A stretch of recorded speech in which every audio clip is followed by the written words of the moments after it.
through this technology here. Then we have the reading and the approval of the minutes, which were also sent to you in advance. I move to dispense with the reading. We have a motion to dispense with the reading since you have all seen them or had the opportunity to see them. Is there a second? There is a motion and second to dispense with the reading. All those in favor, please indicate by saying aye. Aye. All those opposed? Okay, we have passed that. Now the motion to approve the minutes would be in order. Is there such a motion? So There's a motion. Is there a second? We have a motion and second to approve the minutes. Any discussion? There being no discussion, we will now move on to vote. All those in favor of approval of the minutes, please indicate by saying aye. aye. All those opposed say nay. All right, we have approved the minutes. Now, some of you may be lost on the procedural aspect of how we are doing this. So to make sure as we get into our substantive agenda, you're aware of how this technology will work. So we can bring you up to speed on the process, procedure, because after all, the Central Committee is a procedural and budgetary body. It is not usually, it's what unusual today, is not usually a policy body. To that, I'm going to turn it over to Scott Graham, who will lead the team training on how we are going to do this very new process. Scott, it's yours.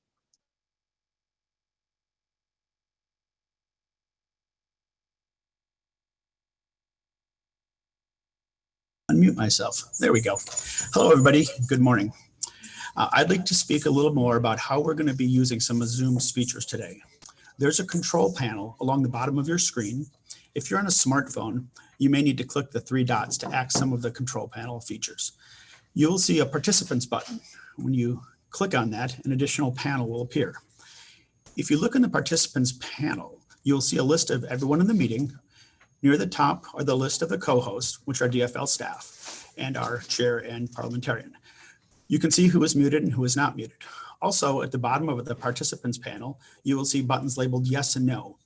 During the meeting today, we'll be conducting some votes using this feature. It's the equivalent of conducting a voice vote if we were in person. So let's try a test. Let's imagine somebody's just made a motion that pumpkin spice latte should be the official beverage of the DFL. After a short debate, we're now ready to vote on this synthetic motion. Please indicate your support for the motion by voting yes, or your lack of support by voting no right now. And we'll give it a second and see how we do. Wow, look at you people go.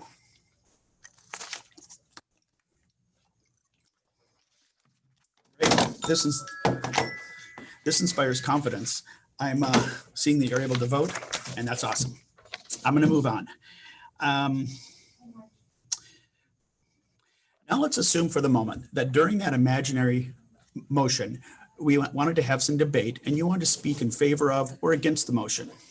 At an in-person event, you would walk to the microphone and get the attention of the chair. But since JP cannot possibly see all of you, we're going to use the raised hand function to get his attention. Again, in the participants panel, you'll see a button labeled raise hand. When you do that, the meeting chair will see that you have done so.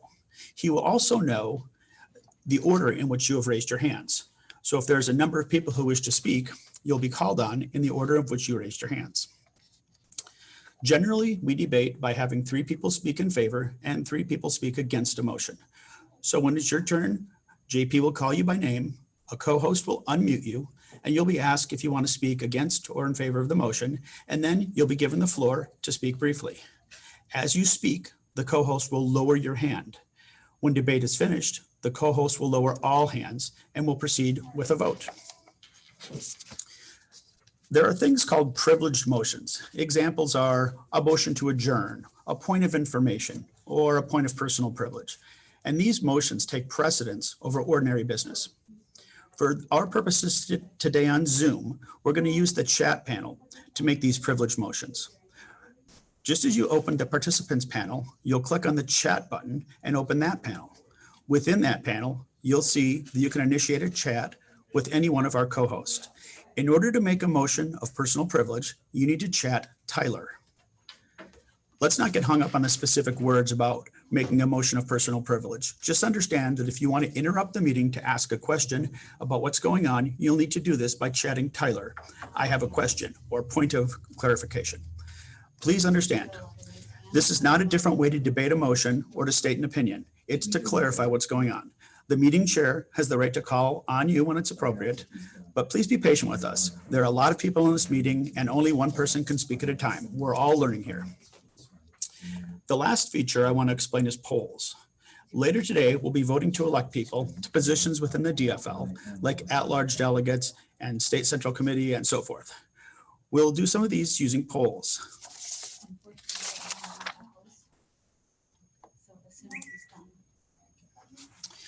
When we get to polls, I will deploy a poll. You'll all be given an opportunity to vote and clear instruction on how to do it. We will then display the results. Now, I need to tell you that a lot of the things we're voting on today, you're going to have the option of voting for multiple people up to a maximum number of people. But there's not a Zoom feature that allows us to mechanically limit you to the number of choices you cast on your ballot.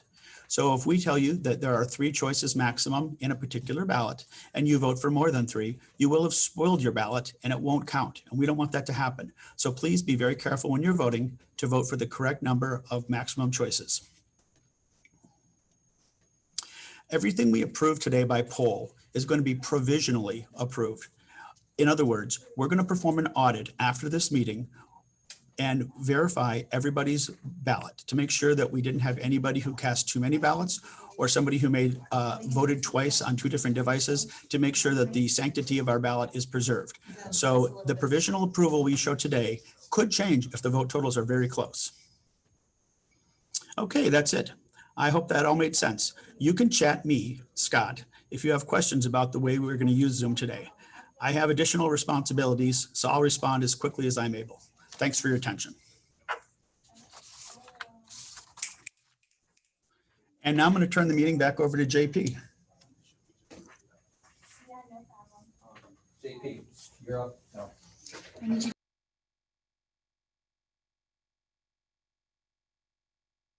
Let me know when I'm unmuted.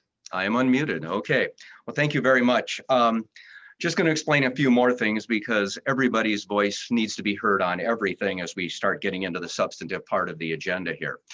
So, over the decades, I've chaired hundreds of meetings and conventions. Jules has chaired in parliamentarian. Have gavel, will travel. We are all doing something totally new, and things are going to go wrong today. I already see in the order some things were done here. We should have done it a little differently, but this is what handed to me. So what we're going to do is, because this is very different, we are going to be very methodical in how we go through this, because like everything in our lives as DFLers, we care about the well-being of others, so we are not meeting in person. And so we will have our patience to work through this. Now, my role is going to be very limited in this, and I want to explain that I will be describing what we're voting on, but there's a whole team of people who are here socially distanced, who are dealing with all the technology of this to make this work. And as glitches happen, we're going to work through them as the day goes on. So I am not going to be tabulating votes. Other parts of the team will be doing that. I will not be managing any technology. I will be given information as it comes in. So at each step, as we have breakdowns, we will fill it in to make it work so everybody's voice is heard. Tyler and his team will be managing all of this for me. It will take this whole team, so I'm really only a partial chair this time, unlike others. I'm more of a footstool, and we've got a whole team making up the full chair position. But I've been called worse than a footstool. Now, first, just so everybody understands, this is some of you we were all just recently elected to the State Central Committee to a 2-year term. Some of you've done it before, some it's your first time. I'm very conscious of every time I do this, making sure if it's your first time, you don't get lost and have less of a vote than somebody who, like me, has never missed a meeting in 39 years on the Central Committee, which is not something to aspire to, by the way, but it happens. So with that, we're going to explain a little bit how we're going to do this so that as we get in things, all voices are heard. You are Central Committee members. Congratulations. When you walked inside the room on precinct caucus night, you became a party insider under Minnesota's definition. Elected to State Central Committee, you are now under Minnesota's version of a party boss, which in Minnesota means we have all volunteered to get out the vote, organize events, raise money. and do all of this at our own expense with no pay. And congratulations on the success we have. So with that understanding, we've got another aspect I want you to know. When we do finally get together in person and do this, you'll have people next to you to help explain what's going on. Please, if you're new to it, ask. And if you're not new to it, share that insight. People are going to feel lost, and we're going to do everything we can to make sure that does not happen. I also want to point out that many decades ago, my first date with my wife was a state central committee meeting. So when we get together in person, look around, there may be romance in the room. This is a wonderful experience for us to make a difference in other people's lives and maybe even our own. So with that, as we go forward, the State Central Committee usually, just like the Directors and Executive Committee, do not deal with policy or candidates usually. It's a procedural thing that deals with technical aspects of party budgets and the, what do you call, the boring business end of the party. Today is different because under our special pandemic rules, for the only time this is likely to ever happen as a Central Committee member, you're going to be voting on more policy-oriented things than would usually happen in most meetings. So again, that's a generalization. With that, because we've got this process, before I turn this over for the officers' reports from numeral 2, I want to check with Tyler to see if there are any issues, because obviously we're trying to train 500 people and get a little time for everybody to get in during the, what I would call, less substantive part of the agenda. So I have been handed a recognition here of Dan Thomas Cummings for a point of parliamentary inquiry. Go ahead.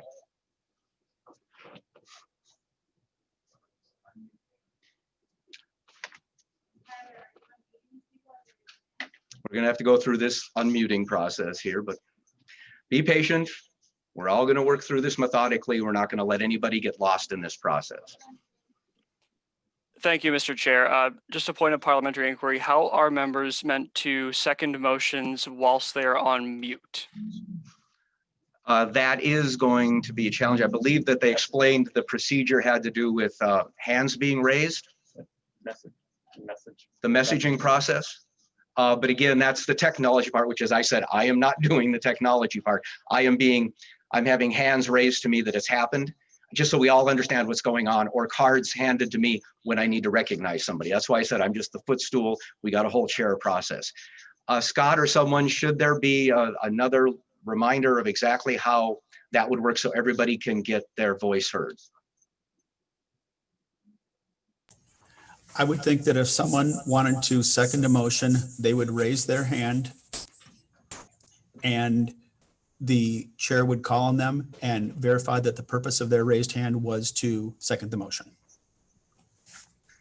And if I can simply point out that we have a few people who are voting members who are working on the team here. So I had motion and seconds within the room, but that may not happen as we get to other things. So appreciate your bringing that up. Thank you very much. All right, if we're ready. We will move on to the Roman numeral 2 on your agenda, informational reports. Officers' reports chair, I turn it over to Ken. Thank you so much, JP. And thank you to all of the Central Committee members for your patience today. This is our first virtual Central Committee. And as you heard JP say, of course, there's going to be some mistakes and glitches along the way. And we'll learn a lot from this meeting today. And I appreciate your patience and you leaning into helping us learn how to use technology to not only make sure that everyone can participate, but as JP said, that we're doing our part to mitigate the spread of COVID-19 and to keep all of you and our volunteers and staff safe during this process. So just a few things I wanted to comment on here. First, of course, is that we sit here today with 66 days left until this critical general election on the heels of both the Democratic National Convention and this week's Republican National Convention, which I'll get to in a moment. But more importantly is the fact that we are 20 days away from our early voting period that's going to begin, where ballots will be mailed and people will start to vote in person. Of course, just for your information, North Carolina is the first state that will actually start sending out absentee ballots on September 4th, this week. But Minnesota and South Dakota will be the first states in the whole nation to allow voters to cast ballots early in person, starting on September 18th, of course, which is just 20 days away. So I do want to mention, talk briefly about the fact that we've had several visits by Donald Trump and Mike Pence into Minnesota in the last couple of weeks. There are no amount of visits from Donald Trump or Mike Pence into our state which will change the fact that Minnesotans are suffering because of the disastrous policies of the Trump administration. Every day that we wait for this administration to show leadership is another day that Minnesotans will continue to die from this virus. Another day where our economy remains shuttered, and another day where our children cannot go back to school. The divisive rhetoric and actions from Trump and Pence have made it impossible to solve the challenges that we face as a nation. Trump and Pence are trying to take away health care from millions of Americans right now in the height of a pandemic and not expand it. Their costly trade policies have pushed manufacturing into recession, increased farm bankruptcies, and have not brought back any factory jobs as they promised. They have the worst job record of any administration, with nearly 6 million jobs lost. The Trump-Pence economy has been a disaster for workers here in Minnesota. Now, what wasn't said this week at the Republican National Convention tells us far more than what was. Trump and the Republicans proved again just how disconnected they are from the chaos and pain that they've caused here in Minnesota and around the country. The vast majority of speakers at their convention didn't even mention the coronavirus, which has claimed the lives of just another 1,200 Americans yesterday alone. No one laid out a plan to get the virus under control. Americans know this crisis is not over, even if Republicans in DC are pretending that it is. Trump's refusal to take this virus seriously is the very reason the US has the worst outbreak in the world. Now, Republicans barely acknowledge the economic hardship facing workers and small business owners or how Trump has failed them. Again, under Donald Trump, we have lost more than 6 million jobs nationally. More than 110,000 small businesses have closed for good. Tens of millions of families are unable to pay rent, and more than half of all workers laid off during the coronavirus remain out of work. Tens of thousands of Minnesotans are still out of work, unfortunately, due to the pandemic. And so really there are two questions that I think voters need to ask themselves. One, are you better off than you were 4 years ago? I would say the answer on that is no. Most people are more anxious, more fearful for what the future looks like. They don't feel like their families are getting ahead. The second question is, who do you trust to rebuild this country during the worst health crisis and one of the worst economic meltdowns in our nation's history? Do you trust Donald Trump to actually put Americans and Minnesotans first? Or do you trust Joe Biden and Kamala Harris? And again, I'm biased, but I think we know the answer to that. And here again, we stand on the heels of another shooting of a Black man by police. We know that this long overdue racial reckoning happening in this country is important. But while there's protest in the street, Donald Trump and the Republicans do nothing to actually heal this long-standing wound of historic trauma in this country, not just for the African-American community, but from all sorts of communities of colors and other marginalized and underrepresented communities. The reality is we have a lot of healing to do. And who do you trust to actually bring our country together to address systemic and institutionalized racism? And I think the answer is clear there. So I want to just talk a little bit about a few other things before we move on to Marge and the rest of the officers. I wanted to briefly touch on our primary election. What I'm really excited about is of our 39 DFL endorsed candidates who had primary challengers, 38 of them prevailed on primary night just a few short weeks ago. 97% of our endorsed candidates won their election. And so for those folks out there who say that the DFL endorsement is meaningless and that the party has no power, I would ask them to look at the success rate of our endorsed candidates in primaries. Over the years, this is a similar number that we see, a very large number of endorsed candidates winning primaries who are endorsed. Again, 97% of them. We only lost one of our endorsed candidates on August 11th. Now, what was really exciting was that there were 913,000 people who voted in the August primary, which was a tripling over the last presidential election in 2016. The total percentage of Minnesota voters that voted in this primary was 22%. And also equally as exciting is that 6 out of every 10 Minnesotans who voted in this August primary election cast their ballot absentee or by mail, a total of 544,000 people. And something that our data director mentioned to me, which I think is really important for all of you, is that between 2018 and the 2020 state primary, we reached the point where more than 50% of total early voters had returned their ballot by 13 days from the election, as opposed to 8 days before the election, just one cycle ago in 2018. What does this mean? It means that more people are now submitting their ballots right away than they have previously. Fewer people are waiting until the last couple of days to vote. This is critical because not only are people voting early, they're voting much earlier in the cycle. So for all of you who are working on campaigns right now, think about this. People are making their minds up earlier and they're casting their votes much earlier than they have before, meaning that we have limited time to persuade voters. And of course, as I mentioned just a moment ago, the voting begins on September 18th. So we are really in the height right now of our persuasion program and our Get Out the Vote program. So with that, I do want to pull up a screen to talk about our DFL finances. And I'll have Scott do that in a second. He's going to share the screen with you.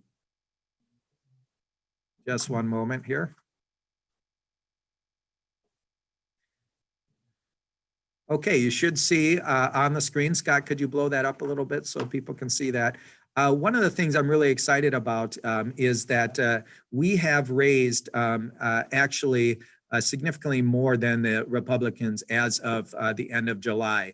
As you can see, we have raised 3 times more than the Republicans, $8.4 million to $2.7 million. The DFL has almost 3 times more cash on hand as we head into this critical fall period, $2.2 million to the Republicans, $838,000. And the Republicans, not surprisingly, have 20 times more debt than the DFL, $180,000 to our $9,000 in debt. Why is this significant? Of course, money is not everything. We know that money is not a guarantor of our ability to win elections, but it certainly will allow us to continue to do the things that we need to do over the course of these next 66 days left to put ourselves in a position to win and to get our message out and to have the conversations with voters, to organize throughout this state in ways that the Republicans just won't be able to match us with. And so we're very excited about both from an organizational standpoint and a financial standpoint, our position as we head into this final 2 months. And speaking of our organization, I wanted to just briefly talk about the UDF. At this point, we have 134 staff members on the ground who are organizing throughout the state of Minnesota. And we're really excited about the size of our coordinated campaign, which is one of the larger coordinated campaigns we've had in recent memory. And just to give you a sense of the type of organizing work that's happening right now, as of today, we have made 1,481,000 direct voter contact attempts. We have contacted over 100 and we have actually completed over 125,000 conversations. We have made close to 60,000 unique plans for people to vote. And then we've had over 2,435 unique volunteers who have completed over 6,204 volunteer phone shifts. We are running a very robust coordinated campaign. And let me speak to some of the anxiety out there, which I also share. One of the things that keeps me up at night is whether or not we're making the right decision as it relates to not campaigning in person. And I will say this, it is my responsibility and all of yours as party leaders to keep our staff and our volunteers safe. And that's what has to continue to drive all of our work for the next 66 days. In addition to keeping our staff and volunteers safe, we also need to keep the general voting public safe as well. The last thing I want to do is send a volunteer to someone's door and either have them contract coronavirus or us spread coronavirus. We need to do our part to mitigate the spread of this virus, and in addition, we have a responsibility to keep everyone safe. We are continuing to monitor this as we go. But at this point, we don't have any plans to open offices or to resume to in-person campaigning. Now, initially, I was a little frightened by that, but what I would say is we have not seen any slide in our voter contact numbers. We've seen actually a higher engagement rate on the phones and through text messaging, through digital apps and digital spaces where we're organizing. And so in a weird way, more people are connecting, they're picking up their phones, they're responding to text messages. We're seeing a deeper level of engagement through those virtual means than we have in the past. And because of that, we haven't seen any slide in our voter contact numbers. But I do want to assure all of you that we are continuing to, on a daily basis, have this conversation, both internally, but also externally with our campaigns, our partners around the country, as well as with local, state, and federal public health officials to make sure we're making the right decisions. So a couple other things I did want to mention, because I know all of you are curious about lawn signs. And let me just say, we just put in a very large order of Biden-Harris lawn signs, 55,000 lawn signs to be exact. And they should be coming to us in the next week. And Scott Graham and myself and Ian and a number of other staff are going to be driving around the state to distribute those lawn signs. We will, over the course of the next 3 days, be getting you information on distribution points and making sure that all of you have an opportunity to request your orders of lawn signs. So if you do have, if you are interested in lawn signs from the Biden-Harris campaign through the DFL, please contact Scott Graham and let him know how many you want, and we will let you know when we are going to be in your area distributing those. The last piece I wanted to mention is, of course, our secretary, Adi Penaganda, has stepped down from his position this week, as many of you saw. I want to thank Adi for his leadership over the last couple of years, for being a wonderful part of our officer corps, and for his friendship and his support within the party. While I certainly understand his reasons for stepping down, we're going to miss his leadership. At this point, though, we do need to fill the secretary position. And I have made the decision that we are not going to fill that position until our officers' elections, which will occur on February 6th of 2021. However, I am going to, per my authority in the Constitution and rules, appoint an interim DFL secretary for this meeting and the meeting in December. I've asked our former DFL secretary, who served with great distinction, Jacob Griffin, if he would be willing to serve as the interim DFL secretary through the February 6th elections, and he has agreed to do so. So again, by my power in the Constitution and rules, I am appointing Jacob Griffin as the interim DFL secretary. I would encourage those who are interested in that position or any other officer's position to certainly, once we get past this election, please throw your name into the hat for any of our officer positions, which will be filled on February 6th of 2021. Lastly, I just want to thank all of you again for all the work that you've been doing and all the work that you will continue to do these next 66 days to not only elect Joe Biden and Kamala Harris to help lead this country, to help restore the soul of this country, to heal the wounds that exist, to bring us together and to rebuild our country better, but to make sure that we're doing our part to reelect Senator Smith, to help us win these critical congressional seats, and of course, to take back the state Senate. This is a critical election. I don't need to remind all of you about how important this is, but I want to thank you for your partnership, your leadership, and all you do on behalf of our great DFL party. And with that, I will yield the floor back to our chair, JP Baroni. Oh, JP, before we do that, actually, I just wanted to play a quick video, and then we will have Marge give her a response. Marge, or Scott, take it away.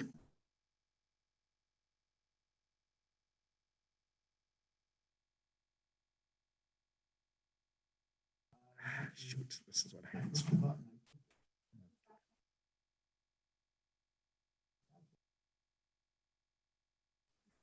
Just 1 second, guys. Again, technical issues, but we'll figure it out.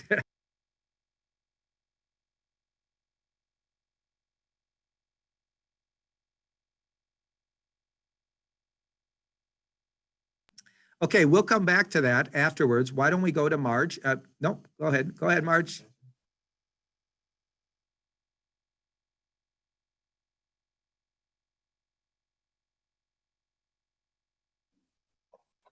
Okay, I think I'm unmuted now. Can you hear me? Go ahead, Marge. Okay, great. Well, your report is very thorough as always, and thank you for that. And I thank you to everybody that's going through this very challenging meeting. It will be our first, and hopefully we won't have a whole lot of them. Can you hear me, Ken? Okay, because so sorry, this is very odd. But thank you everybody for participating in this. It's been a challenging time for all of us, and your participation is really important. So I'm very grateful for that. But I am not grateful for not being able to see everybody. And all summer long, I'm used to seeing people at events and campaign things going on and door knocking and all those things that we love to do together. And I look forward to doing those again when they're safe and when we can be together. I want to keep this really short because we have a lot of business. And I just want to say, I'll end it with this. Don't agonize, organize. And I'll yield back to JP for the rest of the meeting.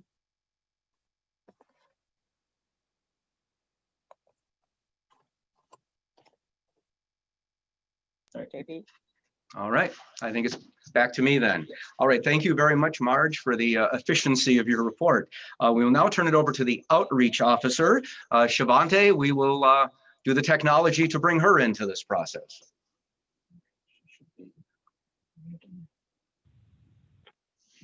Thank you, JP. I appreciate it. Hello, everybody. Good morning.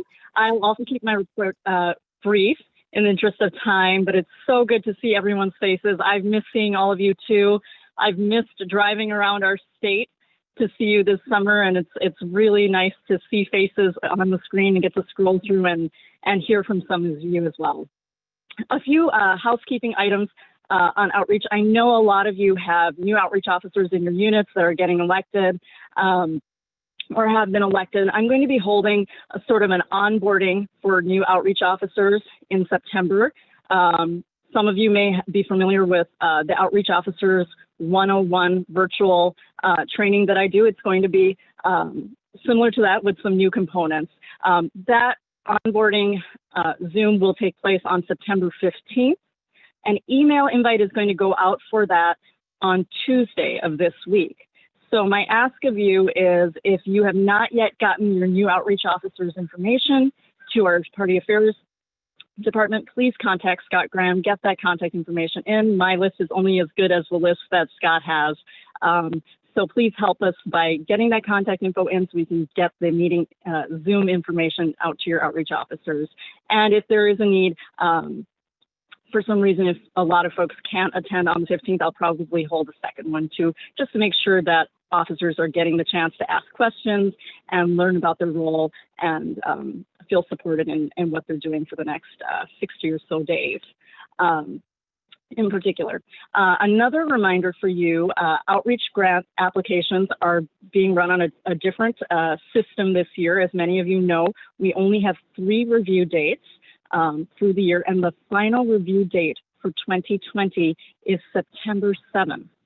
So that means for you as organizing units, you have 10 days left to get your applications in if you do want to request reimbursements for outreach and inclusion work that you are doing, have done, or plan to do before the end of 2020.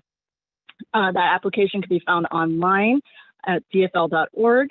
If you have questions about the process or questions about the application or what qualifies this year, please reach out to me at outreach@dfl.org or to Scott Graham or Wundu on staff and ask us. We're here to help you. We want to support the work that you're doing. I know things look very different this year, but we've been really pleased with the very innovative applications that we've gotten so far this year. So again, deadline for grant reimbursements is September 7th. So get those applications in. Finally, I just want to take a moment to say thank you to all of you. I know that we're asking a lot of you right now, and we're going to ask even more of you in the next 66 days. And I know that you are making sacrifices. You're sacrificing time with your family, time at home. I know your laundry's probably not getting done. Maybe your car isn't getting cleaned. A lot of things that we would normally do right now, we're reallocating that time to get candidates elected up and down the ticket.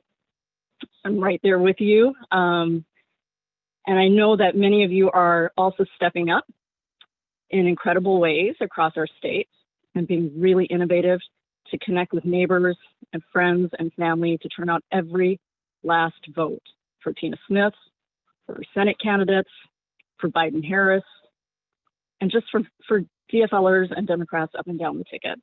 I know it's hard, and I know that you are fighting this fight for your family, but I'm really thankful to you because you're fighting on behalf of my family too. And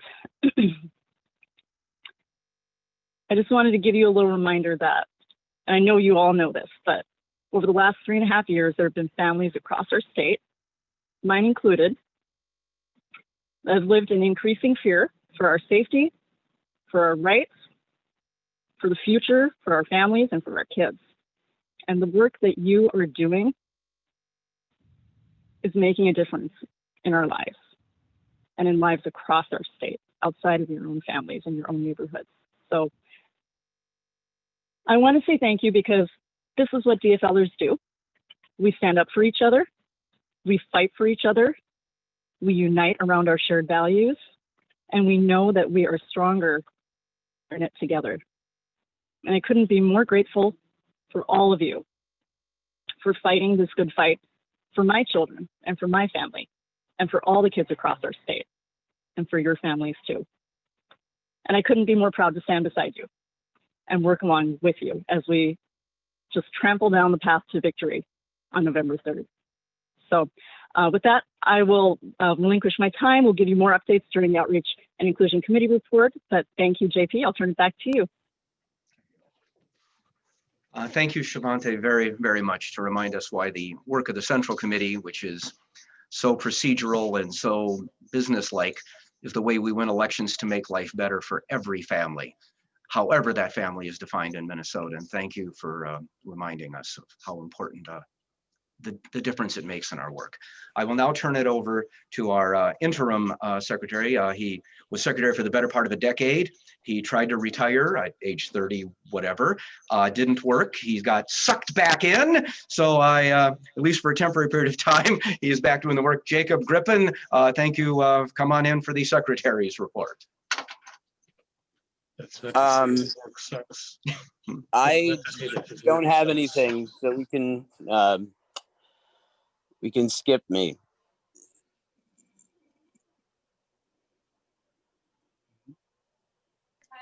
Okay, thank you, Jacob. Since you've had the job for about 32 hours, I'm glad that you've decided the best way to move on with it is the work you're going to be doing. With that, we'll move it to treasurer. Let's bring Tyler in.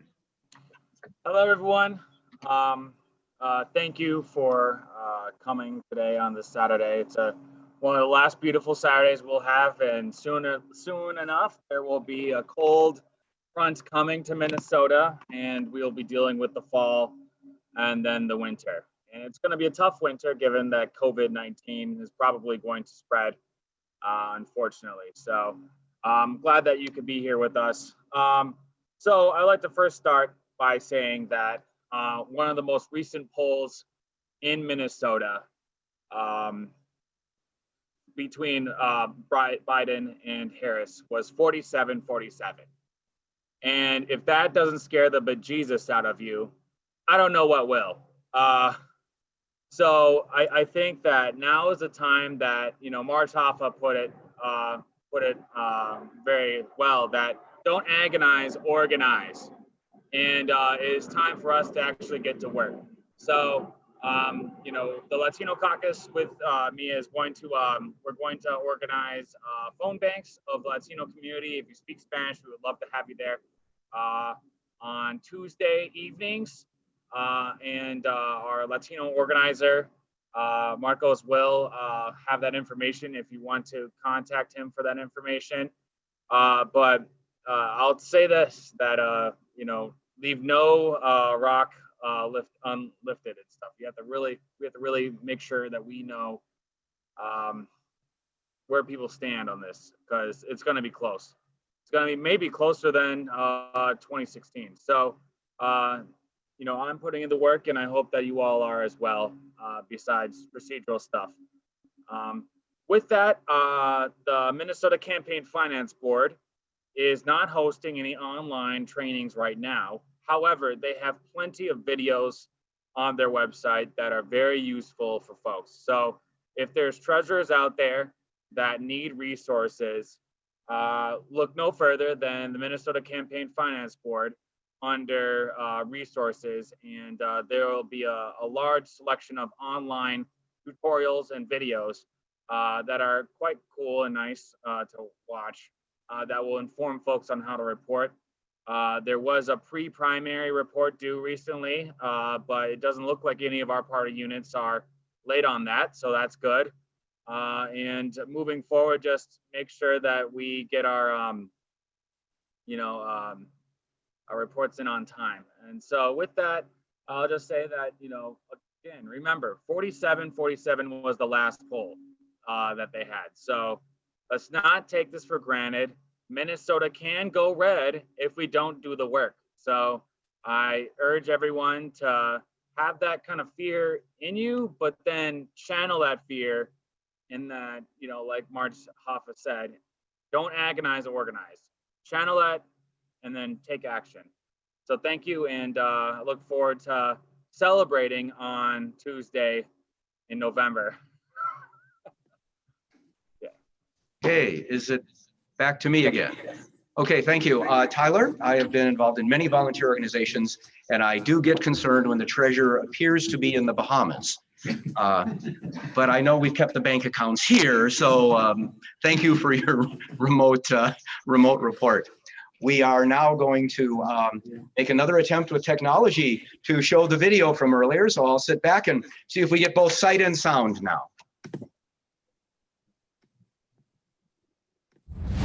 Some people are always in a hurry. They run when they could walk, race up steps when others take it slow. When Joe Biden's president, America is just going to have to keep up. We won't have to wait to deal with COVID-19. He's already got a plan. Won't have to wait for a president on the side of working families. He's from Scranton. No one has to tell him Wall Street didn't build this country. He knows who did. We're a nation that's been hit hard by this virus. But Joe Biden knows when you get knocked down, you get up off the mat. No one needs to tell Joe how hard life can hit you. Losing a wife, a daughter, a son. But he knows it's in the pain you can find purpose. To lead America, you need to understand America. America's an idea. An idea stronger than any army, more powerful than any dictator or tyrant. It gives hope to the most desperate people on earth. And it's an idea as alive and powerful today as it was when it was first proposed. The most powerful idea in the history of the world, I think, beats in the heart of the people of this country. No matter your race, your ethnicity, no matter your gender identity, your sexual orientation, no matter your faith, it unites America. Whether your ancestors were natives to these shores, whether they were brought here forcibly and enslaved, whether they're immigrants from generations back, or those coming today looking to build a better life for their families. Our best days are not behind us. They're ahead. In times challenging as these, I believe there's only one way forward. As a united America, united in our dream of a better future for us and for our children. This is our moment, this is our mission, and we'll do it together. I'm Joe Biden, and I approve this message. Hey, JP. Thank you, Vaughn, very, very much. Appreciate the fact it worked. Now, moving on to Roman numeral 2B, standing committee reports. These are reports, there may be some action regarding underlying issues. They are later on the agenda, but at this point we will get the reports. So number one is outreach and inclusion. So we will bring in remotely Shavante and Ron to make that report.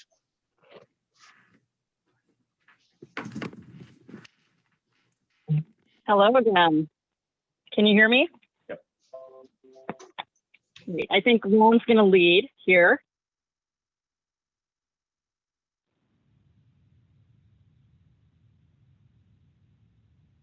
Ron, are you on the phone?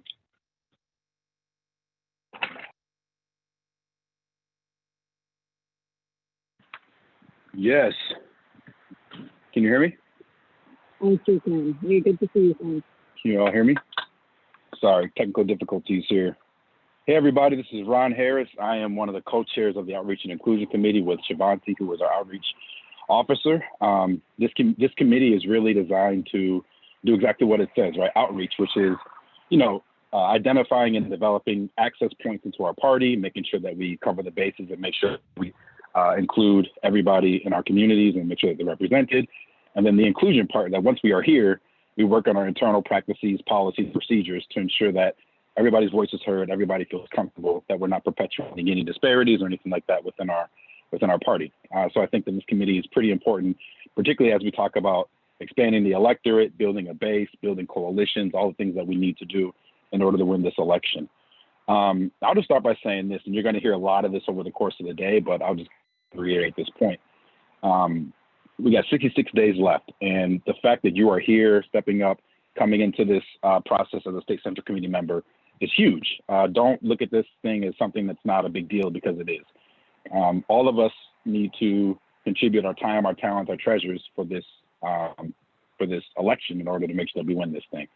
As it relates to the Outreach and Inclusion Committee, this is a body that we need to hear from you, right? Not only do we need to hear from you, we need your participation as well. We can't cover all the bases without you. We need to make sure that we are hearing from your communities, that as people join the party, we have this a place that people want to not only join, but actually stick around in, right? That it's not enough for us to be better than the Republicans. We actually have to be a party that people want to step up to, that want to be a part of our vision. And part of that is actually crafting a vision as well. So being a part of the Outreach and Inclusion Committee, even if you're not a voting member of this committee, you can still join. You can still join some of the conversations and contribute that way. You can also, like Shivanti mentioned earlier, apply to grants, which are hugely important in terms of advancing our work. And we need every bit of it over the next 66 days. Part of the Outreach and Inclusion Committee, a lot of things that we talk about are getting swing voters, right? And a lot of campaigns are talking about getting the swing voters who go from Democrat to Republican, all that stuff. And while those voters are important, another piece that we need to continue to emphasize is the other swing voter, which is the people who swing from voting to not voting, right? And we need to make sure that we're in community, talking to people, figuring out what their actual issues are. How come they don't want to be a part of the process? What are the reasons for them not voting?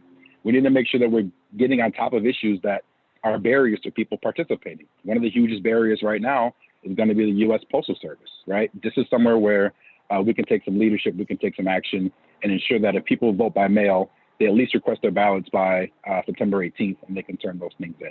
So I'll end with this. What we're going to do as a committee is continue to pump out information like that. We want to pump out action opportunities for people to get involved. We want to pump out opportunities for people to join text banks, phone banks, things like that. Push out opportunities to share a message like, we got to save the Postal Service, or emphasize vote by mail, or invite people to caucus meetings, or what have you. And we need all of you to do that work. Tyler Marolis mentioned this earlier, and I think it was important, right? When we talk about the polls being 47 to 47, what that tells me is that if we do our jobs every single day over the course of the next 66 days, we will win this election, right? We absolutely will. But it's incumbent upon us to execute that plan. It's incumbent upon us to talk to as many people as we can about voting, right? No matter where you're at, if you're in the grocery store or anything like that, that we're finding ways to bring up these conversations. And equally as importantly, we're bringing that information back. One of the, I think this committee, OIC, is one of the best opportunities to bring back information. You got to let us know, what are you hearing on the ground? What are some of the conversations that you're hearing from your family members? Are there issues that we're not paying attention to that we need to stay on top of? Are there issues that you wish the party took a bigger stance on? I think this is the body, and this is the place where we can actually express that opinion and make sure that we cover those bases and ultimately do the right thing, not just to win an election, but because it's the right thing to do to improve people's lives. So like I said, we got 66 days left. Contact me, contact Shivanti if you have any questions as it relates to outreach and inclusion, and any issue with inclusion, right? We last year had a huge conversation about using gender pronouns, right? And that is making a difference in our party. As insignificant as some people may seem it is, it's a huge deal for many other communities. And we took that step and we made that happen. There are other things I'm sure that we're missing that we can do a lot better job on. And, before you leave or before you get frustrated, let's bring those things up. Let's find a way to solve those things, because again, our jobs are to win elections, but that's not the only job. right? Our job is actually improve people's lives, and one of the ways that we do that is by winning elections. So with that, I will yield the rest of my time. I just want to thank you for your service. Thank you for your participation. It is not small to be spending this many hours on a weekend talking about these issues and advancing our causes, and we need every single one of you. I thank you so much. Yes, great points, Ron. Thank you so much for all of them. And then finally, just want to reiterate the housekeeping items one last time. I got a few text messages after I just spoke a few minutes ago, so I want to reiterate that onboarding for outreach officers, new outreach officers, or old ones who want a refresher, is going to happen on September 15th, 6 p.m. Make sure your latest and greatest contact information is into Scott Graham this weekend, because we'll be sending out that information on Tuesday of this week. Keep an eye out for it. I will copy congressional district chairs and vice chairs on that invitation email too, so that you've got it. Grant applications, your last date is for 2020. Your last date for 2020 is September 7th. So get your applications in. If you have questions, please reach out to our party affairs staff or reach out to myself or to Ron, and we'd be happy to answer any questions you have. And finally, our last meeting of the Outreach and Inclusion Committee Outreach and Inclusion Committee in August was canceled due to the National Convention. In lieu of having August's meeting, Ron and I are actually doing one-on-one check-ins with the outreach teams, as well as the chairs and vice chairs of each congressional district, as well as the caucuses. If you have not had your one-on-one video conferencing check-in with us, please don't worry. We're just doing our best to get through each unit as quickly as we can. We will be getting in touch with you to schedule that if we haven't already. But that'll be your opportunity to talk to us about the supports that you need or any challenges that you have. And so if you are an organizing unit that is not a congressional district, please reach out to your congressional district outreach officer and talk to them about any additional supports or questions or challenges you have, so that they can share that with us during your check-in. That'll be happening in the next week or so, and we can do our best to either help answer your questions or get you the supports you need, or connect you with the right staff members at our state party that can help you in the work that you're doing for the next 66 days. Thank you so much. Thank you all for being there, and we'll turn it back to JP. Thank you very much, Monty and Ron. Appreciate all you're doing. Now it's Constitution, Bylaws, and Rules Standing Committee. We will turn it over to Chris and to Jill. Hello, State Central Committee members. My name's Chris Thorpe. I'm one of the co-chairs of the State Constitution Committee. Jill? I'm Jill Garcia. I'm the other co-chair from CD5. As we're still kind of in the middle of the process, we are still also getting ready for the next cycle as well. Every 2-year cycle, the State Constitution, Bylaws, and Rules Committee puts together the official call and then our state convention report on the 2-year cycle. So as we're working through the cycle and working to get Democrats elected, let's think about what worked and what didn't work, and what we'd like to see in our party process different in the future. Each congressional district has 2 representatives elected to the State Constitution, Bylaws, and Rules Committee. If you have feedback or suggestions after November about what works or what doesn't, feel free to pass that along, and we'll do what we can to try and make the process work better and more smoothly for everybody in the party. Jill? And now for procedural purposes, I would like to formally move the adoption of the COVID State Central Committee rules.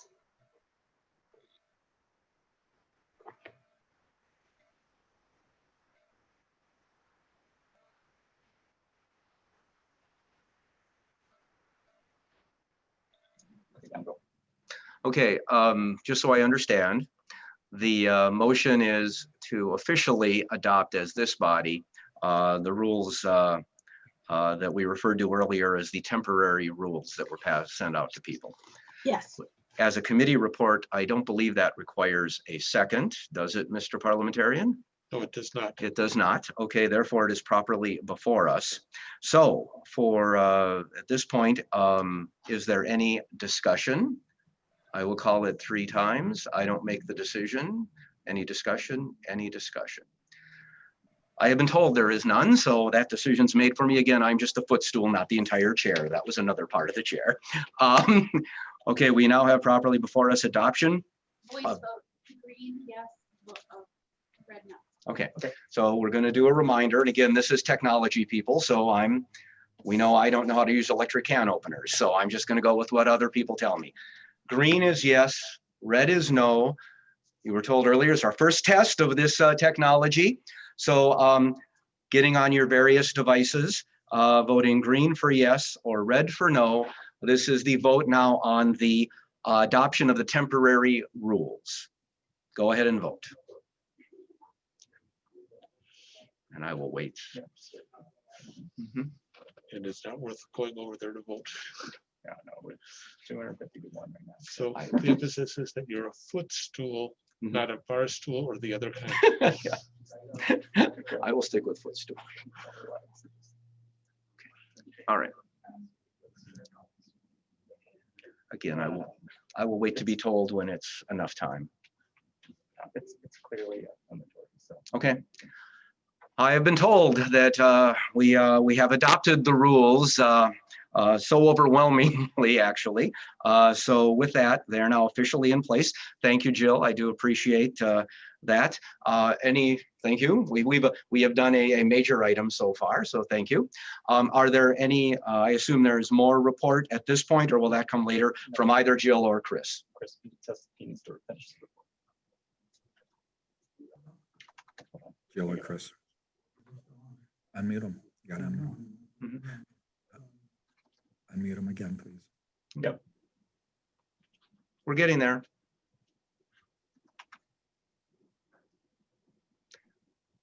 All right, yeah. There we go. Perfect. Okay, Chris. Gotta love technology. Thank you, everybody, for adopting that. We will do the rest of our report when we get to agenda item 3D for the consideration of our constitution report. As folks know, the state convention postponed that business to this state central committee meeting. So we will take it up then and talk more about the report there. Thank you very much. Okay, that's it from both Chris and Jill, if we're done. Okay. All right, thank you very much for your reports, Chris and Jill. We now go on to platform issues and legislative affairs. We turn it over to Kathy and Phil. Hi, everyone. My name is Philip Adam. I'm one of the co-chairs for the Platform Committee, and I'd like to provide a summary of the process of the development of a report to the State Convention. Our state committee received 2003 resolutions from the 120 organizing units to consider. Each resolution was put into an Excel spreadsheet, given a primary keyword and secondary word. The resolutions were sorted according to their category and these two words, and from this pivot tables were developed. This is a data-driven process, clearly identifying resolutions with the broadest support across the state. Our committee faithfully utilized the language of the resolutions that was there. From this, we submitted a report to the State Convention to consider adding 2 resolutions to the ongoing platform and 85 to the action agenda. At the State Convention, 1 resolution was passed to be added to the ongoing platform, and 62 of the 85 were passed to be placed on the action agenda. The subcommittees of the Platform Committee did fantastic work in turning around that report in about a week. Usually takes about 3 to 4. Couldn't have done it without all those dedicated committee members. I want to emphasize that all the resolutions had broad support. Of those 62 that were passed, 30% came from all 8 congressional districts, 40% came from at least 7, and over 80% came from at least 5.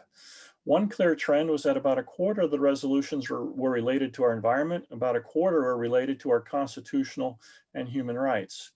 If you look at the organizing units, 21 resolutions, about a third of them came from at least 20 organizing units. Again, very broad support across the state. I want to conclude with a few examples of the broad support for some of these resolutions, and they included declare a climate emergency, which came from 63 organizing units, border-to-border broadband, which came from 56, overturn Citizens United came from 51, quality public education came from 46, expand public health care came from 45, equal rights amendment came from 42, background checks came from 40, protect fresh water came from 32, and lower drug prices came from 31. Again, I want to emphasize the broad support that the action agenda has. And I thank you.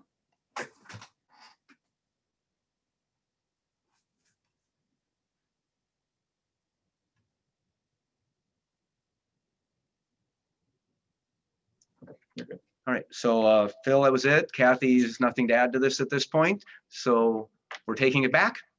Okay, thank you very much. Appreciate that, Phil. If that's it for now, for the committee, we will now go to Party Affairs and Coordinated Campaign Committee report. Mark and Deb. Go ahead, Deb. I'm going to have Mark give the report. But So- thank you, guys. This is a good committee. On behalf of Deb Staley and the rest of the Party Affairs and Coordinated Campaign Committee, we'll give a short report summarizing what we do. We're a little different than other standing committees, and we work through our subcommittees, and we have 5 of them. I will tell you very quickly what they do. Our Coordinated Campaign Subcommittee worked out with Nancy Leeds, the now Executive Coordinated Campaign Director, some guidelines for communication, which have been generally followed, and you've been seeing some of the results of that sent out through the Google group, including something last night with an updated version of the coordinated campaign staff. We have a technology and tools subcommittee that has been working on just thinking about what kind of tools are helpful for individual units, and is going to be working on, probably after the election, developing training for those tools for people who have not used them before, and enhancing the skills of people who have used them before. We have a committee that handles the recertification of community outreach organizations, community caucuses, which is a process that happens every other year and will be kicking off quite vigorously after the election, since we have a deadline of January 31st, 2021 to recertify all these organizations. We have a survey and party liaison committee subcommittee that has developed a questionnaire for querying people how they thought about how the caucuses went, and that's sitting in the DFL office. And when the staff actually gets a chance to catch a breath, hopefully they'll be sending that out. I hope that'll be soon. We're also developing in that subcommittee a survey of the what the chair likes to call the COVID era conventions, the virtual conventions that took place, and we'll try to get that out sometime later. And then we hope to have a post campaign survey looking at how the units interacted with the coordinated campaign. And finally, we have a training and recommended practice subcommittee. That's been relatively quiescent lately because of all the other things happening, and because we now have a full-time training officer who's doing a lovely job. But we will go back and talk with her afterward about trying to get a sense of what people want and how we can refine and polish the training programs that exist. So that's what we do. Again, I think we worked hard over this 2-year cycle, and we're looking forward to a new committee that starts after today and picking up that work. Thank you. Yeah. Could you please hang on, Mark? We do have just a question for the committee, which I assume is just for some additional information. Megan Thomas, so we're going to have Megan ask her question. Hello, everyone. Nice to see you. I have a question regarding coordinated campaign, specifically a problem that has come up with the van, that there's no way to enter preferred pronouns in anywhere in the van. So right now we run the risk of addressing people in a misgendered way. Is there someone who can address that concern? I'm not sure we that's can our turn that over to committee's Ken. jurisdiction. Yeah. To answer if you'd prefer, Mark. Oh, Yes, sorry, I would Ken, if you have prefer. more to add, you can. Okay. Ken Martin. Thank you so much. And thank you, Megan, for raising this. This is an issue that's very important. We do not want to misgender or use dead names, as it's called, for any of our folks who are in the trans community, of course. We want to be as trans inclusive as possible. We have raised this with the NGP van, which is the national vendor that we use. There's not a lot that we can do on our end right now without some help from our vendor that the DNC contracts with. Colin Murray, our data director, has been working with folks here to figure out if there's a solution on the ground. But I have raised this with Stu Trevelyan, who is the CEO of NGP Van, that we do need to figure this out. And there is a lot of work happening both in the national level and then here at the state to make sure that we are not misgendering individuals. And thank you for raising this very important point, Megan. Okay, thank you. I believe that we've overviewed that issue. Thank you to the Party Affairs Committee. Mark, was there anything you or Deb wish to say at this point? Got nothing further? Okay. Well, thank you very much. We will now go on to Roman numeral 3 of the agenda, new business, and this will be a series of many elections for party positions. I will turn this over to Ken Martin to begin the process, and each election will take place separately. Thank you so much, JP. And let me first say that one of the things that we had to do was put together a nominations committee to put together the various appointments that we have here today to put in front of you. The first set is 16 at-large state directors, which are normally appointed at and elected at the state convention. Just one second here. One second.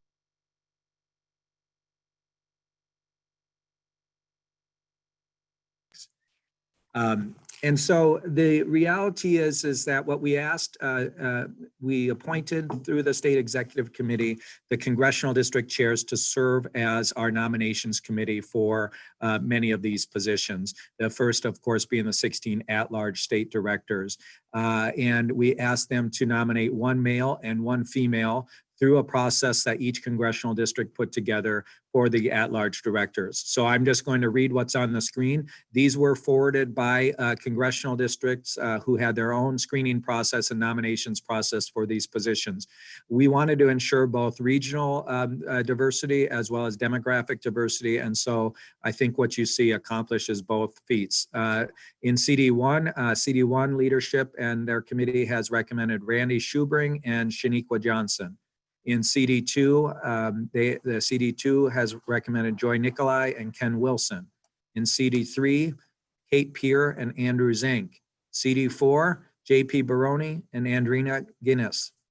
In CD5, Jules Goldstein and Jen Thorpe. In CD6, Tamara Polzing and Del Jenkins. In CD7, Tim Velde and Lori Dreesen. And in CD8, Katie Humphrey and Joel Heller. So with that, I put forward the recommendations from our nominations committee for the 16 at-large state executive committee directors.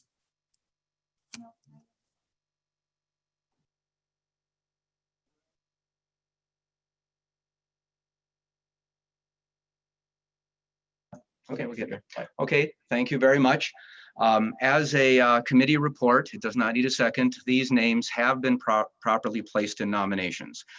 At this point, I will call nomination 3 times, but Tyler will make the decision when we've had this. Are there any further nominations? Are there any further nominations? Are there any further nominations? Well, no. No. Okay, Tyler has called that we have called it 3 times. There are no further nominations. I believe under the rules, we, okay. Hang on. Well, now we do. So David DeGrio, can you call on him? Okay, I'm sorry. Tyler has said that there is someone else who wishes. So the name is David DeGrio. David DeGrio. David DeGrio will unmute you. Hey there. Hi there. This is David DeGrio. Before I throw a big problem into this, Ken said that this represents a diverse group. So Ken, I'm wondering, can you explain how this represents a diverse group beyond just geography with respect to race, gender identity, and sexual orientation? Because I will be happy with it if you can explain it, but if you can't, then I would put other names in. Yeah, I don't have that information in front of me, David, and I think it's a very fair point. I can quickly get that information, but what I would say is that what the instructions were to our congressional district chairs was to make sure that we were seeking out applicants that represented underrepresented and marginalized groups. And so I don't have that at my fingertips at this point, but certainly, you know, if you feel like there needs to be more diversity here, feel free to put some names forward. Thanks for that. Because of the unprecedented situation we're in this year, I totally will like give a bigger pass on this than I normally would. So it would be interesting to know that if you could provide that in the future, but I won't nominate anyone. David, and what I'll do is I will make sure that we get all that information compiled on these candidates so folks can see. I'm sorry, I don't have that at my fingertips right now. Well, you can't do everything, Ken.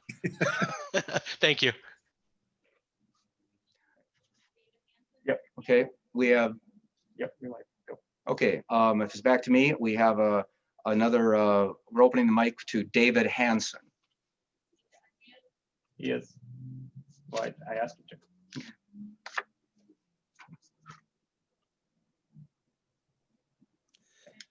Yes, I'd like to nominate Joe Shihad from Northfield. He's a professor of chemistry at Carleton, and he is an alternate to this committee from our county, Rice County. And so he was screened at the local level. Okay.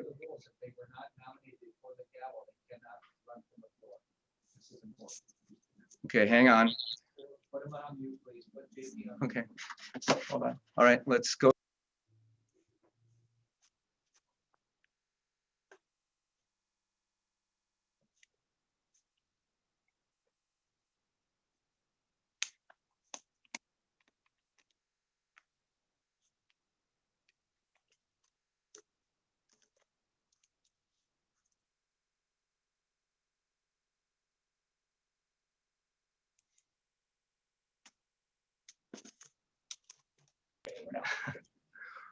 Okay, we're off mute again. Thank you, David. Now, again, I am not making any decisions on this. I am going to go through rules because I need to start off with some checklist thing that my team is telling me here, because I obviously feel uncomfortable if I were making any decisions, so I'm not. But I need the spelling of the last name. I believe we have it here.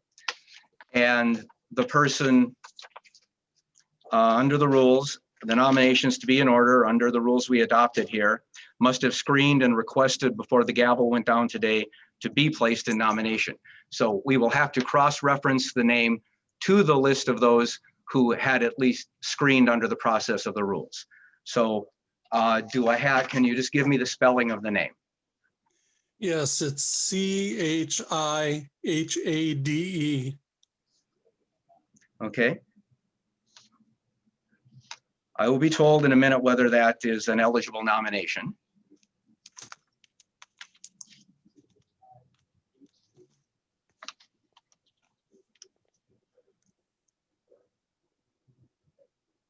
No, that one is not eligible, but thank you very much, David. We now have Mark Doble. We'll open the mic to Mark. Yeah.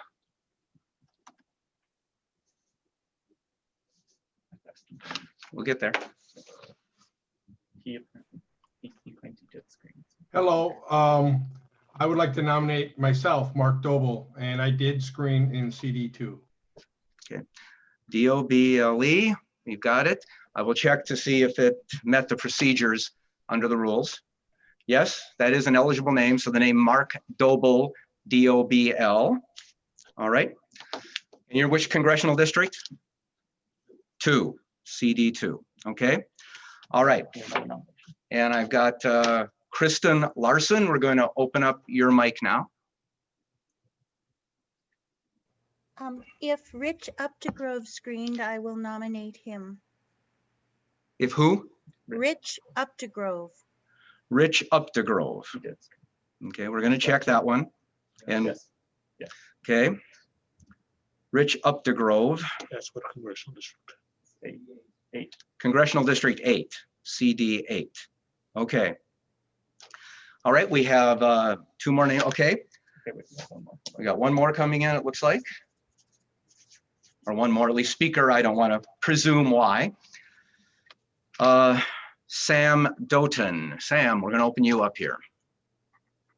Hi there, this is Sam Doughton. I don't know if this is the appropriate way to make this procedure. I'm not looking to make a nomination. I would actually like to table this for the lack of, I mean, I think there's one or maybe two people of color who've been nominated so far. And I think it's extremely inappropriate as a party that we're seeking to elect a slate of almost entirely white folks to lead our party when we're in a moment of crisis around racial justice in this country. So I don't know, Mr. Chairman, if that's a motion that's valid, but I think it would be extremely inappropriate for us to approve a slate without doing further work to do outreach. I was asked to reach out to you. So it is a motion to table this. Why? We're going to have to consult here regarding the implications. Is it to table it to the next meeting? My poor little brain is really fried. I'm sorry, we probably muted you again, Sam, but Yeah, I am my interpreting intention this. to, I think table to the next state central committee, or I don't know exactly what should be done because I don't think we should be in this situation in the first place, frankly. Okay, but, okay, just to make them, so I have a motion here from you, Sam. It's to table the election of the directors to the next meeting of the Central Committee. Yes. Okay, thank you. Is there a second? And there'll be a process to. Yeah. Would the motion Okay. keep the current directors in office until that election? Okay. Well, that I don't think he can decide. There's Okay. several seconds. Okay, so we have a motion and a second. Thank you. And that takes precedence. I'm going to consult here with my team regarding whether it is debatable. And this is going to take a moment or two.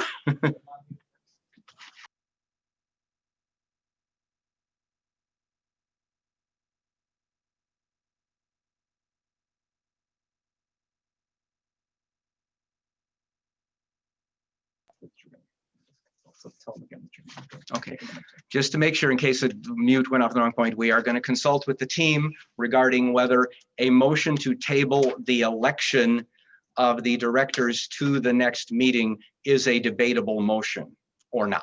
We've got to determine that first. So we will methodically work through this process. It seems like it is a motion to lay on the table, and that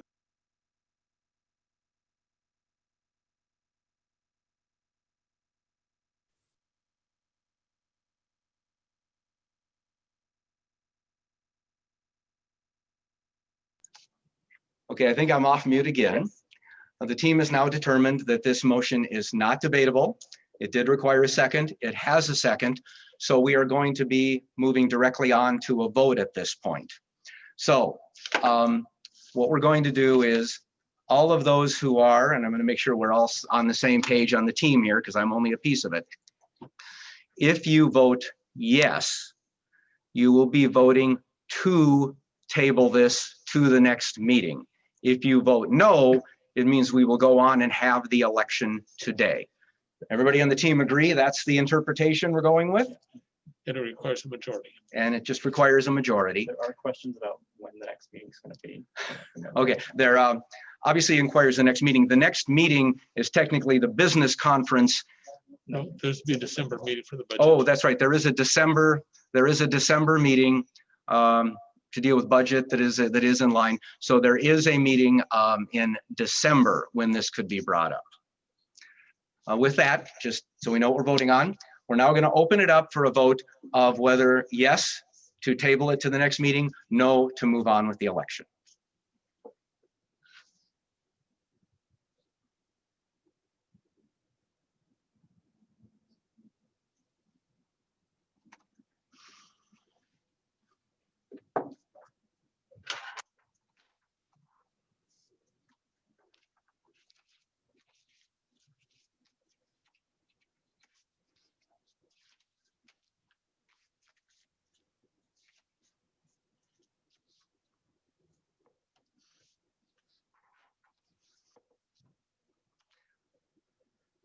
going to give it enough time to make sure we've got the votes in if anybody's having technological issues.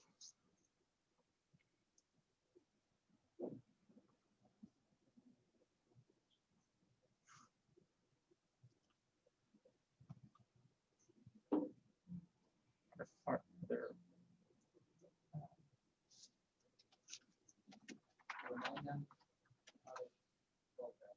Okay. By clicking the participants tab. Okay. I'm going to just remind people, yes and no, but if there's technological issues, They just need to click the participants. okay. button. My team is telling me if you're having trouble, touch your participants button. That should hopefully bring up where there'll be a green and red yes and no button for you to be able to get your vote in.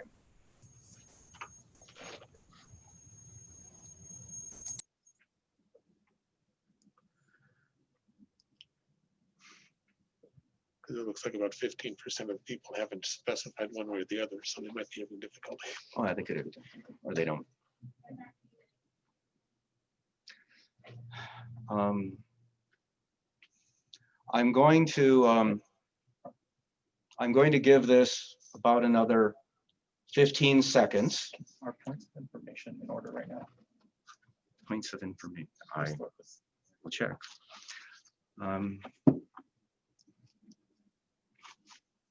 Got 10 more seconds. And I'm not trying to rush you. I'm just Well, just before folks, I don't know if that's in order. 5, 4, 3, 2, 1. Okay, now the votes should be in now. We've got an inquiry we're checking on here. And the question was, It's just Chris there has a point. A request for information is order when another has a floor. And not voted on. I would say it isn't. okay, we had a point of information and then we'll get the results. Is that, I mean, that appears to be the priority under the A request of information. a request of information, we're assuming. So it is Chris for that he may have withdrawn. Just he's withdrawing it? Or, okay, let's go on and announce the vote then. I'm sorry, Scott. Yeah. Go ahead, Scott. Okay. Phone, yeah, thanks. The vote totals are 122 in favor, 218 against. The motion does not pass. 122 to 218.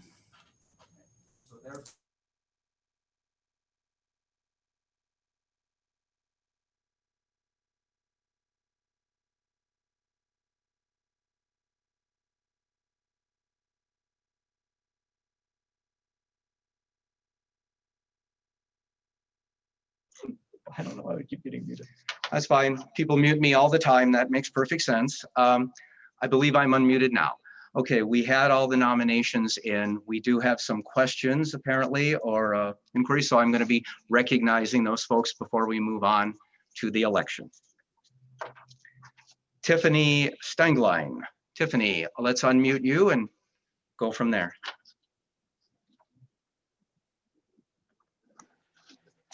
Yes, this is Tiffany Stenglein, Crow Wing County. One of our delegates is only on by phone.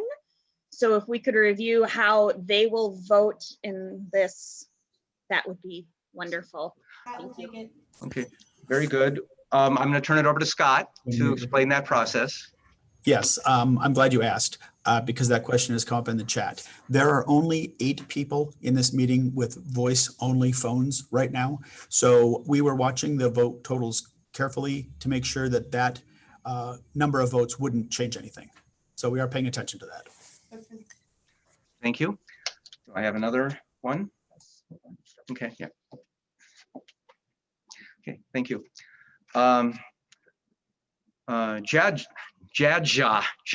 Jadzia with the name Baroni. I'm sorry about mispronouncing. Mine's always wrong. But we were going to unmute you and Jadzia. And I should know how to pronounce that.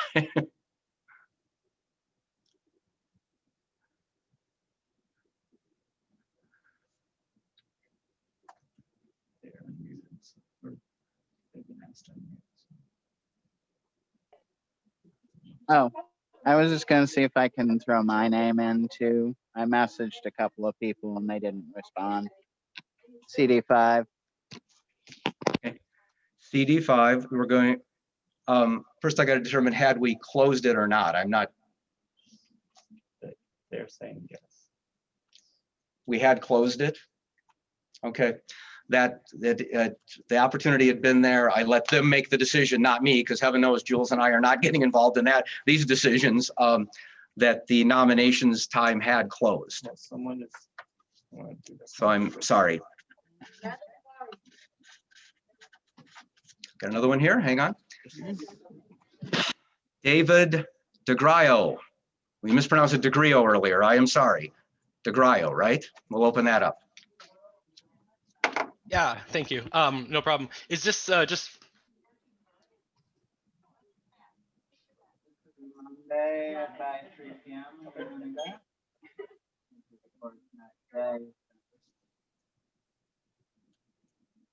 We're having technical issues here, so just give it a moment. We'll get you, David.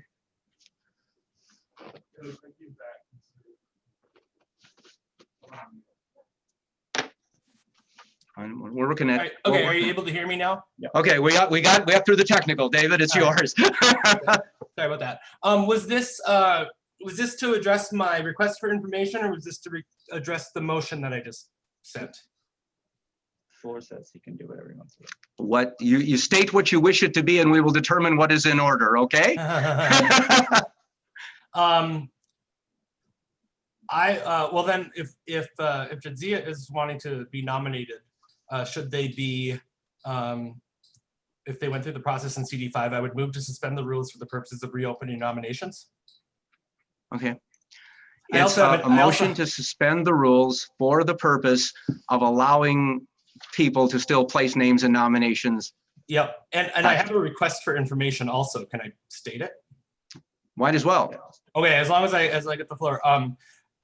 I might be less reticent on this vote and this slate if we could take a couple minutes, if the folks that have been nominated are on the call and available to help us understand who they are and maybe ameliorate some of the concerns those of us have for representation. Okay. All right, David, I'm going to hold off on this till we go through the first matter. But I will point out that a lot of them are not on the call. And that would take another suspension of the rules by 2/3 vote on a separate issue, because under the rules, there only are 3-minute speeches if there is a contest, that sort of thing. So it would be under that process. So let's deal first of all. You have made a motion to suspend the rules for the purpose of extending the time now for people to make their nomination, correct? And it's been seconded. Okay, and it's been seconded.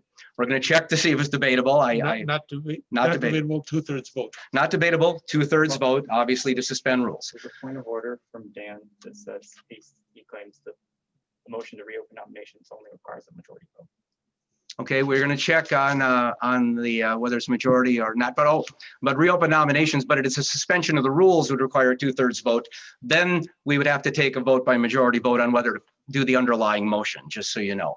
That's be a two-step process if it got there. To that end, I believe we are ready to open it up for a vote.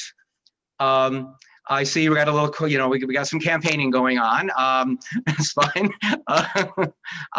With that, we're going to have you do your voting again. Again, a yes vote is a vote to suspend the rules to allow us to continue getting nominations. And the no vote is to not suspend the rules and to move on to the next step in the election. With that, get your processes here and vote yes or no. Mhm.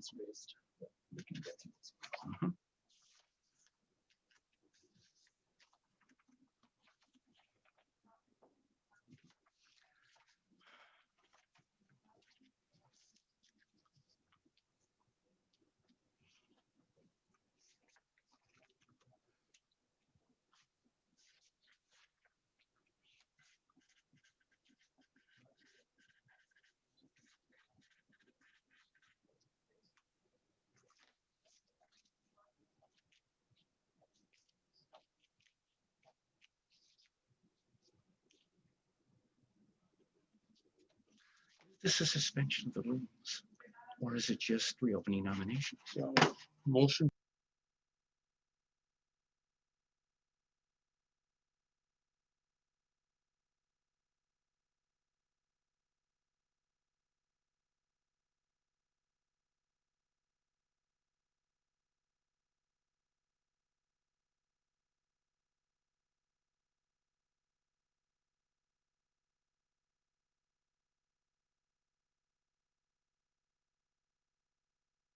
We're going to do, I think we've got most votes in, but I do want to again give the warning to make sure your technologies, you know, that you'll work it through. So let's do another 20 seconds to make sure everybody gets their chance here.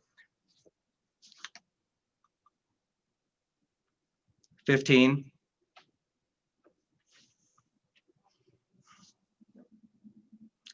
10.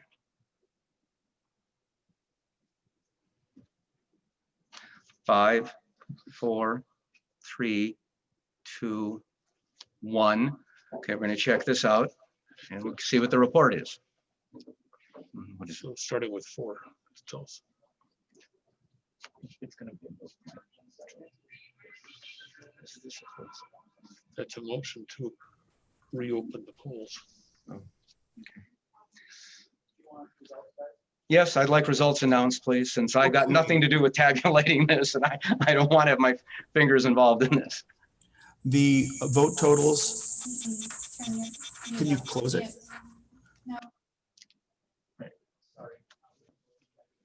You're on mute. Scott. Oh, you're on mute again. We'll get this unmuted. We will get this out to everybody. I appreciate sorry about everybody's that. patience. We had a little feedback going on in this room.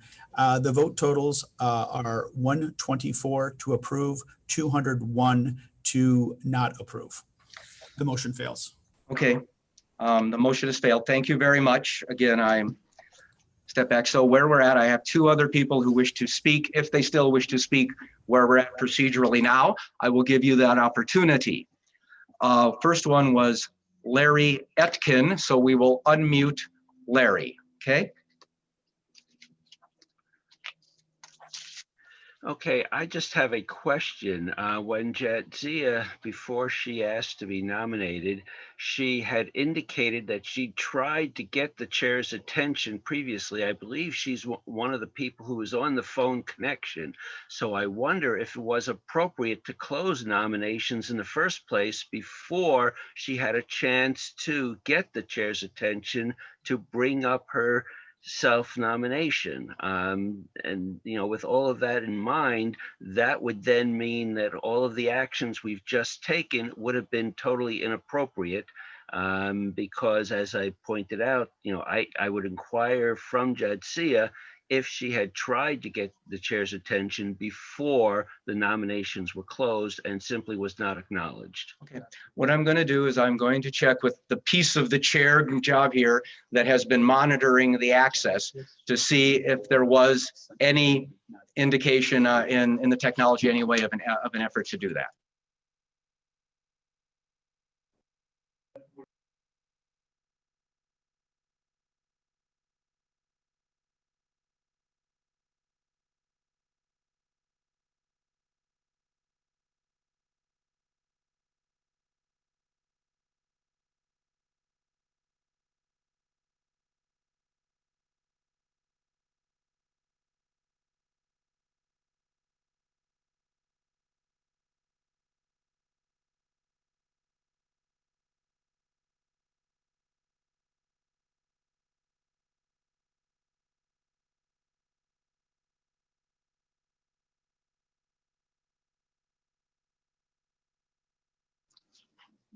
I believe we're unmuted again. Okay, Larry, thank you very much for the inquiry. As I checked with the person who was in charge of gathering the information, I also found out that Jadzia, and I know you well enough, I shouldn't be mispronouncing your name, so I do apologize, had screened for eligibility for the Central Committee, but had not screened for director position, therefore wouldn't be eligible anyway under the process. So talking about things becoming mute, had we checked on that first, it would not have been an issue. So thank you much, but that answers it a different way. Thank you. I have one more person, and if again, after where we are at now, you still wish to speak, we will unmute Michael Barefoot. Michael.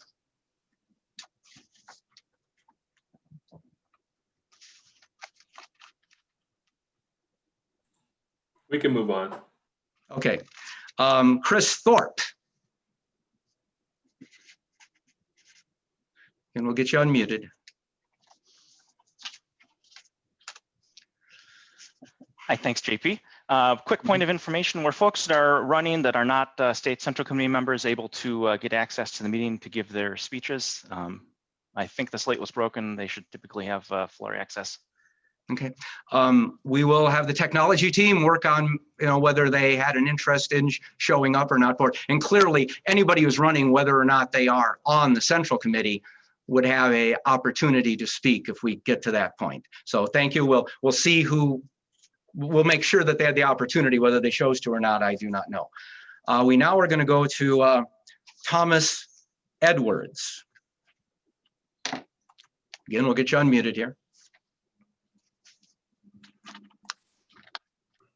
Hello, Mr. Chair. I'd like to move the slate by acclamation. Okay, now this is going to go through this procedurally.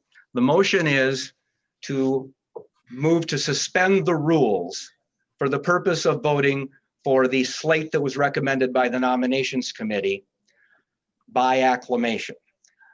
I am going to be checking with our team here regarding this because it would be a major suspension. It would be a suspension of the rules for sure. Acclamation would be unanimous, given we have at least 2 people who have already been nominated, who are on the committee. We will presume that there will not be a unanimous vote. But acclamation isn't unanimous.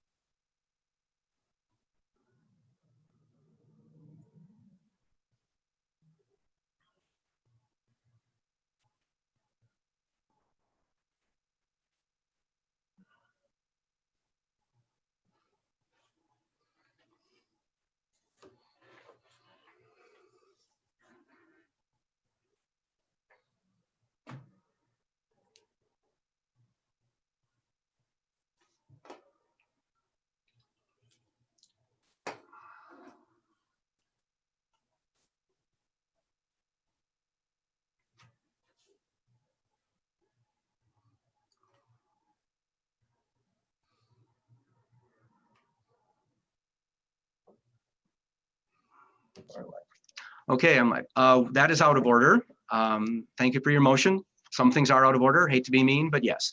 Okay, so we will now move on to Bridget Borer. We will unmute Bridget. Thank you. I just wanted to say that I did raise my hand a couple times and didn't get recognized, so I don't know if there was an issue, if it was being shut off. I mean, it's a moot point now because I don't even remember why, but I just wanted to mention that there seems to be a problem with sometimes we do raise our hand and don't get recognized. Okay. Thank you. The technology team is looking all that over to make sure. Again, I'm just handed cards, but they are trying to make sure that this building the airplane in flight that we're doing here can work as best. I know there's 400 people, so I understand. Thank you so very much. Okay, Deb Douglas, we will unmute Deb. Thank you.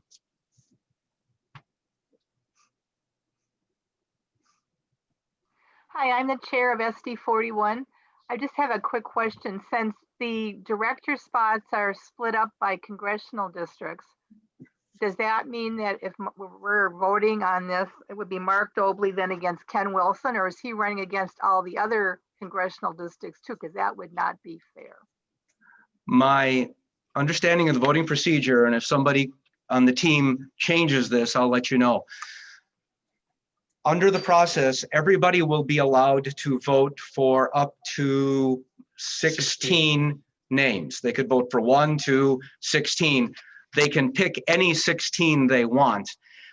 And then all of the balancing, et cetera, will be done at the end of the voting process. Under the special pandemic rules, that's how a number of our elections have had to take place. So I'm going to now see if anybody has said I've misstated anything, but you could pick who to vote, and then it will be tabulated under the rules. And Scott has something to add? Okay, Scott? Thank you, I do. How we're going to conduct these votes is we're going to deploy a poll to all the people that are in the room that are not on a phone that is voice only. For those of you who are going to be taking the poll online, you will see all 18 names that have been placed in nomination, and you will be allowed to vote for up to 16 of them. You will see in the poll that they are broken into two groups. Those two groups mean nothing. They're merely two groups because Zoom does not allow more than 10 options in a given question. So we've had to break this into two questions and one poll. But you can vote for any of the people on either of the halves of the list you like, but please do not vote for more than 16. Those of you who are on a voice-only phone will be placed into breakout rooms. And as soon as I deploy the poll, I'll push go on the breakout rooms. You will be in that breakout room with two people from the DFL staff.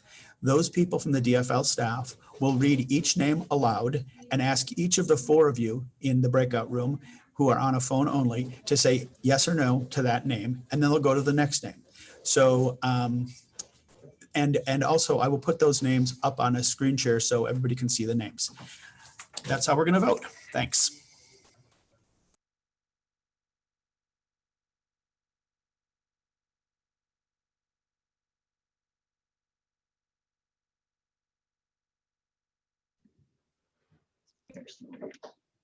Okay, I believe I've been unmuted. I have another card here. Thank you, Scott, very much for explaining all the different ways we're making the world work. David Tilson. So we will unmute David. I don't know who she is. Well, it's coming. As an aside, his great grandmother was the first party chairwoman. I thought I was unmuted. What is the two questions? What is the difference between an at-large delegate and somebody who's already a delegate? Jadzia, my understanding, is a delegate from SD 62, as I am, and my good friend Jadzia has put herself in nomination. I'm just wondering why someone would want to be an at-large delegate if they're already a delegate. What's the difference? And then the other question is, on this poll, will the congressional district be identified? Okay. That's Let's all. start with the first question first, because I'm not sure how the technology, whether it'll say CD next to the name or not on the ballot. I'll answer that then. But you've jumped to both the director election now and what's going to be next on the agenda, which is the 50 at-large state central committee members. So I think what I'll do here is a primer on the two structures. I'll start with what's going to be next, which is state central committee, which is you folks are on this call because you already were elected to the state central committee by your local districts, either by being chair or vice chair or by an at-large election. Under the party constitution, there is a second opportunity to be elected to it, which would be 50 additional at-large state central committee members to serve for the next 2 years. So you are voting to get a larger group of people. So if you are already on the state central committee, it wouldn't make a lot of sense to run for at-large because it is all one pool of people who will be working on the party process for the next 2 years on the effort. So that is the distinction. It wouldn't make a lot of sense to run for the same position because you can be on the central committee 2 or 3 different ways, but you only get 1 vote per person. So thank you for bringing that up. Regarding the director issue, that is the state executive committee. Now, the executive committee is a subset of the central committee that in addition to meeting with the central committees, also meets additionally throughout the year and works on a more granular level of the procedures and the budgets and the technical aspects of the party, to then present to the central committee in a more structured form. So that is a different job in that you go to a whole nother set of meetings in addition to the Central Committee, and you use whatever knowledge you have from your time in Central Committee or local units or whatever to go to the next level of detail on working on it. So that would be a different additional responsibility. I hope I haven't gotten too detailed, but I'm just trying to structurally describe it in a constitutional sense. So that's what I have. So that's that. As to whether the ballot will describe, whether the ballot will describe CD, yes, the ballot will tell you which CDs they are from. Thank you much. All right, I have, next one is Kim Vera, or V-E-R-A. Kim, we're gonna unmute you.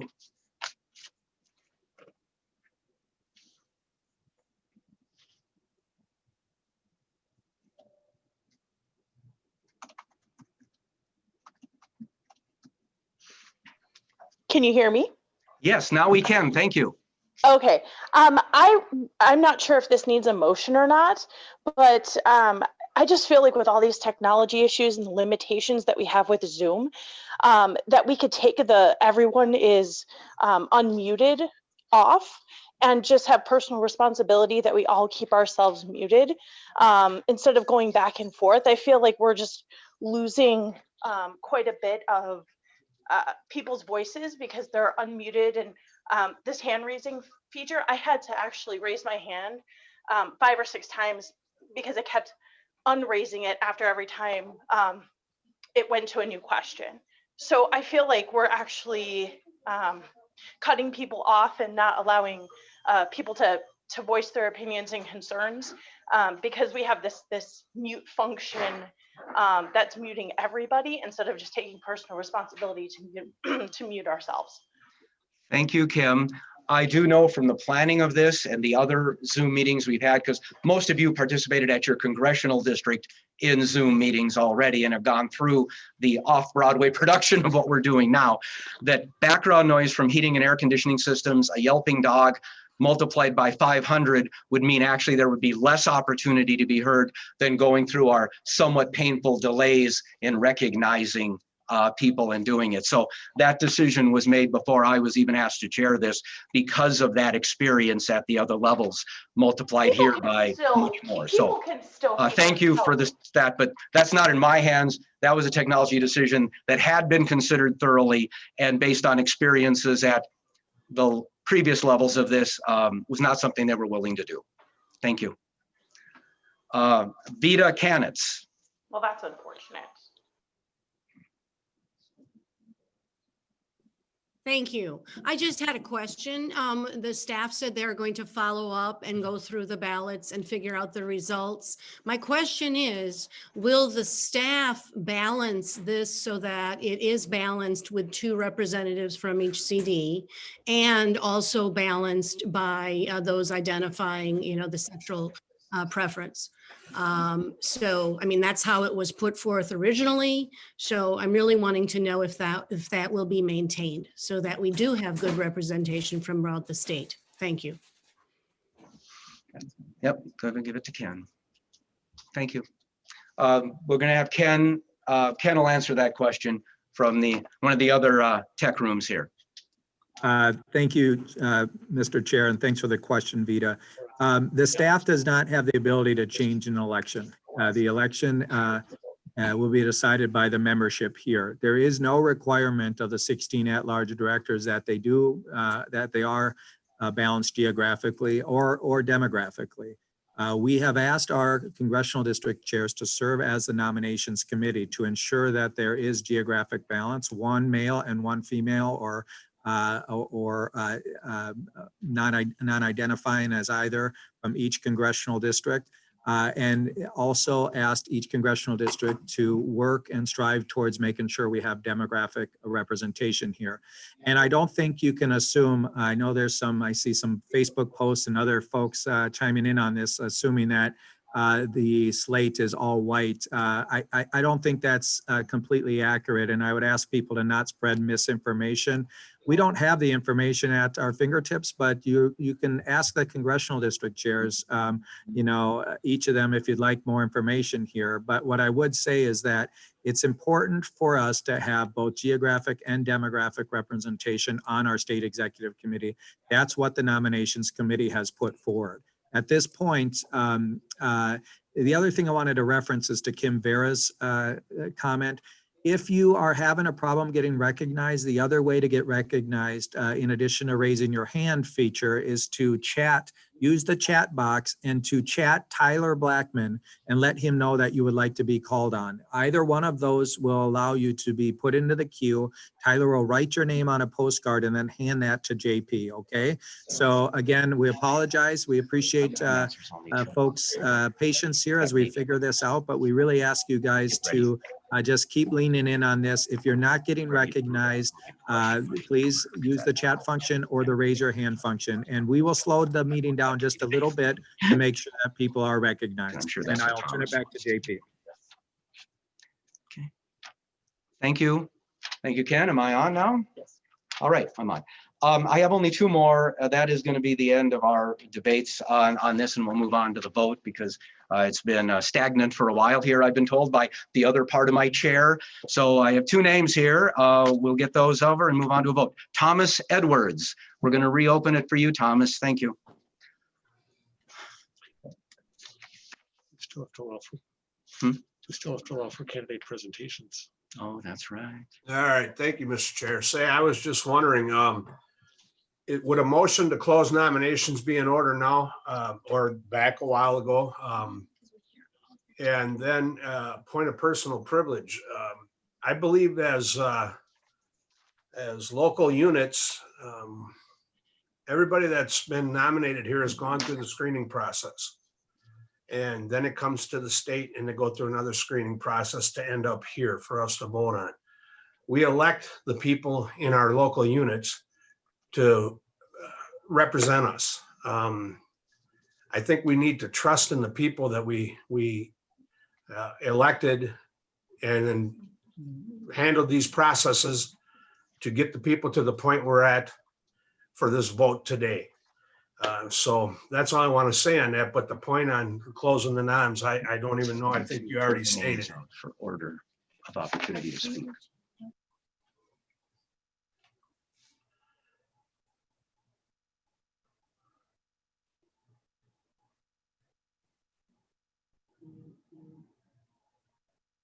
Okay, I think I'm unmuted again.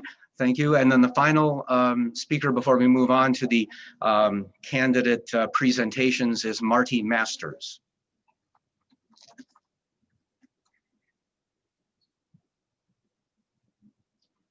Looks like Tyler, I can mute and unmute this one. Yeah, okay, so get Marty.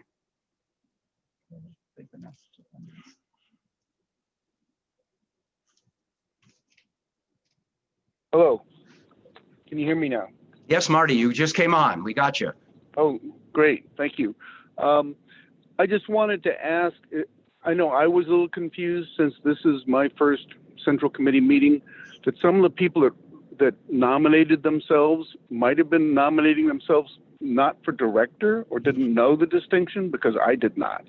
So it might be worth asking them whether or not they want to still be considered, or if they thought they were nominating themselves for delegate rather than director. Gosh, thank you much, Marty.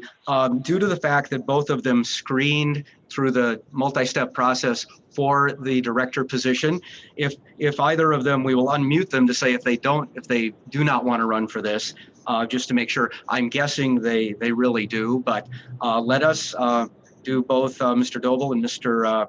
Updegaard just to make sure that they are running for this. Thank you, Marty. And I understand first meeting. I said, I haven't missed one in 39 years. I vividly remember how confused I was at my first meeting, and I'll do everything to make that less stressful for everybody here. Thank you much. Okay, so have we confirmed that both of them are running? Well, unless they say otherwise. Okay, Yeah, Mark says yes. okay, they said yes. So, okay, so we now have the candidates. Under the rules, each candidate will be picked at a random thing. So I'm going to ask somebody in the other room to take the names and give me an order. The names are pulled out of a basket or something, because I'm, okay.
Just say it.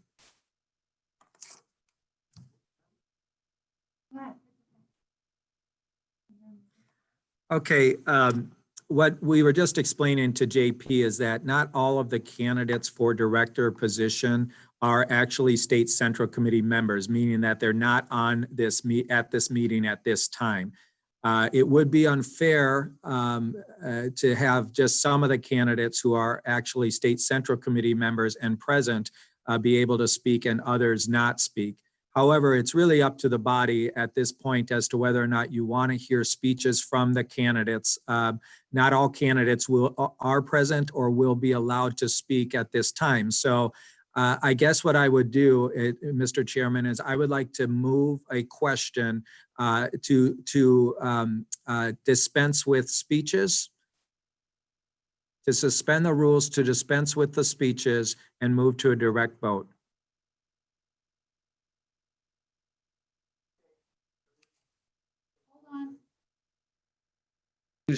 Now you're live. Okay, thank you.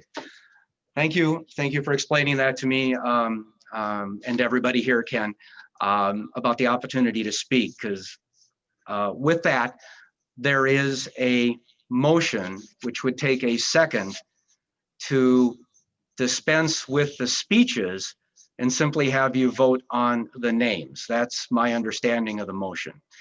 I know that that would take a 2/3 vote.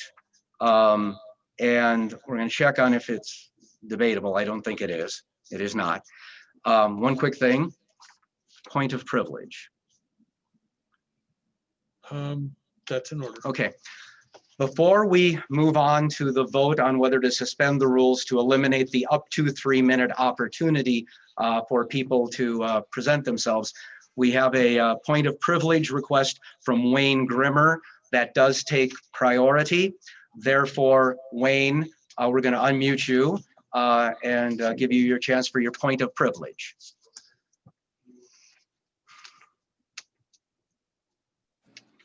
All right, greetings, everyone. Thanks for giving me a little bit of time here. I just wanted to share that there was a lot of work that went into this from the CD. I am not appreciative of some of the comments and suggestion that we have not provided a due and good process for doing this work. That being said, we do have some additional names potentially to put on this slate. I would definitely like, if we are going to go ahead and put these names out there in addition to the names nominated from the floor, that we clearly identify not just the CD that they're from, but whether or not they were put into nominations or they were nominated from the floor. So, because we put a lot of work into this, and I would like to see that acknowledged in the slate of candidates that are shared with the body, especially if we don't have an opportunity for them to speak. Okay, thank you, Wayne. As a congressional district chair, we know all the work you've all went into this. I believe, however, you were making a request to staff on how the ballot would be set up. And I don't believe they necessarily have the ability to do that. I'm not sure what order these are going to be in. There were only 2 names that were nominated from the floor, and the slate was up there. So I'm not sure if they can do that. I mean, a ballot is selected. So I appreciate your inquiry, but I don't think that's something, that's a technical issue. And I don't think you're making a motion that we have to redo the technology after all you've been through, Wayne, with technology on all these congressional district meetings. So, okay, with that, we are at the point now of going on to the vote on the motion to suspend the rules for the purpose of eliminating the 3-minute presentations. Get ready to vote. All those who will vote yes will be voting to suspend the rules for the purpose of eliminating the 3-minute presentations. If you vote no, that means anybody will have the opportunity for the 3-minute presentation. Some are not on the call, they may not use it. Others may choose to waive it, but they will have that opportunity. So with that, you can now vote yes or no, and we'll get enough time to get this through the process. Thank you very much.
Okay, I believe I'm back on. We've got, it looks like vast majority of votes in, but I always want to make sure people who are having technological problems have their shot. So I'm going to do another countdown. 20 seconds from now, we will close it. So I'll do the countdown so you get your opportunity.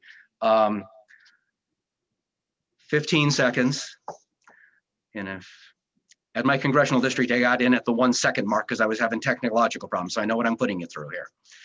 5, 4, 3, 2, 1.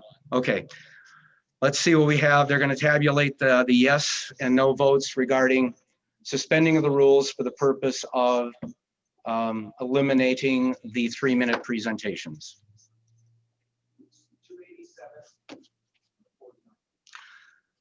Okay, I'd like Scott to announce that. Can we go to Scott for the announcement of the vote? Yes, I am here. The results are 287 in favor, 48 opposed. The motion carries. Okay, thank you. That means we have suspended the rules for the purpose. Hang on. Okay. Now, thank you, Scott. Now, I hope you understand, folks, I'm not trying to frustrate you, but the procedure is we have now voted by well over 2/3 to suspend the rules for the purpose of voting on eliminating the 3 minutes, which means we now have to vote on the underlying motion, which will only take a majority vote. So now we are actually voting to eliminate the 3 minutes because we've given ourselves permission to vote on that issue. 200 conventions, and that's always the most difficult thing to explain. With that, we're now going to open the balloting again. Again, this will be a yes vote, will be a vote to eliminate the 3-minute presentations. A no vote will be to have the opportunity for them. We're going to open it again for that vote. I know most of you think that's redundant, but that's the process. Thank you.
Believe I've just been unmuted again. We're going to do the 20-second countdown in case we seem to have almost all the votes in. 20 seconds. 15. 10. 5, 4, 3, 2, 1. Okay. I tried to. Tabulating, turning it over to Scott to report the results. The results are 279 cast in favor, 44 cast in opposition. That motion passes.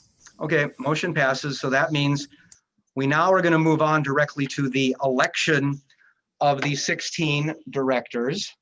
The technological people are putting up the slate, trying to replicate the way that it was done, the way it would be done at a live convention where you would have had a nominations report and then nominations from the floor.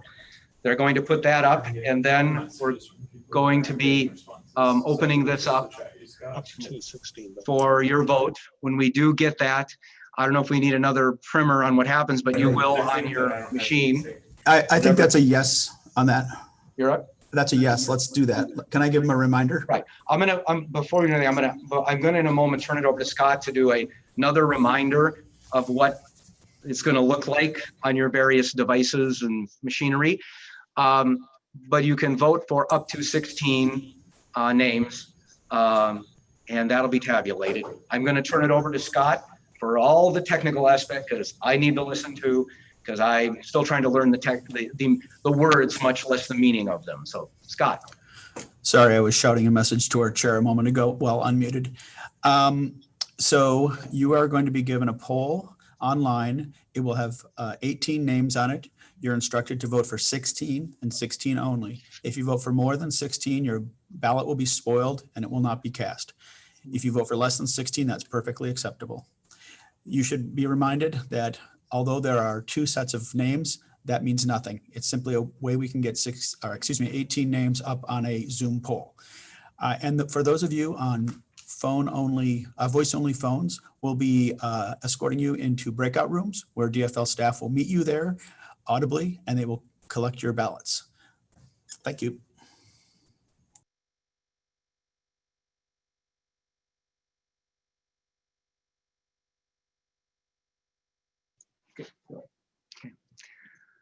Thank you, Scott. Am I back? Yes. I am back. Thank you. I am now going to read the affirmative action outreach and inclusion statement, which is done before elections. And then we'll go on to the next step. Since we're in the middle of this process, this is the next step. The DFL seeks to end discrimination and bigotry in all its forms and to inspire broad participation in our party. As part of our commitment to outreach and inclusion, we will take affirmative steps to increase the participation of members of all underrepresented communities. When you vote today, remember this commitment includes electing members of underrepresented communities to positions both within the DFL party and in public office. Now, I believe we're in the middle of a voting process, so this is going to take a while because you're going to have to be reading over 18 names and voting for up to 16 positions.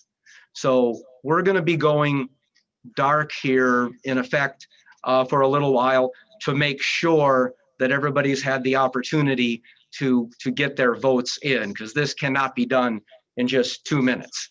So I understand this is going to be, could be a 5 or 10 minute process to make sure everybody has their opportunity. I just need to do one quick consult. They want to make sure you get through any points before. Okay. And is discussion in order on anything at this point? Well, point of order, that sort of thing, would be general discussion is not, so ask why they're. Okay, I'm gonna have to ask if you've got a point of order for the 3 cards I've been handed, so we make sure that it would be in order, and otherwise we'll do those after the election. So first name is Michael Barefoot. Michael, we're gonna unmute you, and let me know if you have a point of order that's in order at this point. Is a point of privilege in order at this point? I'll let state it and then we'll state it and then we'll determine what it really is. I just would like, if we were in person and we were voting, we would freeze the floor for a set period of time. And you've been just, the chair has been just starting a vote and then saying, okay, now we'll have 20 more seconds. So when you start a vote, can you set a period of time so we can set timers and we can know when the voting is going to end? Thank you. Okay. It makes sense. Appreciate it, because we've been seeing if the votes are all in, because we have that option. But for this one, I think I will set a definite time, because I think you make a good point, Michael. Thank you. Freezing the floor for the, to eliminate upgrading alternates is not relevant.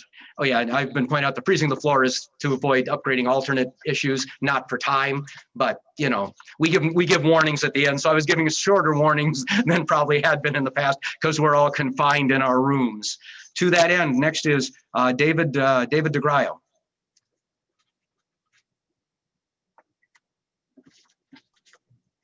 Oh, and by the way, okay. I do see a note. You wanted 10 minutes for voting. I'm going to do 10 minutes for voting if that covers it. You know, I was more just saying, like, when we go to the ballot, can we have a recess with a time certain to resume, since everybody's been sitting for 2.5 hours? Actually, I do think that's a good point. So one of the few privileges as a partial chair, David, I will give us 10 minutes for voting, and also people can use that time, and we will reconvene to announce the vote when I will announce the time when we go to the vote. So thank you. Very good point, David. Okay, Greg Grafe. I'm handwriting issue. I think I got that right. Greg, we're going to unmute you. Yes, I was just wondering if you came up with a solution on, will we be able to see who was on the slate originally and who the other 2 are separately? Thank you. Yes, I've been told that the slate will look like it would, as close as it would to a live convention, which does mean the slate is going up and then the nominations from the floor go up. So there will some way that it is differentiated, because that is the way it naturally occurs. And we're trying as much as we can to recreate real world. Thank you. Megan Thomas, we're going to unmute you. Hello. I have a question. If we're an in-person ballot, we would be required to sign the back of our vote. Will the poll results be publicly viewable later?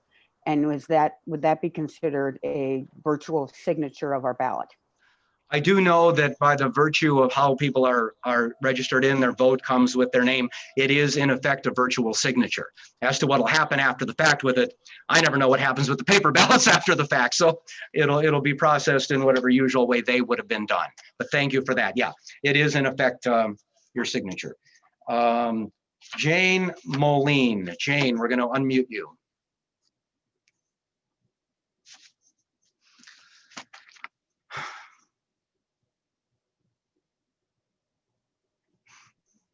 All right, my question was covered. And Okay. I lowered my hand. Thank you very much. Thank you, Jane. Appreciate that. We want to, and finally, Cynthia Spellman, you get, how should I say the final word at this point, Cynthia? I'm just curious where the ballot is. Have you said that? Oh, it's going to, that's going to pop up here when we actually start the process. So, but there will be somebody here if you have problems getting it. But that's a nice transition point, Cynthia, to get on to where we're at. We are at the point, according to my very expensive $34 10-year-old watch, I'm going to set a time of for a recess of 10 minutes, which actually I'm gonna have a balloting period for 10 minutes, guaranteeing we will not come to order for any business till that over 10 minutes has happened. So my watch says it's coming up on 25 minutes after 12. So when my watch says 35 minutes after 12, we will come back. We're gonna put up the ballot now. You'll have all that time for balloting and then, and whatever other break you may need to stretch while you do that. So that's it. We're going to balloting.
You're live. Okay. Hi there. Guess I'll take this off since I'm now not near other people in the room. I'm going to call us back to order, but I haven't finished the countdown yet for voting. 2 inquiries were made, just so you know. They will affect voting, and this is one of those things where technology is getting in the way of purity. And like I say, building the airplane in the air, we're going to have these two issues. The first one is apparently because of the 2 pages on the ballot. If you only voted for somebody on one page and you didn't vote on the other page, it may not let you submit. We haven't figured out a way to override that. So if you really didn't want to vote for anyone who was on one of the pages, it in effect means you're going to have to vote for someone on both pages for it to be able to submit. If you really have a problem with that, I'm not sure we get around again. That's one thing. Technology is impacting it, and it's going to be one of those rules of necessity things that will override. The second thing is again an interpretation issue. Traditionally, on again it's technology. Traditionally, on a ballot, you will get a nominations committee report up on a screen or on a placard, and usually it may be handed to you in a packet of papers in front of you. You then would get and that would have the names of the nominated committee people. There would then be nominations from the floor where they would either be added on the bottom of the screen or you would have to write them down on the paper in front of you. And then you would do your ballot regarding those names by whatever method is done at that technology. Here, based on the request, rather than have the 2 people who were nominated from the floor, they were put by the congressional district because many people wanted to be aware of that. It did in effect mean the floor nominated was putting next to their name rather than them being at the end for floor nominated. That was a way to deal with it. It's not a matter of trying to say the slate counts more than it would in any other thing because we don't do voting by slate. You have to vote by individuals. So by putting them by congressional district and then designating them, it was another way of doing them at the end of the ballot where they would have been added. Again, it's technological necessity or technological choices were made that, as near as we know, this one isn't going to really impact how people vote much, but the first one may because it might force an additional vote. We do not have a workaround for these. If you do want to use a telephone inquiry instead somehow, overriding or whatever, I'm going to give an additional 3 minutes right now for people to figure out how they want to deal with that having to vote on the 2 pages. You may just have to go with your next level choice. I think the people who vote by phone don't necessarily have to do that. If it's really important to you, you may have that. So I'm going to give 3 minutes for people to try to deal with that. But I've pointed out the issues of technical ways of doing things that, due to necessity, we've come up with them. Every one would be somewhat bad, as with every other one. So I don't make any of those decisions. I don't even know how to do any of that. But the people around here I admire and trust have put great effort into this, and I thank them overwhelmingly for whatever decisions they have made, whether or not I agree with them. With that, you got 3 minutes. We'll go from there. A little extension of the recess.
Okay. Hi there, welcome back after station identification. Old reference. It appears we've had every opportunity for follow-up votes here, so I'm going to do another 20-second countdown, but I think everybody who's wanted to do follow-up phone inquiries has, as near as we can tell. So 20 seconds from now, we're going to close it and go from there. And I thank you for your patience. 15 seconds. 10. 5, 4, 3, 2, 1. Okay, we have closed the vote. They're going to be tabulating now. When it's ready, I'm going to turn it over to Scott to report the results. Although it appears he's in the process of doing that right now. It's displaying to you right now, so you can see the vote results as we go to get our top 16. So are you going to read off the names, or is it just displayed that is the official report? Okay, we'll read off the names just so you don't have to, if you have any visual issues or your machine isn't working well, we'll read off the names. Thank you. Remember, these are provisionally reported results. We will be performing an audit of the results afterwards to make sure people didn't overvote or otherwise spoil their ballot. And we also have to incorporate the phone ballots into these numbers. But from the online poll, the results are as follows. I'm just going to read the names in CD order from top to bottom. These people appear to be elected provisionally. Randy Schubring, Shaniqua Johnson, Joy Nicolai, Ken Wilson, Kate Peer, Andrew Zenk, JP Baroni, Andrina Guinness, Jules Goldstein, Jen Thorpe, Tamara Polson, Del Jenkins, Tim Velde, Lori Dreesen, Katie Humphrey, and Joel Heller. Congratulations. Okay, are we back to me now? Okay, thank you. Thank you very much for working through that process with us.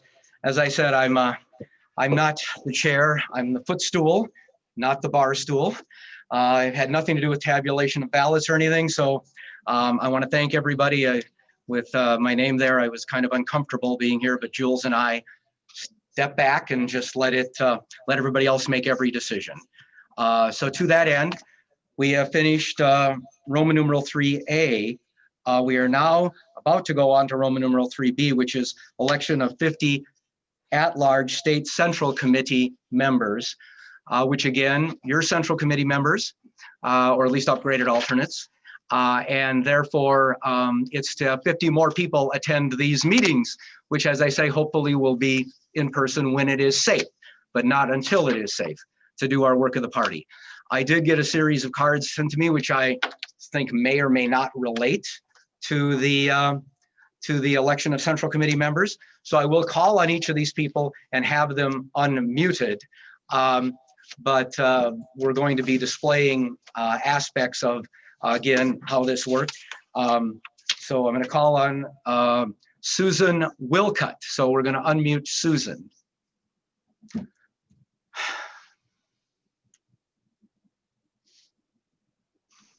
I only got one page of the ballot in the last election. Okay, Susan, we'll have the technology people connect to Susan Wilcutt, was only able to open one page of the ballot. Thank you much. We'll have them check on that and follow up regarding other ballots. Okay. Barbara Chaffee.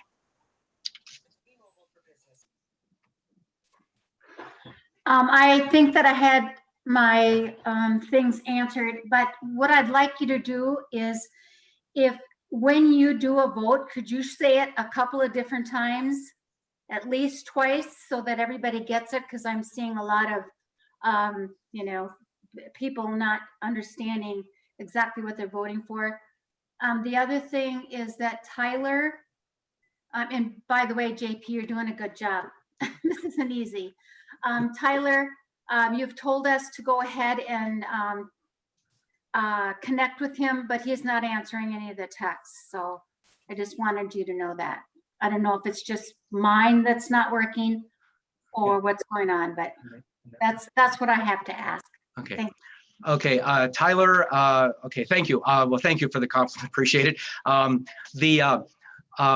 In the process, Tyler has now got some assistant Tylers as he's dealing with this. But he did hand me the card, but in the middle of a ballot, it all accumulated because we weren't doing other things while the ballot went on. And thank you for the point of reminding people what to vote on. I do always try to say at least twice, a yes means this practically, a no means that.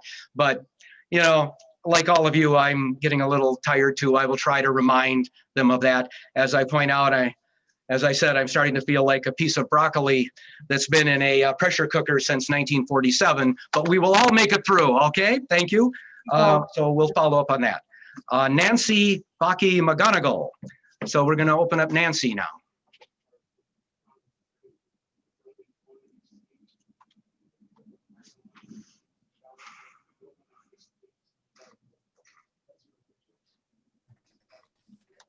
Am I now unmuted? Yes, you now are just now. Thank you. Go ahead.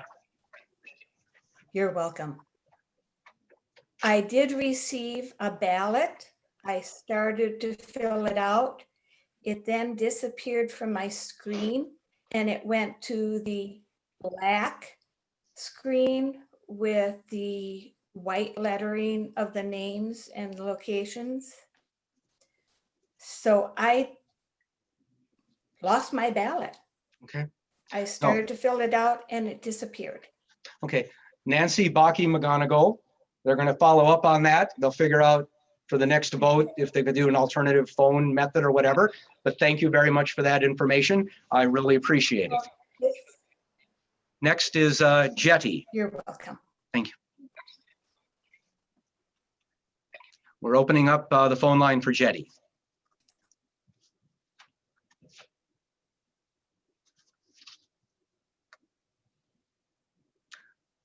We've opened up the phone line, I think. Okay, are you still there, Jetty? She's not unmuting herself. I think you may be muted on your side now.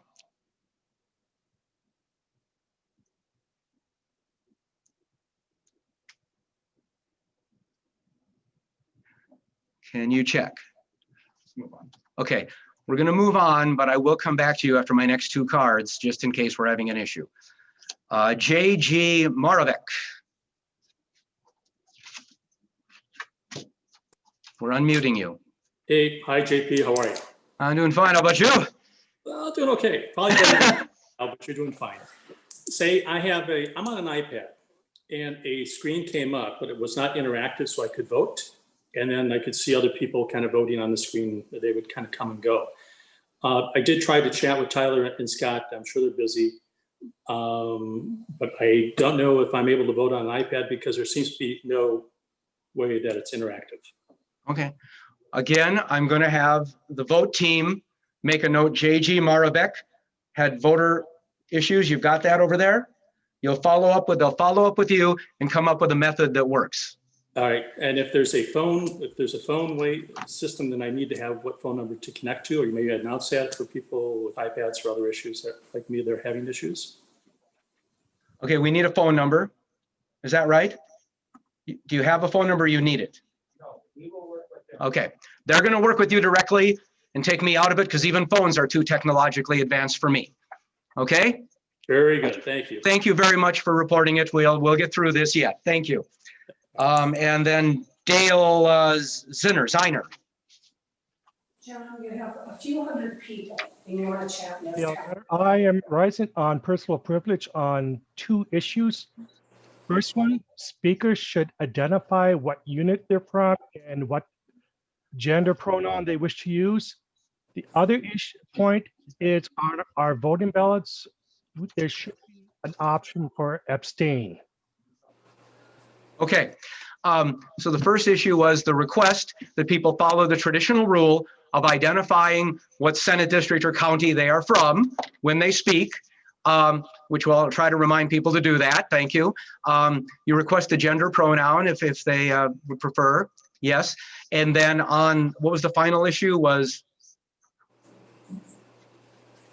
I forgot the final issue. Whatever. Do you remember what your third issue was? He's muted. Okay. All right, so sorry for the inconvenience again. To have an abstain option. Oh, yeah, no abstain feature. There is not an abstain on the ballot, but since you are a registered part of the meeting, I'm not sure if just by not voting, that would count as an abstention because you are in the meeting. They didn't do technology on that. Again, something to learn for down the road about whether that option can be put on the ballot. Mr. Chair, follow-up question on that. My reason for the abstain was so that people could do an abstain if they did not want to vote for anything on the first page of a ballot. Right. Yeah, that's a good idea because that would allow people on the first page of the ballot to go to the second if they only wanted to vote for a couple of people and they were all on one side. Very good. They're going to see if they can work that technology in right now. I appreciate all you technological geniuses. So we'll see what we can come up with here. Thank you. Okay, Dale, that was that. And now I have, oh, Jetty is back. All right. I think hopefully we got through the unmute thing. So Jetty, we'll open it up for you. Well, it doesn't matter now because I just couldn't vote. Okay, my ballot disappeared and I couldn't get it and I just couldn't vote. Sorry. Okay. Your ballot disappeared. Well, okay, we can do the backup phone vote process for here on out because we don't want you to be disenfranchised. What's the backup phone number? I guess. Okay, the tech people have got your information. They will follow up to find a way to get you a valid vote. Thank you very much for bringing it up. We need to know that. Thank you. Thank you. David DeGraio.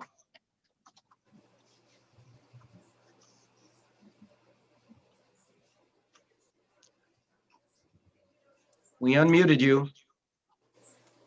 Okay, now he did.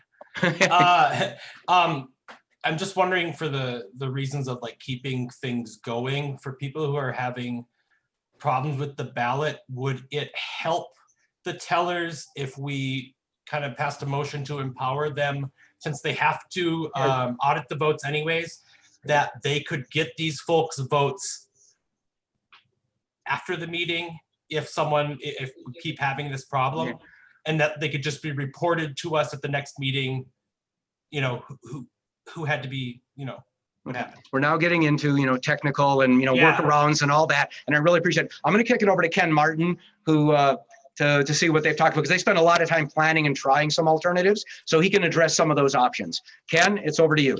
We have been taking note of everyone who said they had an issue with the ballot during the first round. Those people will now be moved into a breakout room for the next round of voting, and we will collect their information audibly. And so anyone that is having an issue with the ballot during the voting process, please message Sally Miller. You can find her in the group chat function. Message her that you're having a problem with the ballot, and we can move that person into a phone-only room, and we can take your vote audibly.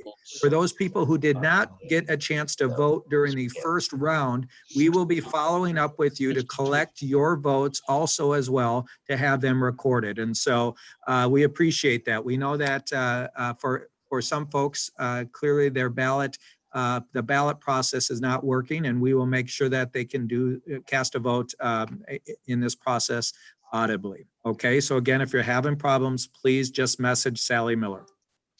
Okay. Thank you, Ken. We're back here. Okay, so as far as these technological issues, what Ken basically said is message Sally Miller, so it doesn't have to go through me to them, and I do appreciate that. I guess I have two more here before we'll move on to this election. Renata Hunt.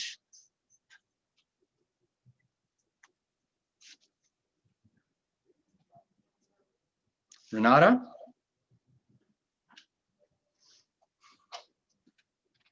Are you muted? Hello, there you are. Okay, there we are. Renata, go. My issue was the same. My ballot disappeared. So I like the idea of contacting Sally Miller so we could all move forward. Thank you very much for all your work you're all doing. Thank you much. It's quite a team, quite a team. Thank you, Renata. John Brillhart.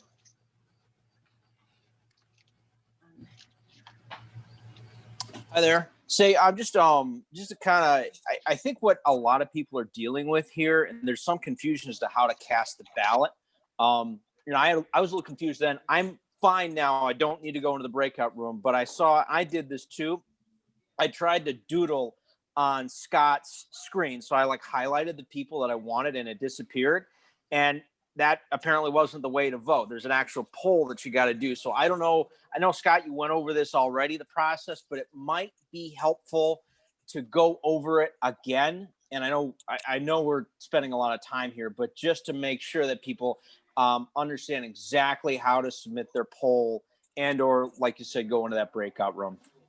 Thanks, That's all. John. I'm sure that when we do the next vote on State Central, I'll kick it back to Scott for another review, and it might have a few layers of what we have learned in this process in there. So thank you, John. Yep. Finally, Stephen Peer.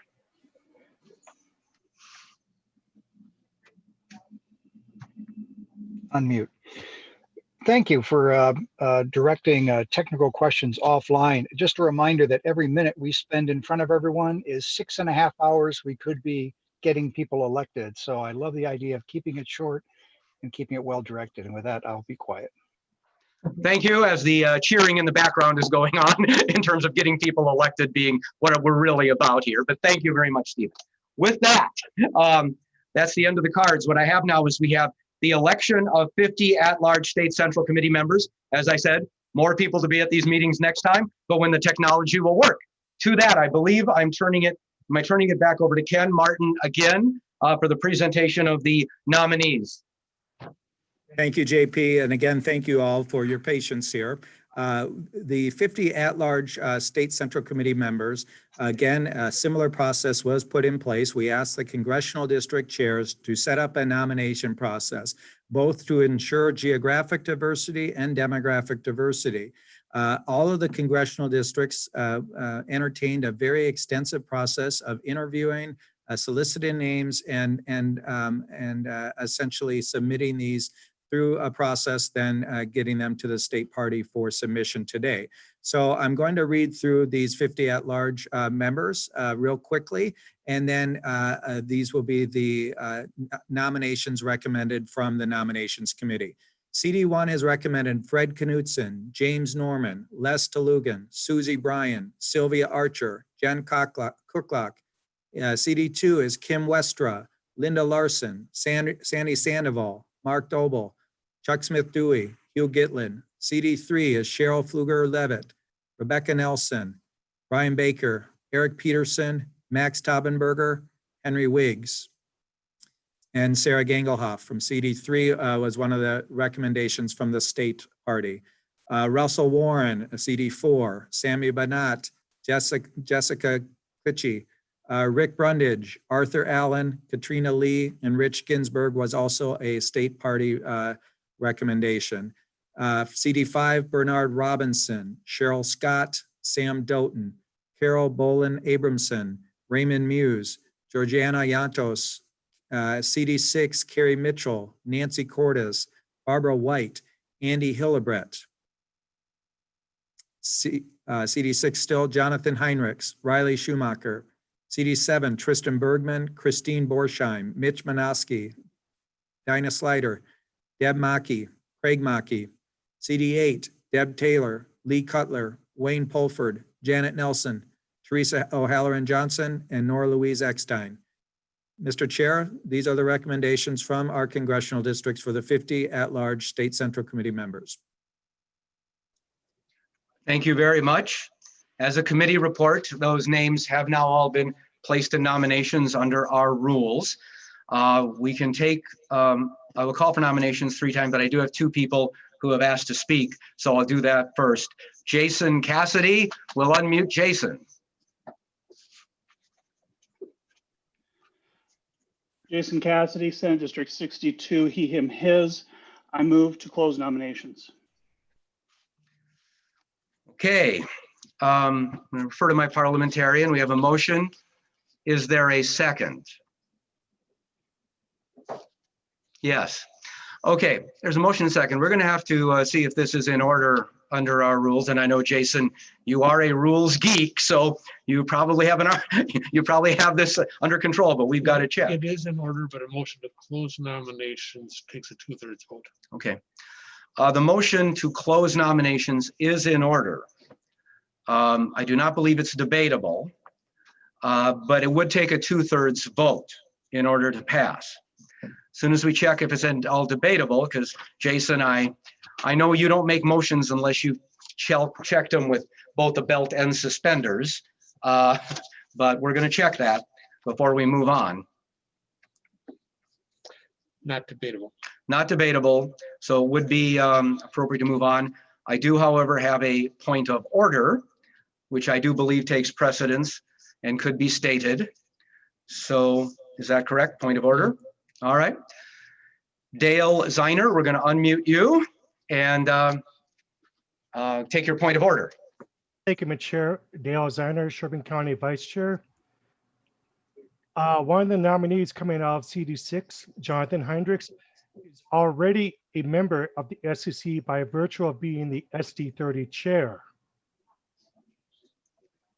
Okay, thank you for that information. We will, I'll give you a little practical analysis of that, but we now know that, but that's a factor and people can consider in casting their vote. It would be a bit redundant. This does occasionally happen.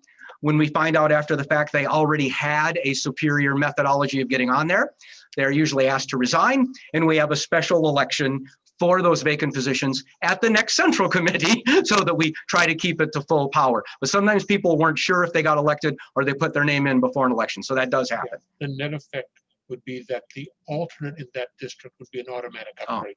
That's right. I've been pointed out by the parliamentarian that technically the person could choose to sit as the at-large and allow an alternate in their district to move up into their spot, which in effect is a second way that district would still be at full representation.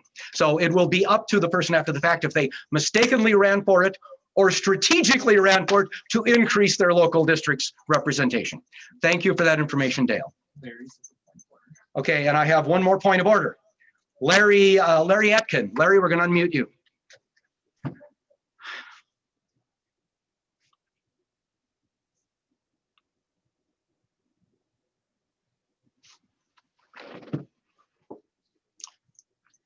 Larry, have we got you there? I would, at this point, ask the chair to rule that motion out of order since it was not even attempted to ask for other nominations first. As a person who's only on the SCC as an alternate from my Senate district, I wanted to have the opportunity to nominate myself as a full-time delegate from my congressional district. I think I should have at least have had the opportunity. So I would ask the chair to rule that motion out of order, prior to taking nominations from other interested parties. Thank you very much. And I'm going to do a second consult with the parliamentarians because I don't get to do what I think is fair. I have to do what General Henry Robert wrote that I have to do. And if it is in order, there will be a vote that will take 2/3. If it fails to get the 2/3, then there will be nominations. But I will see if there's any way structurally when it came up with and all the superseding factor that would allow it. If it is, I will use it. This is the section. Okay.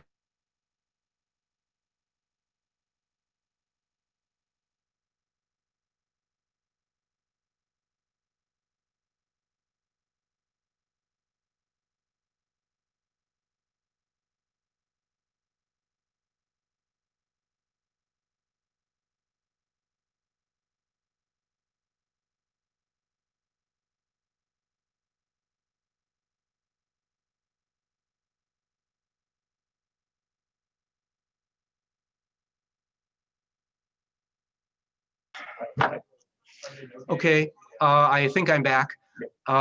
Consulted with parliamentarian, also reread the page.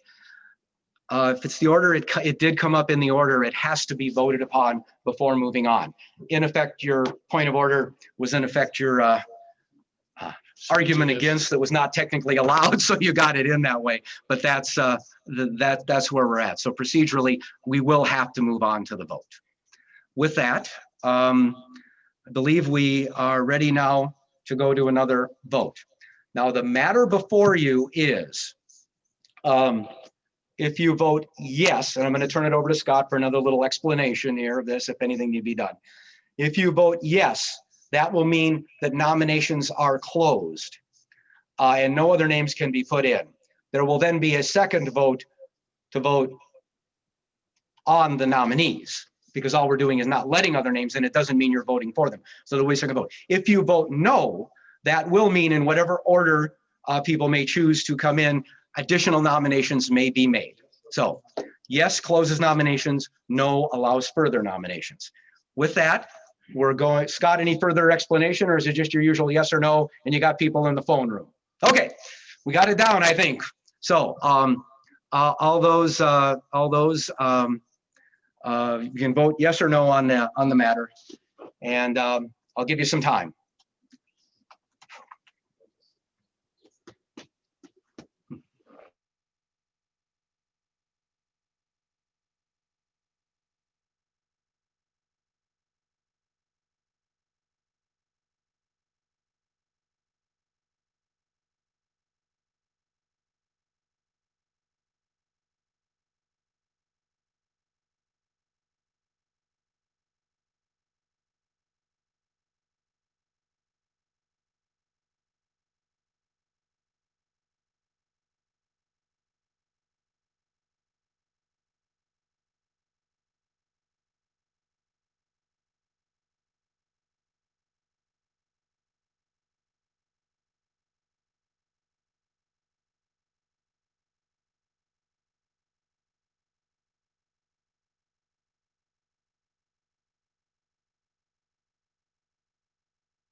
Okay, folks, I think we got the vast majority in, so I'm going to do the 20-second warning here again for your last chance to vote.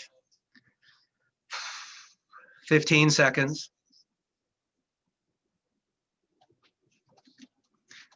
10 seconds.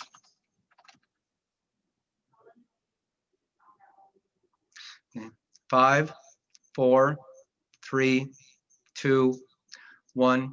Okay, balloting is closed, and we'll get the results from Scott when they're ready.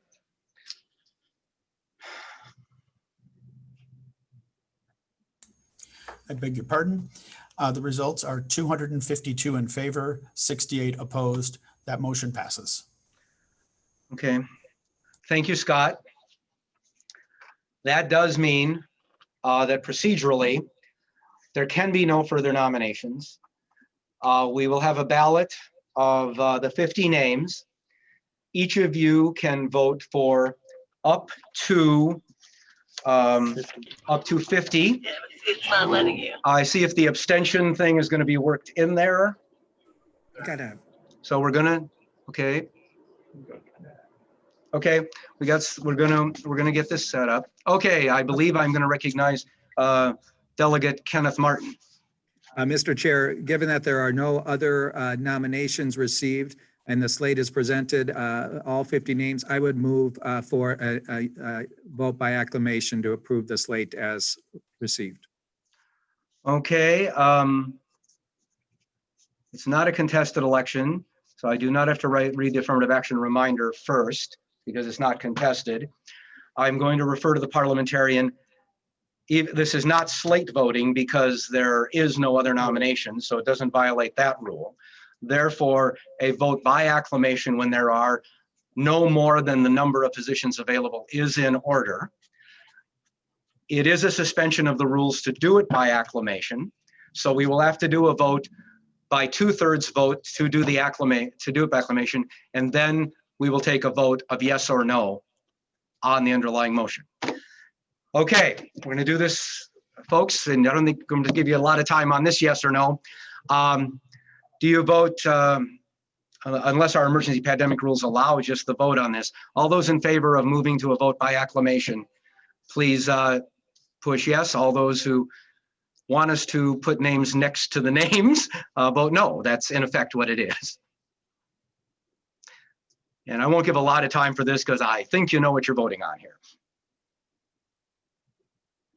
Just go ahead and go to 20 seconds. 300 votes have already come in. Just go ahead and do 20 seconds, 300 votes. Okay, I'm giving you the 20-second warning now because the vast majority of votes are in. So we got 20-second warning. 15, 10, 5, 4, 3, 2, 1. Okay, let's get the results of the vote from Scott.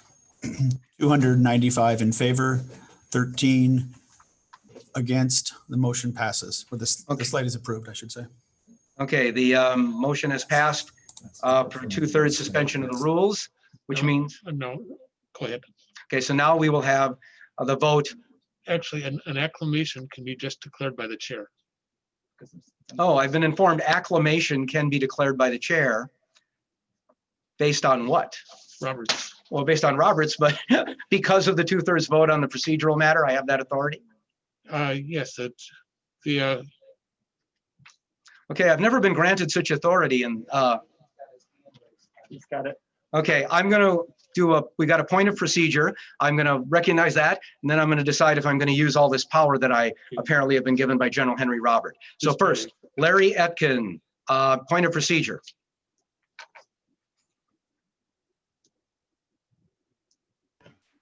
Okay, I've been trying to get in for 3 votes now. Move to reconsider the motion to cast the unanimous ballot.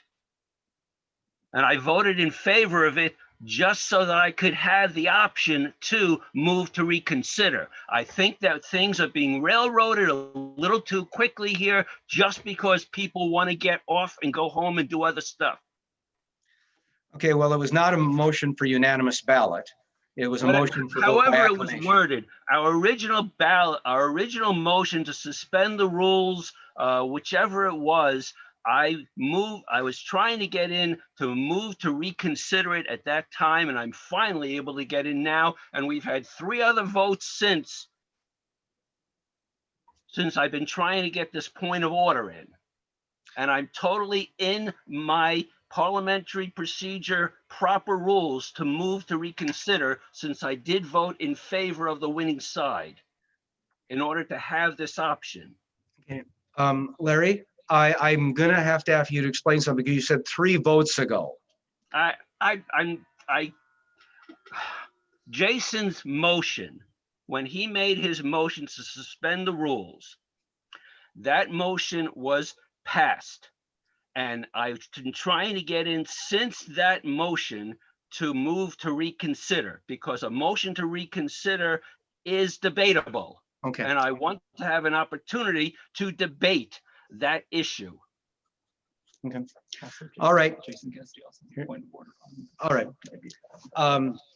Okay, so we're now going back 2 motions to the motion to suspend the rules for the purpose of closing nominations. That had nothing to do with the unanimous ballot because we've never had one of those. So that's the one we're talking about. You wish to make the motion to reconsider that and have us do that. Yes, which First, negates all of the votes that we have taken since that point. I have a point of order from Jason Cassidy. Then I will determine if there's a second.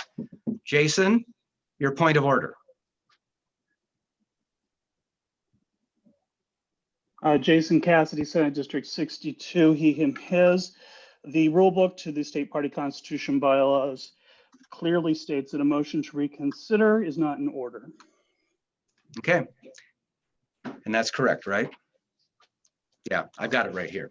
Okay, thank you. I would like to have a statement put on record, if I have the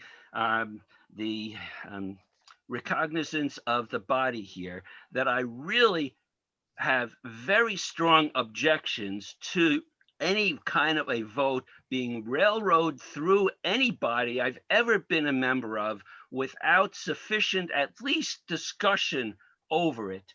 And I'm really, really disturbed that somebody who I respect as much as I do respect Jason would have done this at this point in time. And I would like to have that statement put in the record. Thank you. It is noted. We have gone through this and this. I have where we are at, just so you know, I've got two cards here. Hang on. Okay. Okay, they both withdrew, so I have no cards here. So let me see if I remember where we're at here. We have a vote. We did the 2/3 vote. I am now eligible to, and I just reviewed the record, and it does say that if there are not more candidates, the assembly, the motion to close, that I can declare that they are all elected. Since we've gone through all the procedural steps prior to that, I will declare that without the vote, since I've been told I have power, and I'm so used to not having any. Just ask my grandkids, I'm quite impressed. So thank you. I have a card here for Jonathan Thorson. Jonathan.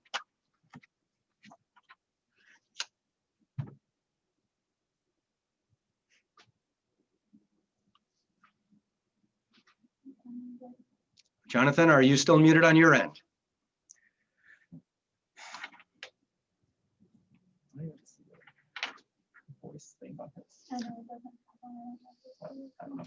We've tried, Jonathan. Okay, we're going to move on. If you want to send a separate message, follow up, we'll do that. We're now moving on to Roman numeral 3C, election of at-large standing committee members. And there's a series of those with 11 members each on 3 of them and 8 on the 4th. I believe at this point, for the nominations committee report, turn it over to Chair Ken Martin. Thank you, Mr. Chair. And at this point, we're going to share the recommendations of, I'm sorry, just one moment. We're having a.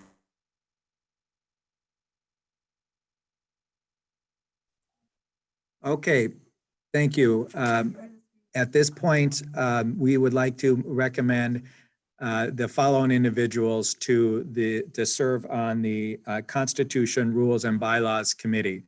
These are names, again, that were submitted by various congressional districts, as well as interested members who had served previously on these committees, as well as taken in input from the committee itself, as well as folks who have, over the last several months, responded to our solicitation of names to serve on these committees.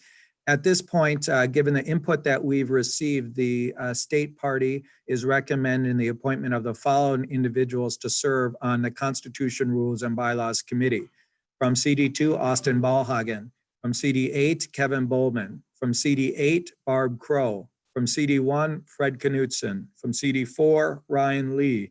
From CD5, John Moravec. CD6, Rachel Nelson. CD1, Caitlin Nicholson. CD5, Travis Thompson. CD5, Chris Thorpe. And CD4, Claire Verbaten. Again, just so you know, there are elected members from every congressional district that aren't reflected here that have been elected to serve on these standing committees by virtue of the congressional district appointment process or election process. These are recommended names from the State Central Committee to serve on the standing committees, on the Constitution, Rules, and Bylaws Committee. And I'm proud to put these names forward as recommendations for the State Central Committee to serve on the Constitution, Rules, and Bylaws Committee. Thank you, Mr. Chair. Okay, thank you. We have placed a nomination. I have 3 cards here in the order they came in. Larry Etkin, we're going to unmute Larry.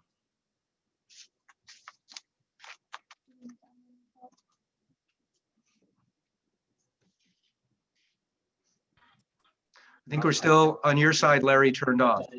I expect that somebody like Jason's going to move to close nominations on all of these things, and based upon the proclivity of the body to get everything done with quickly, I think it'd be a waste of my time to say anything else at this point, so.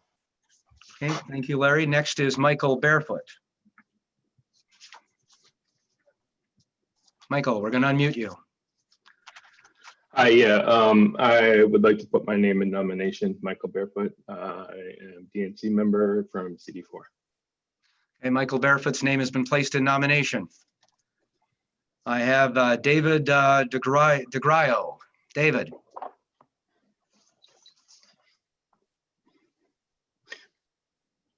I also have a point of clarification too.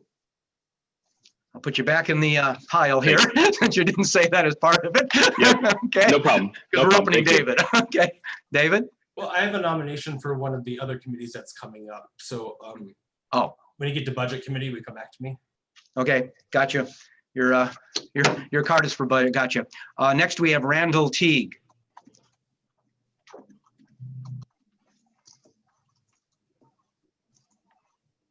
Randall Teague and my point has already been made. Rachel Nelson is from CD4 and not CD6. And apparently that's now been corrected. Thank you, Randall. And I'm sorry with my name always being mispronounced. I do apologize. I should have known better after all these years. Okay. And I know where Rachel lives too. Not that that's a threat, just because I'm Italian. Okay. And Wayne, I think you were going to make the same point, Wayne, to put Rachel where she really belongs.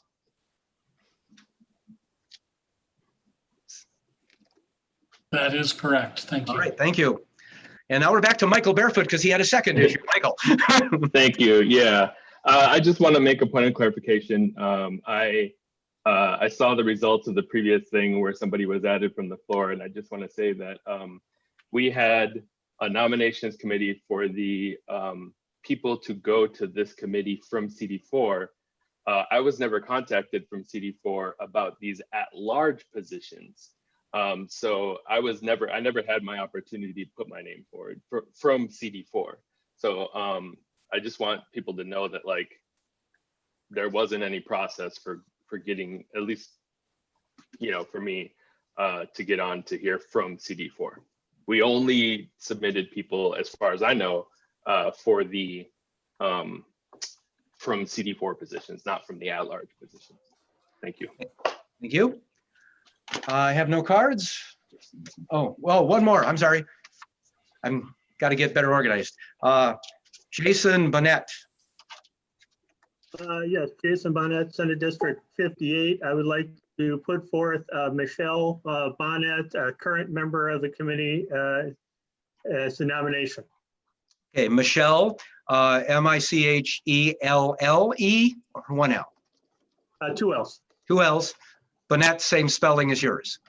Yes. Okay, got it. Okay, so we have that name and nomination. Do I have anything else? I think we finally got Jonathan Thorson. Again, we're going to try to get through to you, Jonathan. So we've unmuted you. Let's see if we can get you.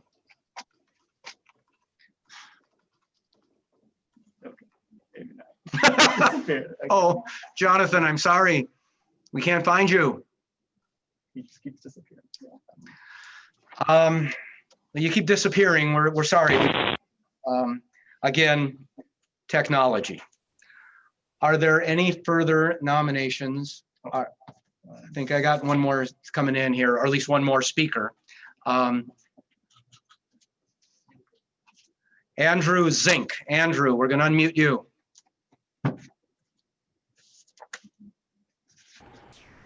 Hi. Yeah, so Andrew Zink from SD34. He, him, his. I'd like to place my own name in nomination for CBRC. Okay, Andrew Zink nominated. And now I have Dale Ziner.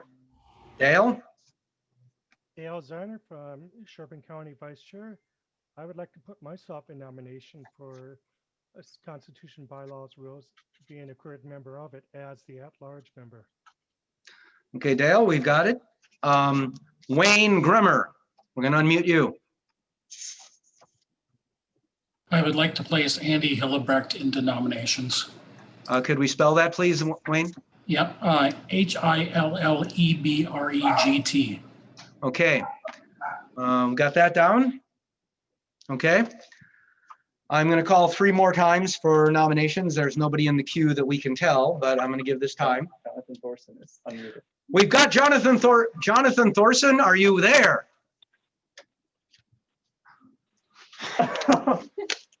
Where are you in the nether world, in the outer space? We're trying.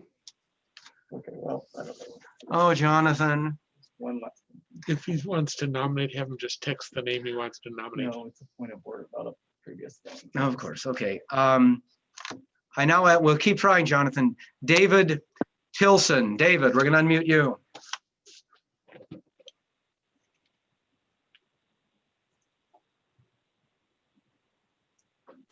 David. Well,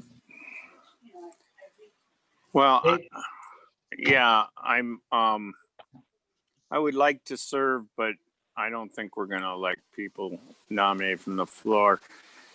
But I did contact Scott Graham and ask him how to screen for this, and he sent me an email back saying there was no screening, but my name would be put in. So I kind of expected to be on the ballot. So, I mean, Definition of put in being put into the group for consideration as opposed to put in for the final election. I guess that's what he meant. Those pronouns can get you every time. I understand. But I guess it was not a very transparent process, and I think that's unfortunate. But it's okay. Thank you, David. It looks like I have a repeat performance here for Wayne Grimmer. All right, I just want a point of clarification. Technology just went crazy, so. That's Marty going out of control. Okay. All right. Start over, Wayne. All right. So I just want a point of clarification. Are these names in addition to the ones that the CDs provided for our recommendations for CBRC and that we elected from our level? Okay, my understanding, and I'm going to explain the process. Each congressional district elects a certain number of members to each of these standing committees. In addition, there are additional members elected statewide, which is special business now is being done by this central committee.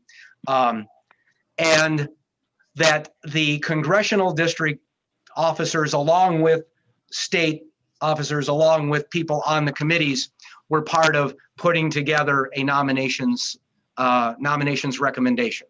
Gotcha. I'm going to see if anybody is going to clarify it beyond that, because I'm not sure if that was your issue. If that is the case, then Andy is already reflected in our committee recommendations. So, and our as a representation for the CD. So I would withdraw Andy from the from that. So Wayne, I'm going to have them check to see if Andy was elected out of the 6th congressional district.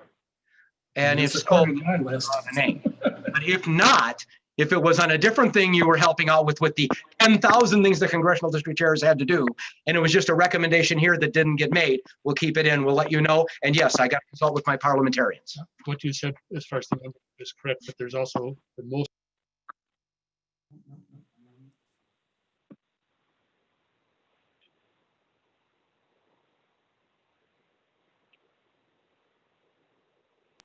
Oh, okay. Okay, thank you. I just was clarification that yes, and there's one other, 2 other people who are on the committee too. But that's not what we're dealing with today, but thank you. Okay, so that was Wayne. We're going to check on that. I've got Fred Knutson. Fred, we're going to unmute you. Fred Knutson, I'm a state central committee at-large member. Thank you for the re-election to this year, but I do have a point of order, a point of information that according to our constitution, of the 11 members that are going to be elected today, 4 of them must be from counties outside of Anoka, Hennepin, Ramsey, Dakota, and Washington counties. So we need to make heed of that as we are voting. Okay. That's true, because what will happen is when votes take place, once the results come in under the pandemic rules and all this, there will be an automatic adjustment based on any superior document, constitutional provision, such as we've had gender and other issues. This will be a geographic one that could affect if somebody's elected or not, even if the vote has to be shifted to the next person. So thank you for pointing that out. It will be reflected in the result. People can choose or not choose on their vote if they want that to be a factor on their vote. Okay, thank you, Fred. Jeff Strands has been withdrawn. Jeff Strand withdrawn. Okay, Cheryl Pulling. Cheryl. Yes, we had nominated Andrew Zink out of CD3. Was there a reason why he was not included on this ballot? Because he was not coming from the floor. He should not have had to nominate himself. He was our nominee out of CD3. As I believe was reported from the nominations committee, that unlike State Central and State Executive Committee, where the congressional districts made their nominations as the nominations committee, the congressional districts were part of a team that fed information in, which included what was described by Ken earlier of a broader group, including incumbent members of the committee, that then came up with this recommendation. So I prefer not to think of it as somebody being excluded, but in terms of who they didn't make the selection out of a broader deciding body. Anybody going to correct me that I was wrong on that? Nobody's correcting me. So that's the explanation of the process for these versus the more power that the congressional district chairs had regarding the first 2 elections. May I make one other comment then? Why Sure. can I complain about CD3 not having anybody? You already did. You just did.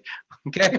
Mr. Chair, if I could address that. Okay, I've been asked to I'm out of cards, but I've got a request from Chair Martin. Ken, you're being recognized. Well, with all due respect to the chairwoman in CD3, she's not accurately reflecting the conversation we have with the congressional districts. As it related to recommendations for the standing committees, we asked folks to send names of people who were interested, but unlike the other committees where we tried to balance these by congressional district, there is no requirement, since the congressional districts already elect members by congressional district to these committees. They already have representation elected. They have 2 members per each congressional district who are elected to each standing committee. There's no requirement at the state convention that any of the standing committee members be elected by congressional district. And in fact, the reason they're at large is to allow for all sorts of different types of consideration to occur. Again, these are at-large appointments to the standing committees. And what I would say is, again, each congressional district already has representation on the Constitution Committee as well as all of the standing committees. So just to reflect the conversation fairly here is that we asked for recommendations of people who wanted to serve, and then that would all go into consideration as these recommendations were put together and made.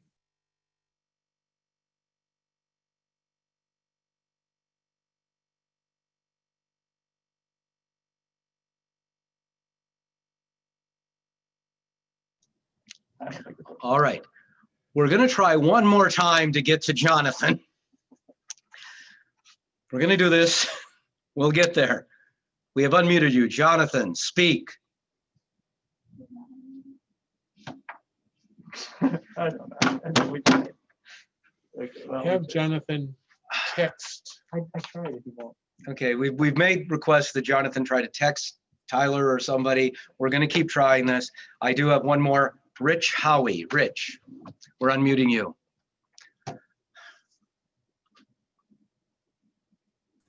Okay, can you hear me now? Got you, Rich.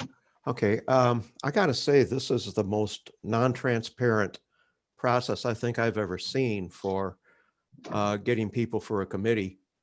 I mean, if there was some kind of a call for people interested in these committees like there was from the CDs.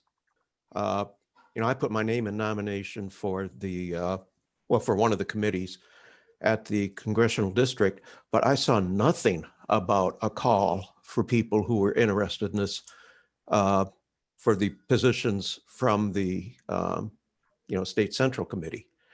So there was absolutely no opportunity for somebody who's new to the committees to get their names in. It's all coming from party leadership who is, probably entrenched. So I hope this kind of process, I see what's going to happen here now is that only the people who were nominated by those, groups are going to have a chance of getting on these committees. And this just isn't right. I mean, we're supposed to be the inclusive party, and we're not being inclusive in this process. Thank you, Rich. Now I will point out that traditionally we do have rules of, we elect our nominations committees at the lower levels. Under the pandemic, a lot of responsibilities were thrown around. There was assumptions social media would be used to get word out and all that. So yeah, it is like MASH was meatball surgery. That's in effect what we're doing here, but at least each time we do it, we will get better at it. So thank you for your comment. Next, I have Roger Kittleson.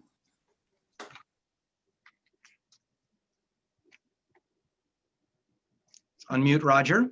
Yeah, thank you very much. I'm in CD2 and I'm down in Goodhue and Wabasha County, and we have, I'm gonna just share with you too that our second congressional district, and maybe this is true with other people, we do need more transparency.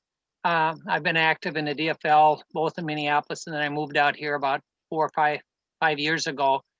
And if you assume that everybody has a computer, and if you assume everybody's on social media, and if you assume that if you're not checking people's Facebooks and stuff like that, you're wrong, because it's not that way. I'm not on Facebook. I'm not on social media.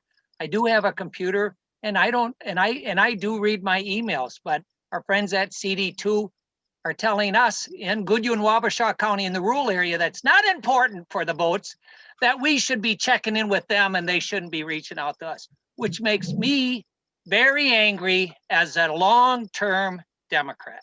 So please stop thinking that everybody's on social media and everybody's connected, because we're not.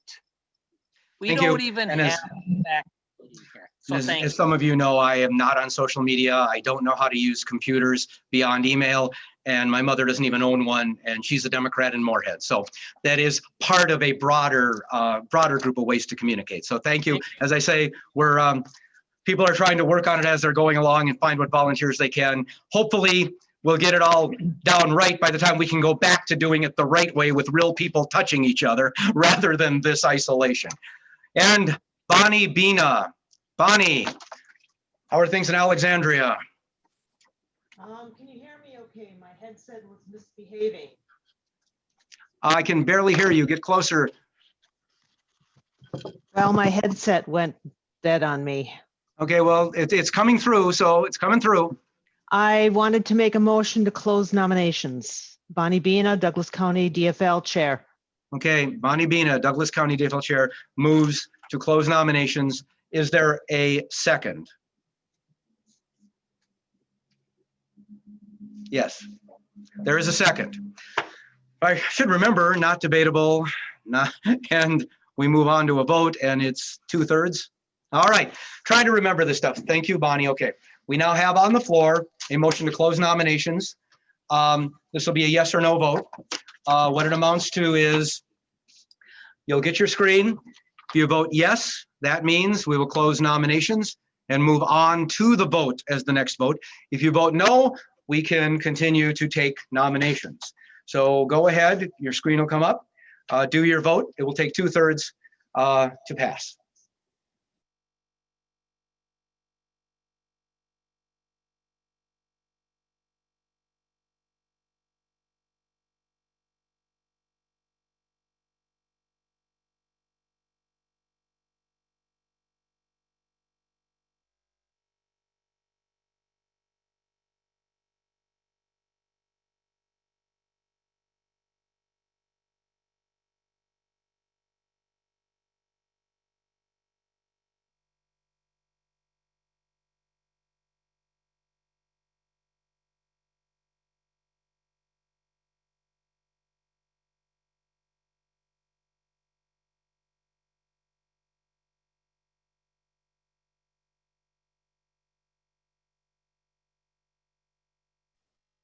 Muted here.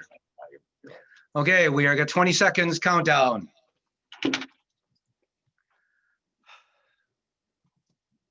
15. 10. 5, 4, 3, 2, 1. Okay, balloting closed. We'll get Scott to report the results of the ballot. 267 in favor, 28 opposed. Nominations are closed. Okay, nominate. Thank you very much, Scott. We will now move on to the vote on the members of the committee. You will be sent a ballot with those with the names of all the candidates. You can vote for up to 11. Scott, is there any further explanation you want to do about the ballot? Yes, I'd like to read the names and remind you that you're voting for up to 11 of these individuals off of both lists, and each list now includes an abstain option, so you're not required to vote for an individual on either list if you don't care to.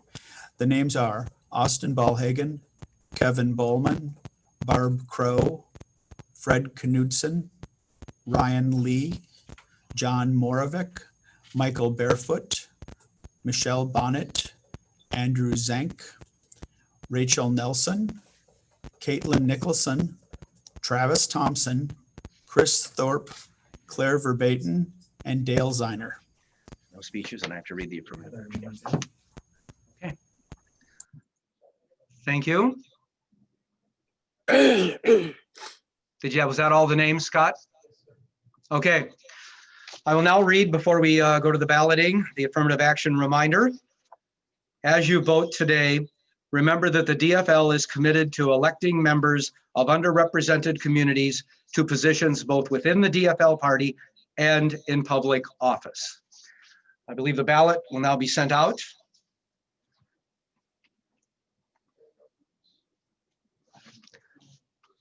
I'm muted.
We've had a few inquiries about Andy's name not being on the list. It is because it was determined that that election had taken place at the congressional district and is already on the committee. So that was clarified. We should have told you what the results were when they went through the list back there. We didn't. I'm sorry. I should be close soon to giving you a 20-second warning, but I'm not going to rush it. I'll wait till I get a little more clarity that we're at virtually full vote before I do that.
We're live. Go. Hi there. We're 8 minutes in. I'm giving you the 10 minutes again we did earlier for the larger elections. So just, he's got 2 minutes to get this done. And just so you know, as we do the other multiple person elections here, we're going to do a 10-minute window for each of those also. Thank you much. I'll give you your 20-second warning when the time comes.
Okay, we're back. 22nd. Although the people who are in the phone room are going to get the time to get through the phones here. But if you're not in the phone room, we're doing a countdown. We're at 15 seconds now. And if you're not connected to the phone room, you should be within this time. 10.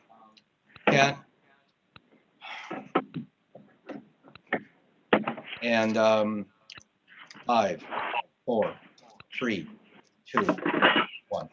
Okay, ballots are in. The phone room is still taking phone ballots, so it'll be a little while before we can announce the results, because there also has to be the adjustment around the geographic requirements that'll be taking place. So we're going to make sure we get all that right before we report it in. Before we move on to the next item, I do have some cards here. So what we're going to do, I've got Mark Lebo. So let's let Mark be unmuted here. And I think I see the note of what you're interested in, but let's make sure. Mark? Hi, thank you, JP, for recognizing me. I would like to make a motion that after this election is completed, that we have a 15-minute recess before the next standing committee election. Okay. What I'm going to do, Mark, if it's okay with you, is I just poll of the folks to see if they want to take the recess, rather than make it be a motion and Sure, debate. that's fine. I, Informal's as the fine. power of the chair, will go with whatever the vote is of those who choose to vote on this. But we're going to make this a quick yes/no vote. Are we set up to do a quick yes/no vote? Yes. And I'm going to want you to get this in like within 45 seconds. So if so, I'll give you a minute. But yes, we take a 15-minute break. No, we don't. It's not binding, but I will go with the will of the body. Okay. Go ahead and vote.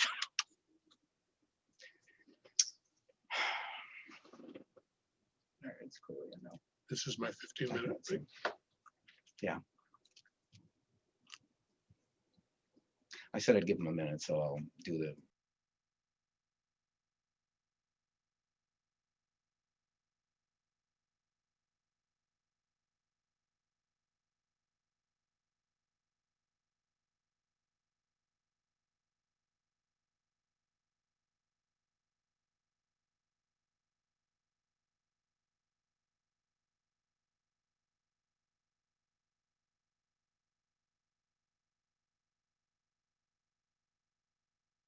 Okay, we were coming at 15 seconds now on the minute I gave you. 10.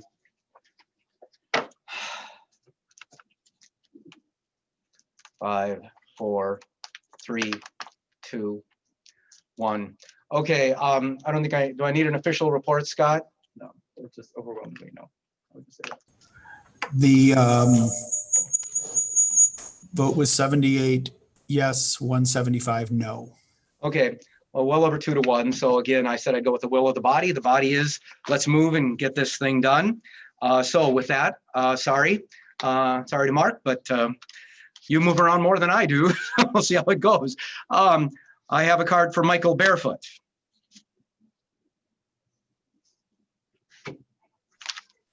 Yeah, just a point of personal privilege.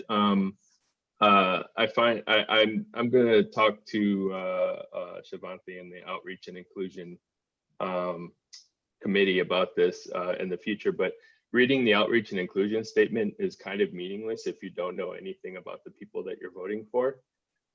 So we'll talk about that and see if there's something we can do on that. Thanks. Okay, thank you, Sylvia Rolfs. Sorry, I got Sylvia Rolfs, Dodge County. I got my problem fixed. I tried to put a note saying I got it fixed. It didn't want to show me the whole ballot. Sorry. Thank you. No, I think some of these are from when we were having the phone room issues. Cliff Toby, we're going to open you up, but I think that was a phone room issue also. Cliff? Okay, I think Cliff's on the phone now getting it tabulated, so we'll go on to this says Michael Ann Mortoloni. There's a name I can pronounce. Open up Michael Ann Mortoloni.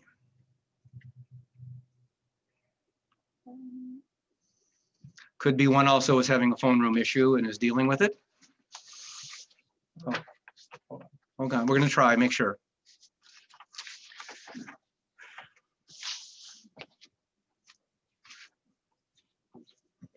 Just move on. We can get him back. Okay, we'll find out. Carl Gamrat, Carl. And again, we'll unmute you.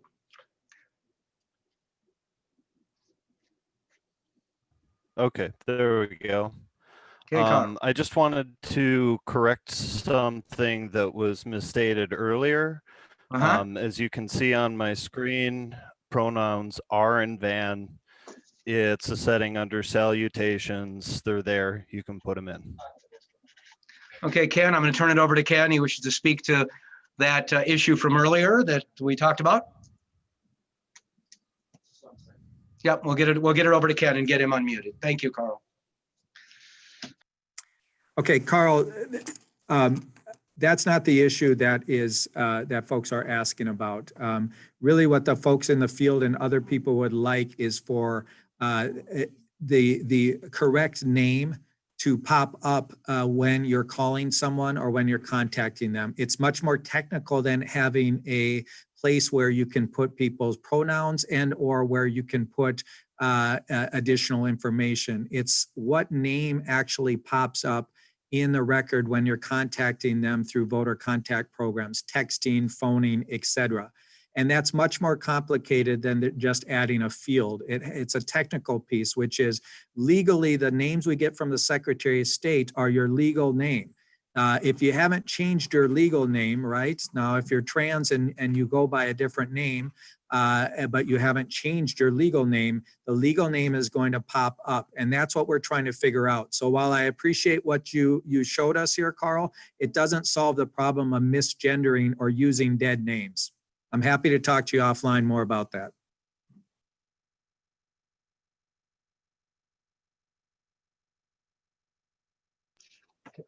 Okay, I have one more card and then we'll go on to the report on the next election. Joe Haberman. Joe, we'll unmute you. I just wanted to say that my submit button would not work for the last vote. I hit it several times, it just didn't work. So can I get another ballot or something? Okay, the ballot people, you got Joe Haberman. They're going to follow up and get that tabulated for Thank you. reported. Thank you, Joe. Okay, folks, we now have made it to Roman numeral 3, capital C. Oops, sorry, there we go. I'm sorry, I was muted and was not able to follow up. I just want to ask a question for my own clarification based upon previous communications that I've had, and maybe it'll be helpful to others. As you can see on my screen, and I'm sorry, I'm trying to bring this up back here. There is an informal salutation. It was my understanding that if you edit that will show up then if someone has a preferred name. Is that not correct? Obviously, that's a tech issue. Ken, do you want it or do you want to send it to someone else? Well, first off, JP, I would say this is really not germane to It really the isn't. agenda item right now. I'm happy to talk to you offline, Carl.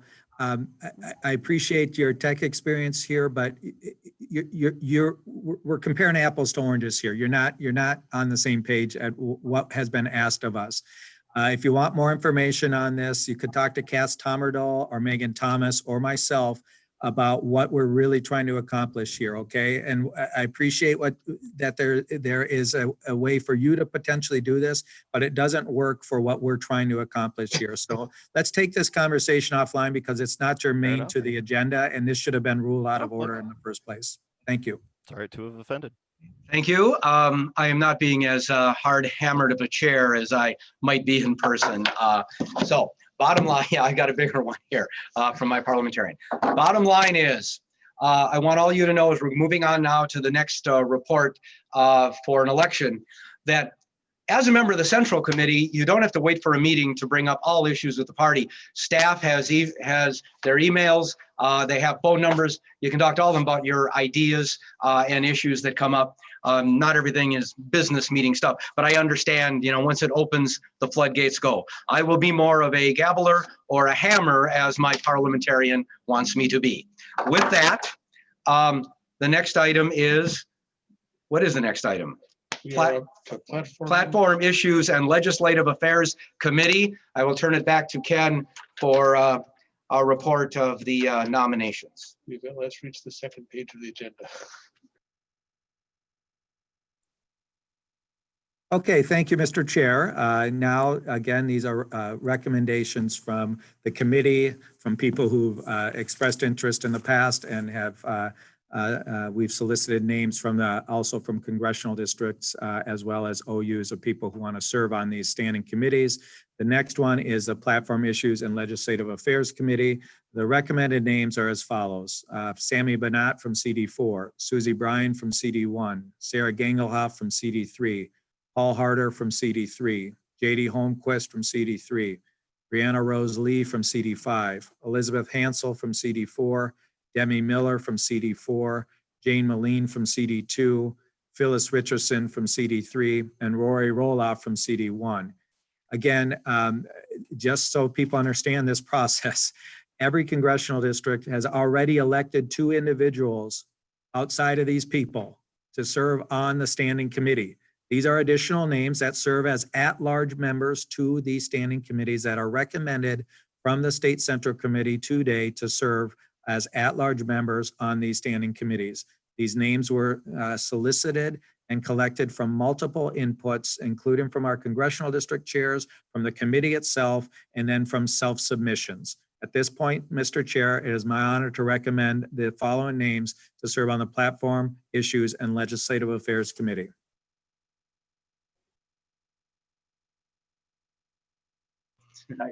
Thank you.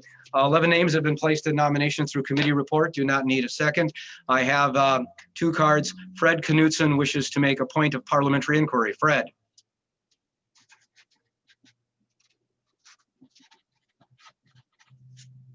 We're unmuting you, Fred. Fred Knutson, State Central Committee at-large member. Is it proper to go on to one election without hearing the result of the prior election? I realize we're going to wait a few days, but at least the preliminary vote will give some indication about who might be winning in the long run. But the reason I ask is it's often that a person who was not successful in one election may want to participate in the next election.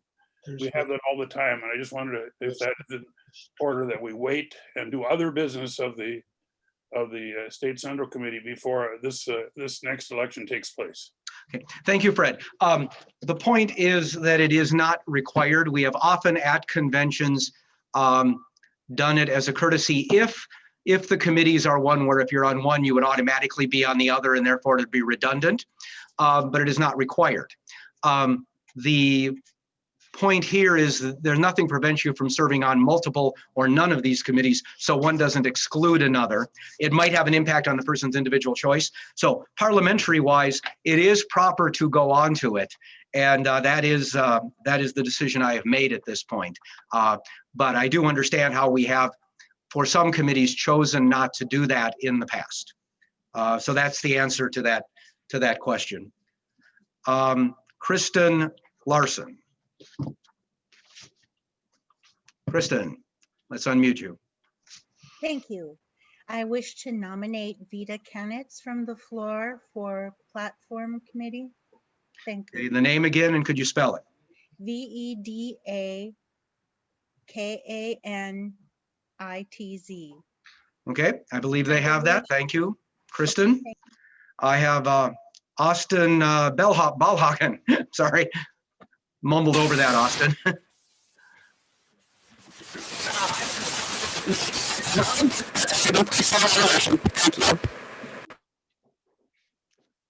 We didn't get you. It's all staticky, so let's try this again and get you in here, Austin. Yeah, I just never tried. Oh, okay. It's not working. So Austin, could you do a chat situation and Tyler will try to get it to you? Thank you. Next, I have Larry Etkin. Larry, we'll unmute you. I'd like to nominate myself to the Platform Committee. Okay, Larry Etkin, E-T-K-I-N, E-T-K-I-N. Gotcha. Okay, got you. All right. I have no other cards here, but there may be in just a moment, a few more. Austin was just gonna nominate Vita, but it was taken care of. Okay, so that's taken care of.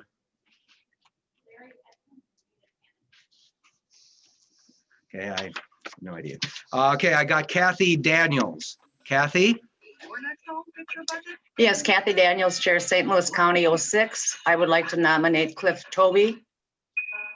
Cliff Toby, okay, and I know we had issues in the phone room trying to get through to him, so, okay. Cliff Toby is nominated. Thank you. He's one of you now. I'm going to do 3 final calls because there's nothing in line here for additional nominations. Are there any further nominations? Are there any further nominations? Are there any further nominations? My team of Tylers and Tyler assistants and whatever tell me nothing came up. So we now have all the nominations. I thereby close nominations. So we have this group. I'm going to take a moment here to do a consult on how we're doing on the tabulation of the previous ballot as we determine what is the best method time-wise to overlap what we're working on. So just give me a moment to get a report here.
Oh, did I unplug something? No, you're good. Am I on? Yep, you're good. I'm on. Okay, I thought for a moment I'd unplugged something when I sat down here. I'm sorry. Okay, back from another break on the Tonight Show, commercial interruption. We have the ballot prepared to move on to the election for platform issues and legislative affairs. We don't quite have the results from the previous election, so they will be announced at that point. We will be sending out the ballot. Scott, do you want to do any other reminders on this other than me reading the report? Okay, I'm going to read the reminder. As you vote today, remember that the DFL is committed to electing members of underrepresented communities to positions both within the DFL party and in public office. So you will, I'll turn to Scott in a moment to get the ballot. We're going to do this as we've done with the other ones, where it will be a 10-minute period for voting. Try to do it in the front part of that if you can, because we always have issues come up right at the end. And we'll do the 20-second countdown at the end, but it'll be 10 minutes from when we're done and we give you the ballot, okay? Scott, are you ready?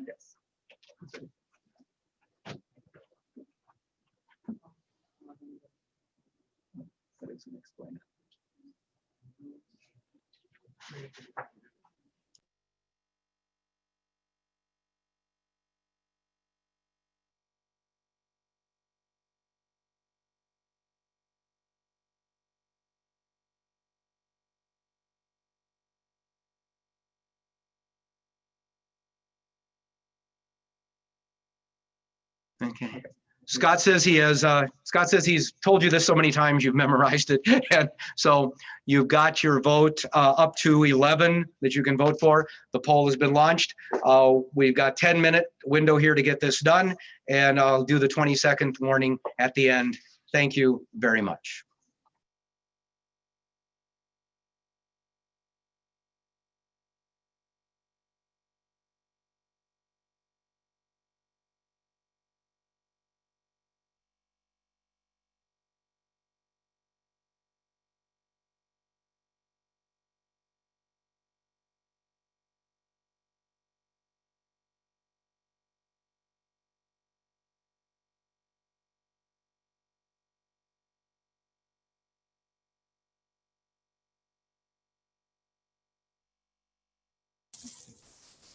Okay, can you turn that down, please? If you're not seeing the poll, it was there, then it vanished. It's hiding behind the Zoom. Minimize the Zoom window or go out of full screen. You do that by clicking the escape button on your keyboard. The poll is there. It's hiding behind the Zoom window.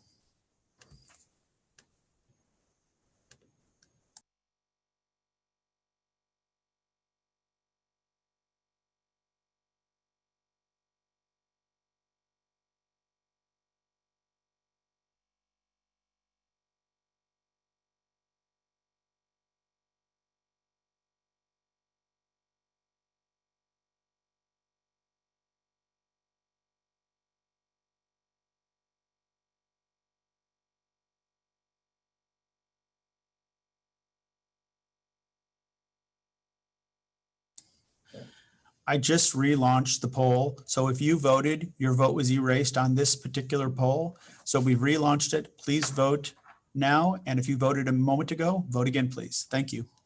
I need a screenshot of this.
Hey, listen, people, somebody has inadvertently closed this poll.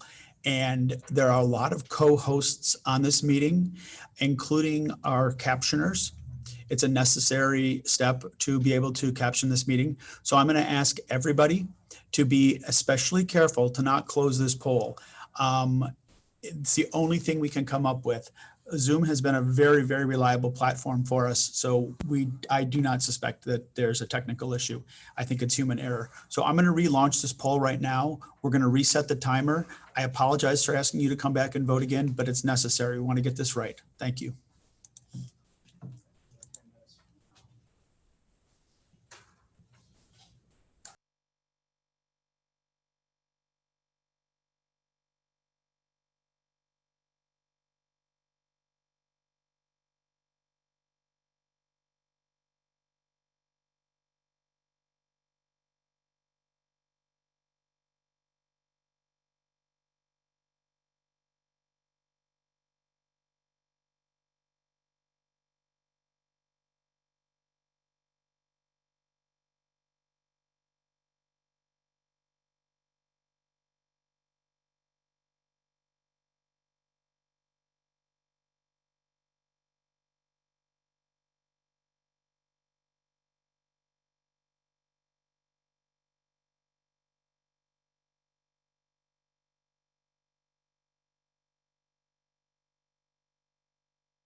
Okay, I think I'm back off mute. Just to explain, as Scott said, we had a technical glitch. So everybody's been asked to re-vote, and we started the 10-minute time period over again about 3 minutes ago. The vast majority appear to have re-voted, but because we have promised the 10 minutes, and there may be people who are off microwaving their pizza for lunch or whatever and don't know, I'm going to come back again and give like a 2-minute warning. And then we'll do the countdown, but everybody's going to get their time. We're not going to cut people off.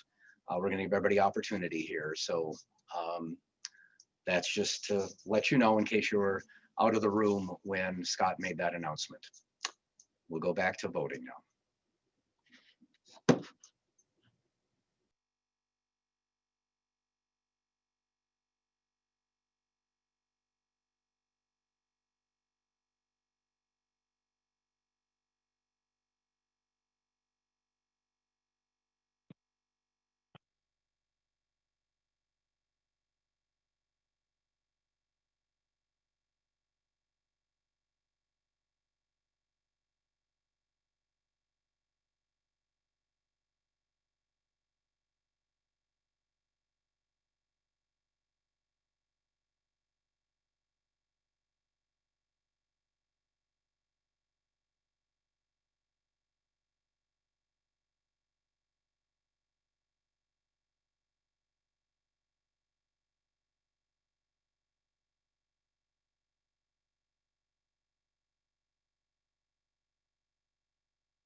just want to give them the 2-minute warning. Okay, folks, so I'm giving you the 2-minute warning because for those of you who are out of the room making your lunch, Scott did announce that we we had technical issues and we're redoing the ballot. That's why we're still doing this. There's 2 more minutes now. So if you, so you'd need to revote if you did it in the first period of time. But if you've already, almost all of you done it since then, just want to make sure everybody has their chance. I know that that we're allowing a lot of extra opportunity, but we're not going to railroad anything here. So less than 2 minutes now. We'll be back for the 20-second countdown. Thank you.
I know. Hi there. We're 20 seconds to the end of the balloting. 15. 10. 5, 4, 3, 2, 1. Okay, balloting is closed. I think they're cleaning up the calls. I do believe we have results of the balloting for the previous one we did, the Constitution, Rules, and Bylaws Committee. So I'll turn that over to either Scott or Sally or someone to read off the names of the winners. All right, elected to the Constitution, Bylaws, and Rules Committee, Austin Ballhagen, Barb Crow, Fred Knudsen, John Moravec, Michael Barefoot, Michelle Bonnet, Andrew Zenk, who's there, Nelson? Rachel Nelson, Caitlin Nicholson, Chris Thorpe, and Claire Verbaten. Congratulations. Thank you very much. And now they're going to be finishing up the phone room tallying on the platform issues and legislative committee affairs that you just voted on, which means we are now going to go to the beginning the process for the election of party affairs and coordinated campaign committee, 11 members. So again, I will turn it over to Chair Martin to report to the nominations committee.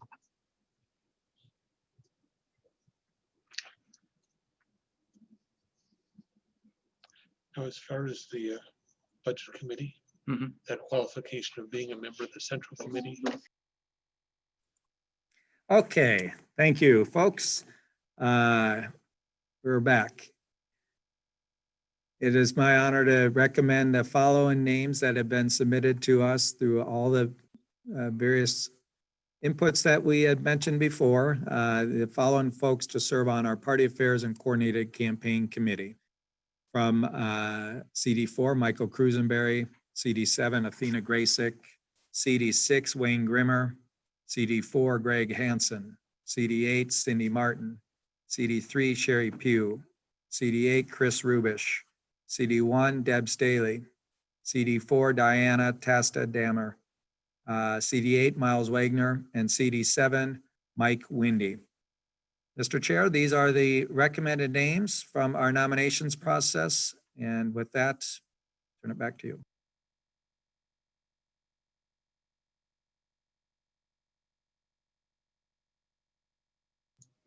Okay, thank you. Thank you. We have the 11 names placed in nomination. We'll be calling now 3 times for further nominations, and we'll see what we have here. Are there any further nominations? We're getting some in. Are there further nominations? Making sure that it's in the queue here before I do the third call. My third call is going to be now, and anybody who's in the queue, we will take their cards. Are there any further nominations? So I'm going to be, they're getting more cards into me of people who came in the manner. So I'm going to start off with Melanie Sadia. Melanie, I think I did that wrong, but hopefully we'll get you. Hi, can you hear me? Yes, you can. Yes, we can. I actually took my hand down. Okay, well, thank you very much. We'll move on. Thank you. Dale Ziner. Let's unmute Dale. This is Dale Ziner, Chair, Vice Chair of Sherburne County. I was to self-nominate myself. Okay, Dale Ziner is nominated. All right. Next, we have a card for Bridget Borer.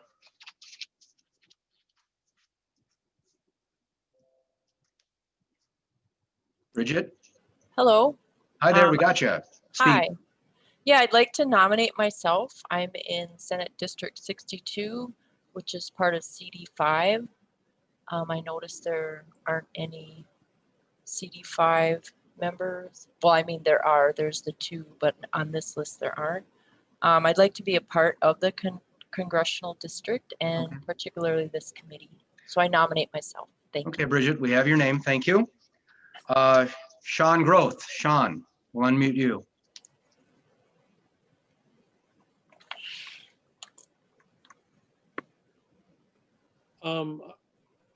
If he will accept it, I would nominate Mark Lebow. Mark Lebow. Okay. We've got that noted. Okay, thank you, Sean. Athena Graycheck. Can unmute you here.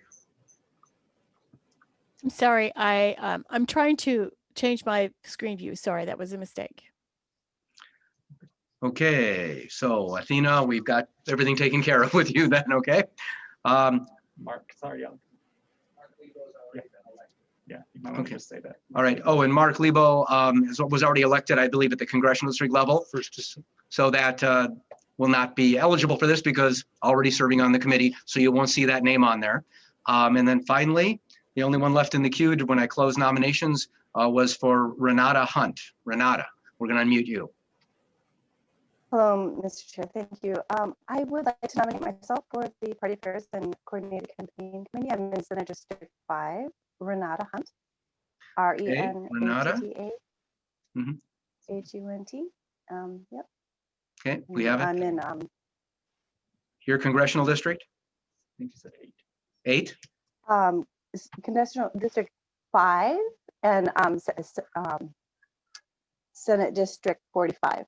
Okay, thank you. Just so congressional district 5. Okay. All righty. That was everything that is in the queue. So nominations are now closed. So what we're going to be doing is preparing a ballot. Again, this will be to be voting on up to 11 members, or you can vote for up to 11 to become members of the Party Affairs Coordinated Campaign Committee. We will be making an announcement as soon as it's ready. I will give you the 10 minutes we have done in the past with the 20-second countdown at the end. I'm going to wait to get word that they've got these names all fed into the system here. We'll start that process. Again, as you vote today, remember that the DFL is committed to electing members of underrepresented communities to positions both within the party and in public office.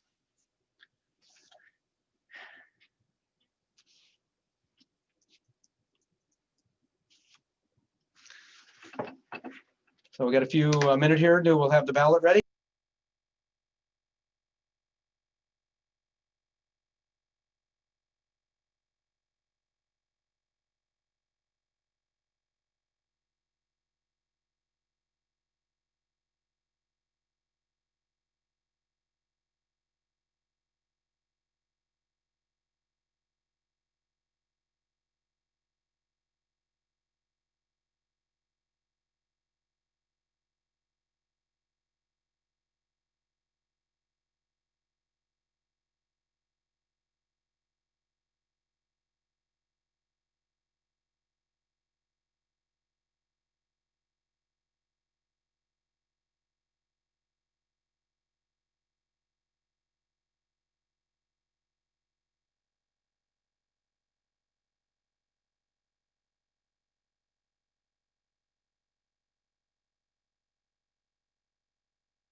Your life. All right, we have, you know, the process here. We're gonna do 10 minutes. We're ready to launch the ballot. So it is going to be heading out to you, and I'll see you all in a little less than 10 minutes.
Okay, we're at about the 22nd mark to the end of balloting. 15. 10. 5, 4, 3, 2, 1. Okay, balloting is closed. There's people in the phone room, so we'll still be taking that, but they're in the process of being processed. So before we move on, I believe we do have the results of the previous election, which was the election of platform issues and legislative affairs. I believe I'll turn it over to the other room. Hello. The newly elected members of the platform committee are Sammy Banat, Susie Bryan, Sarah Gangelhoff, J.D. Holmquist, Ryan Lee, Vita Kanitz, Elizabeth Hansel, Demi Miller, Jane Moline, Phyllis Richardson, and Rory Roloff. Congratulations. Can you put people out of the? Thank you very much. Appreciate the information. So we now have the results of that election. We are now, they're finishing up in the phone room and we'll be tallying the party affairs and coordinated campaign. And we're now going to go on to the election of the 8 members of the Budget Committee. And remember, there is a special, the provision on this is that to be elected to the Budget Committee, a person must be already a member of the State Central Committee in order to be eligible. That includes people who were elected today as far as the interpretation, because all of these offices will not begin until after this meeting. With that understanding, I'm going to turn it back over to Ken Martin to make a nominations committee report for the 8 members of the Budget Committee.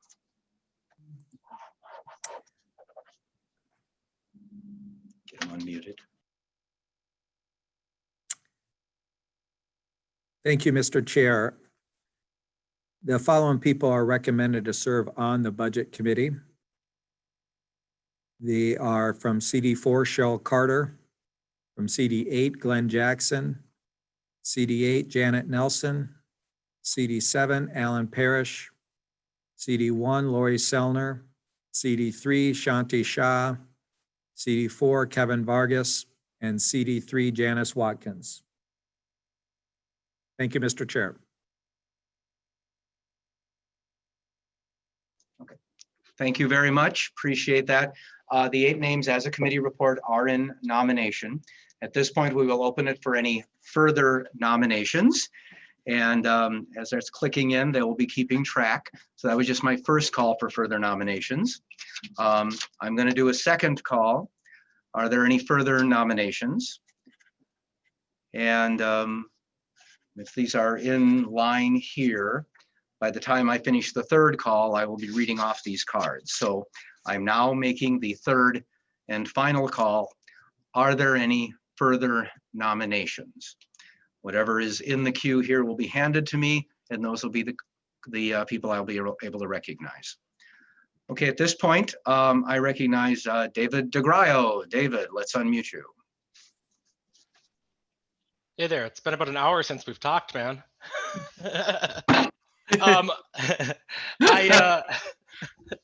I would like to put my own name into nomination for the Budget Committee. David DeGraio from Senate District 60. I think that our budgets are a reflection of our priorities, and one of our priorities is including people from marginalized communities. So I would like to be one of those voices. Okay, no speeches, no speeches, David, no hey, speeches. Hey, man, I had to get it in. I know with your last name, it's difficult not to talk because I suffer from the same thing, but okay. We've got the name David DeGraio included, and your congressional district, I believe, is 5. Yeah, okay. All right, now, and I got one more, Sean Groth. Sean, let's unmute you. Came in right after. Reason. Who? Well, okay, let's get Sean in here. I put my hand up by mistake, sorry. Oh, you put up your name by mistake? Hmm? Okay. Oh, you put the name Sean. Okay, did we get that? There's two Seans. Okay, I gotta make sure I get this straight here. I recognize Sean Groth. And so let's just make sure I did this right. Sean Groth. Let's do this again because I might have had the wrong Sean. Sean Groth, we're unmuting you. Sean McGurk. What? Sean McGurk. Oh, it was written down as the wrong name. Okay, I'm sorry. Sean Groth, we were not meaning to bother you. Because I do have one more Sean in my cards here. Okay, I have Austin Bellhaugen.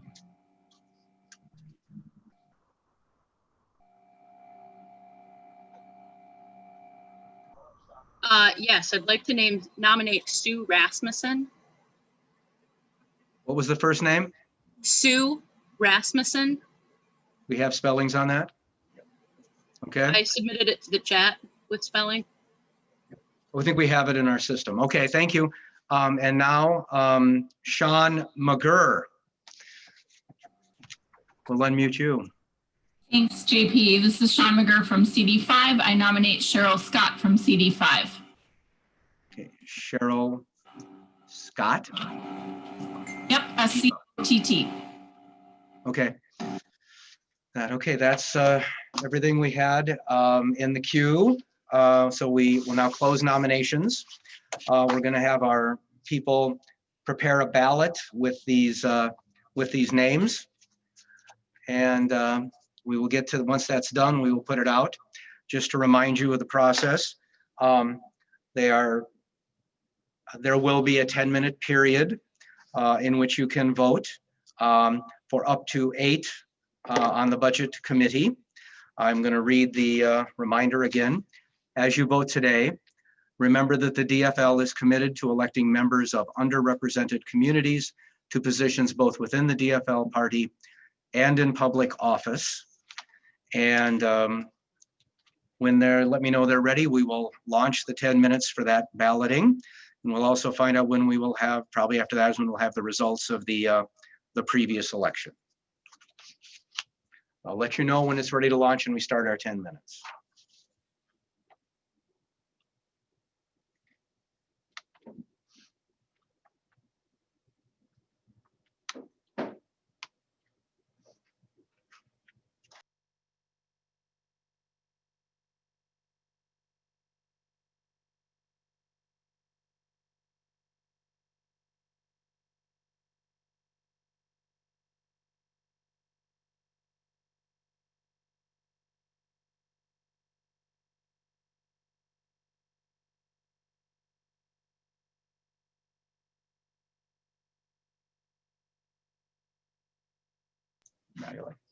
Okay, I've just been told the ballot is ready. We're going to launch the ballot. You'll have 10 minutes, but obviously we'll keep it open that long, but hopefully we don't have everything at the end. Thank you. Go ahead, vote.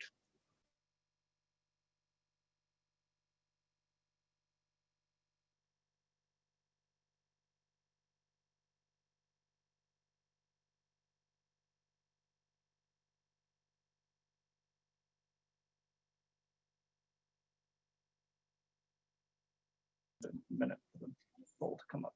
Okay. Hi there, I'm back. We have a few technical difficulties to get it out to you. So it will launch soon. So don't freak out now. I think it went. It's going now. So if you don't get it, okay, I think we've got it out. Okay, there we go. So those of you who were getting nervous that your machine wasn't working, it's out. Thank you.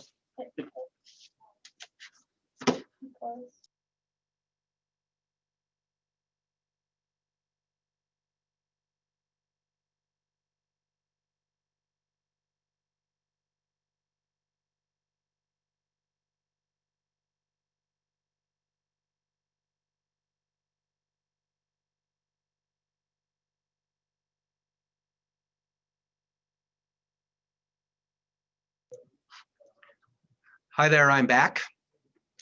This is to remind you that you vote for up to 8. The previous were all larger numbers. This is a smaller committee, so it is only vote for up to 8, or you will have a spoiled ballot. We don't want that to happen. So go ahead, vote for up to 8. Thank you.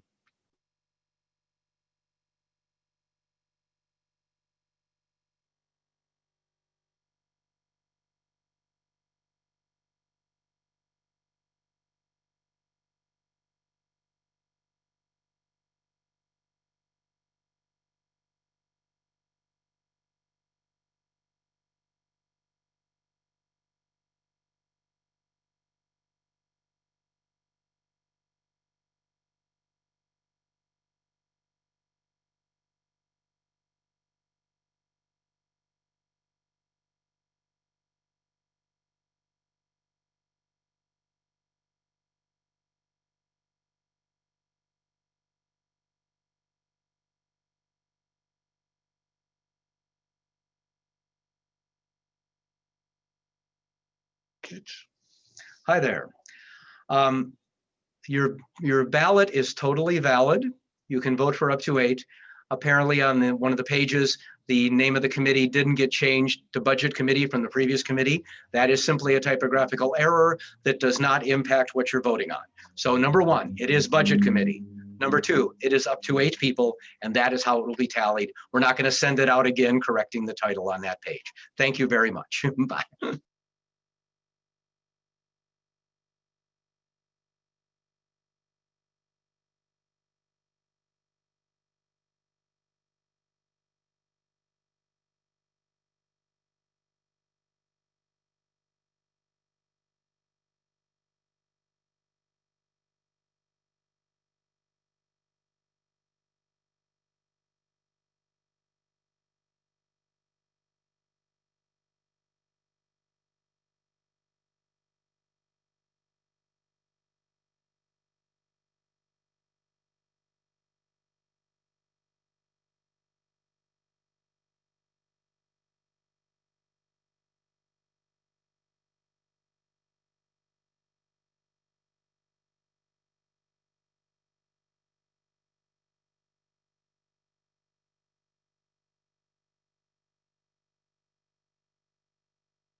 Good luck. Okay, we're at, well, 20 seconds warning here. We'll go from here. 15 seconds. 10. 5, 4, 3, 2, 1. Okay, ballot is closed. Those of you who are on the phone, you are in the phone room sort of thing, and they'll be following up with the tallies on that. I do believe we can have a report from Scott on the results of the elections for party affairs and coordinated campaign. Scott? Thank you, JP. Newly elected members to the Party Affairs Committee: Michael Crusenberry, Athena Graysick, Wayne Grimmer, Greg Hansen, Cindy Martin, Sherry Pugh, Bridget Borer, Chris Rubish, Deb Staley, Diana Tasted Damer, and Miles Wagner. Congratulations. Thank you very much. All right, we now have completed the election process of budget. We will announce those results when they come in.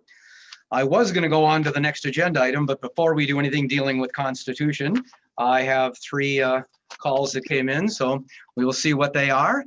Brian Casey. Brian, we're going to unmute you.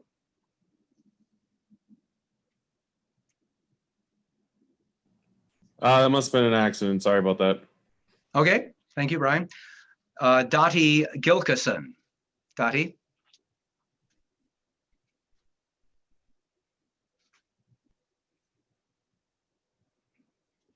Are you there? Okay. And finally, Joe Haberman. Joe. My submit button didn't work again for the budget vote. Okay, they'll follow up with you. Thank you. Thank you, appreciate that. As I say, this is, trying to make, what is it?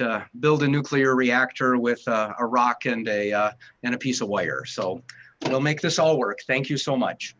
All right, we are now going to move on to D, consideration and approval of the Constitution report. So for that submission, I will turn it over to the chairs of Constitution, Bylaws and Rules, Chris and Jill.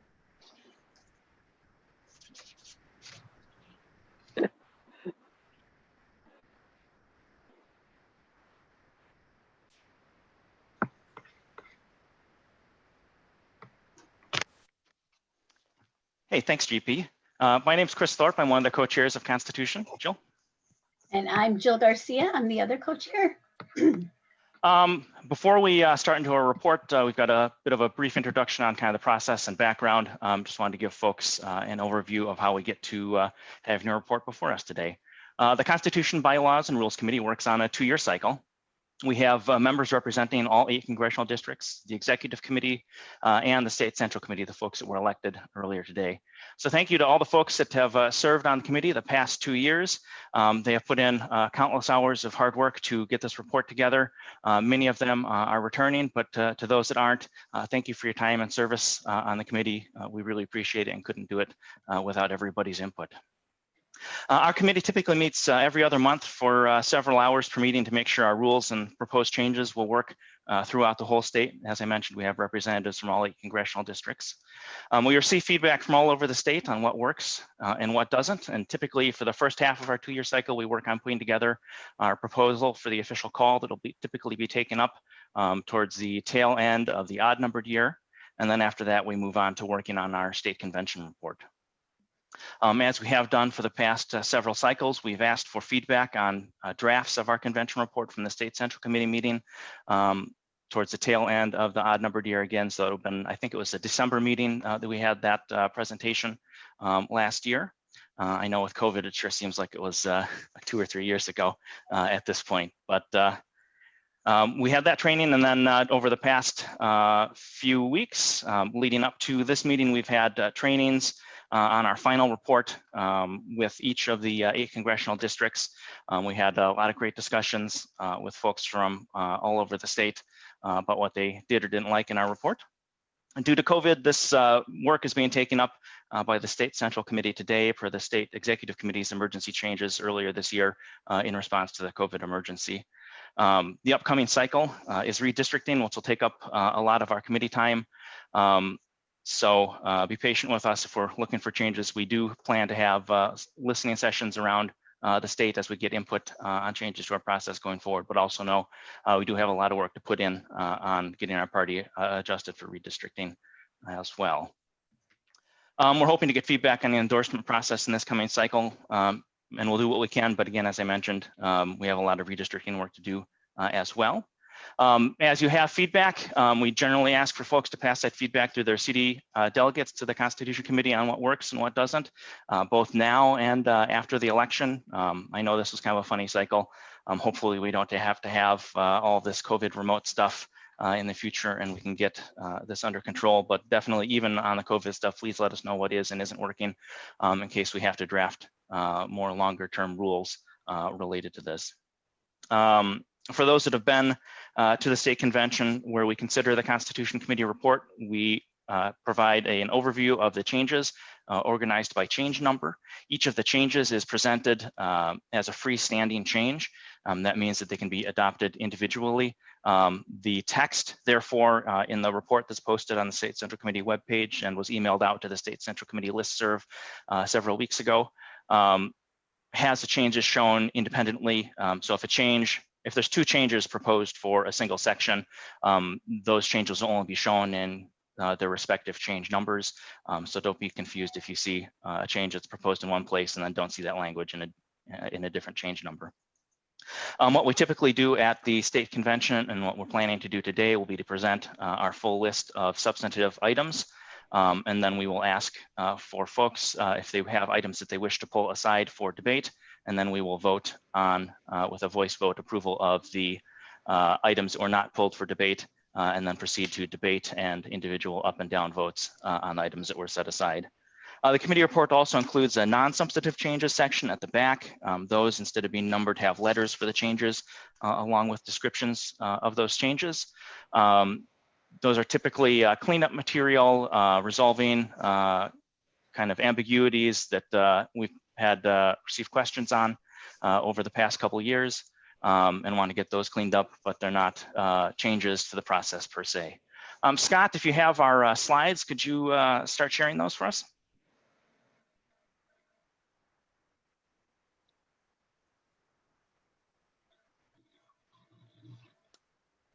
Perfect. You want to head to the next one? Perfect. So change number 1 was requested by the Platform Issues and Legislative Affairs Committee. They wanted to revise their section to better reflect the actual process that's been used for the past several 2-year cycles. You can take a look at the specific details in the report. That's again at dfl.org/SCC if you want to see the actual underlines and strike-throughs. But the main thing is to make sure we have captured the requirement that items come from at least 5 organized units in 2 congressional districts. And also to clean up some of the petition resolutions process information that was a bit ambiguous and had a number of questions that were generated last cycle. Okay, next slide, please. This is change number 2. Last year, the DFL created an online training for co-chairs and parliamentarians. Everybody is invited to take the training, and upon completion, you will obtain a certification.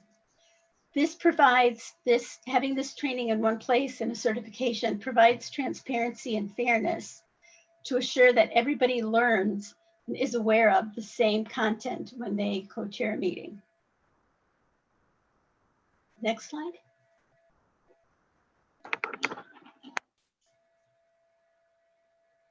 Next slide, please. Perfect. Change number 3 incorporates feedback we received after the 2018 state convention report. We had a proposal to allow units to opt into an odd numbered year business conference if they so chose for their optional odd year meeting. Based on the feedback that we received, this proposal includes additional safeguards around the adoption of a business conference by a local unit requires a supermajority, and that it could only be adopted at the even-numbered year convention to ensure that folks can adequately consider whether that is appropriate for their local unit or not. Next slide, please. Change number 4 clarifies what happens with endorsements in a multi-seat race. So for example, if you have 5 people running in the school board race and you can endorse 2, you can endorse up to 2 people. If you only endorse 1 person and leave the second potential endorsements empty, then all the rest of the candidates will be considered as running against the DFL endorsed candidate. So even though there was only 1 person endorsed, anyone not being endorsed is running against the DFL endorsed candidate, despite there having been 2 opportunities for endorsement. Thanks. Next slide. Change number 5 clarifies the requirement of DFL party elected leaders and other folks in the party, as well as paid staff, to support only endorsed candidates. And again, this change doesn't show other changes in section 4, subsection H. And we have heard from folks on the State Central Committee list about the desire for additional changes related to our endorsements process and support of candidates running against the endorsement. We're planning to take that up as part of our report in the coming cycle. Next slide, please. Change number 6. There's been much activity as it relates to letters of support this past cycle. So this change codifies this process. The focus of this process is when a candidate is running in a jurisdiction which is split geographically among or across more than 1 endorsing unit. So letters of support would allow the candidate to go to each of the separate endorsing units that their jurisdiction is made of and ask for a letter of support. And what a letter of support does is it allows the candidate to acquire fan access from the party. And there may be instances where more than 1 letter of support may be granted to a candidate because it is not an endorsement, it is just a letter of support. Next slide. Change number 7 implements a leaves of absence policy. A couple of years ago, the State Executive Committee put in place a leave of absence policy for the specific cycle. The Constitution Committee took it up to craft a more general leave of absence policy that also encompasses things like the need for a medical leave of absence for the member or their family or any other reason.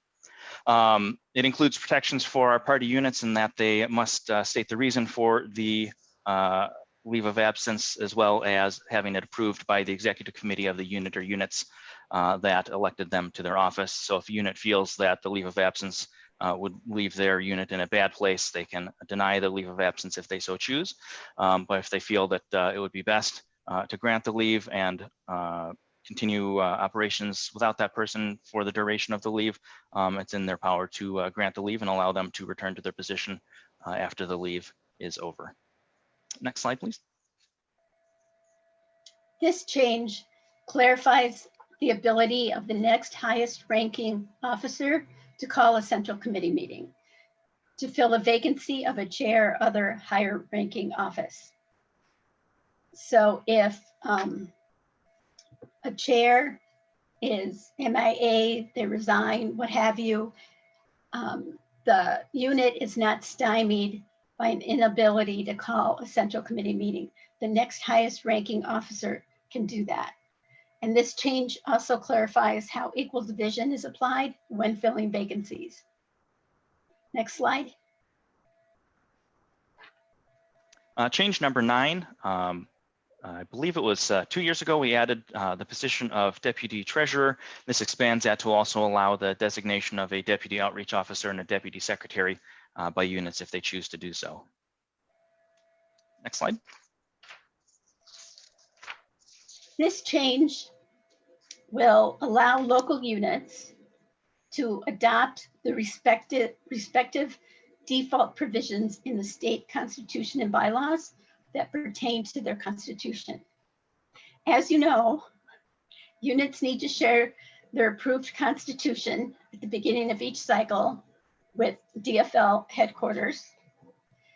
And what this change does is, as local units are making their change to the constitution, if something arises and they don't have their constitution yet in place, this change will default to the respective positions that are relative to all local units. And these are the mandatory positions, the provisions. These aren't provisions that can be uniquely individualized to each unit.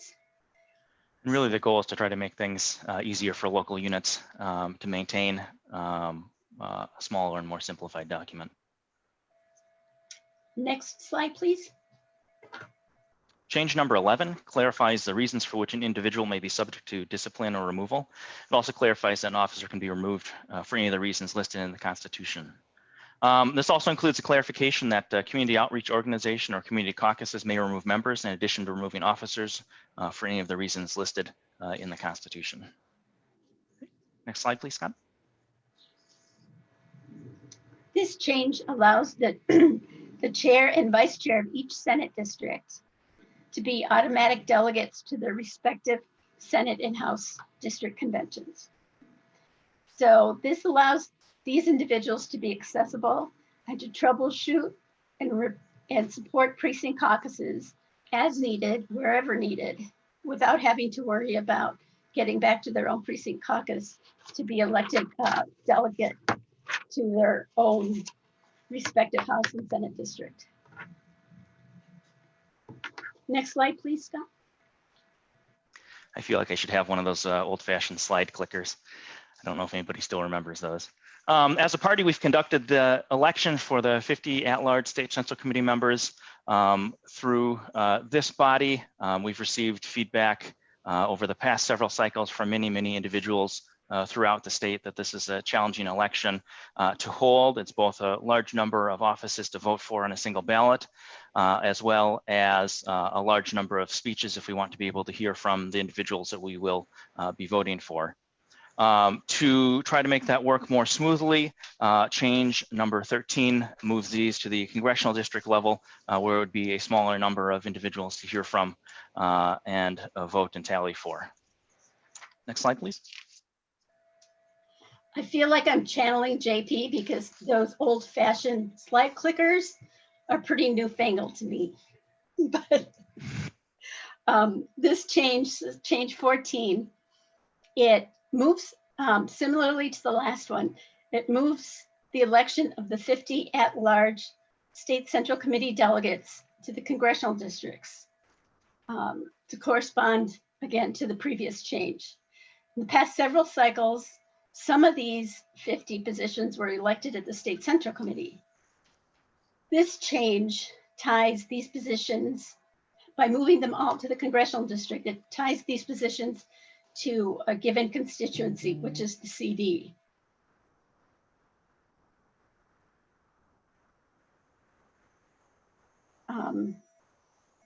Moving these elections to the CD means that, oh, this is for directors. State, oh, I'm sorry. Thank you. Jason is texting me offline and I got this change mixed up with the 16 directors. So this is for the 50 at large. Oh, it's the other way around.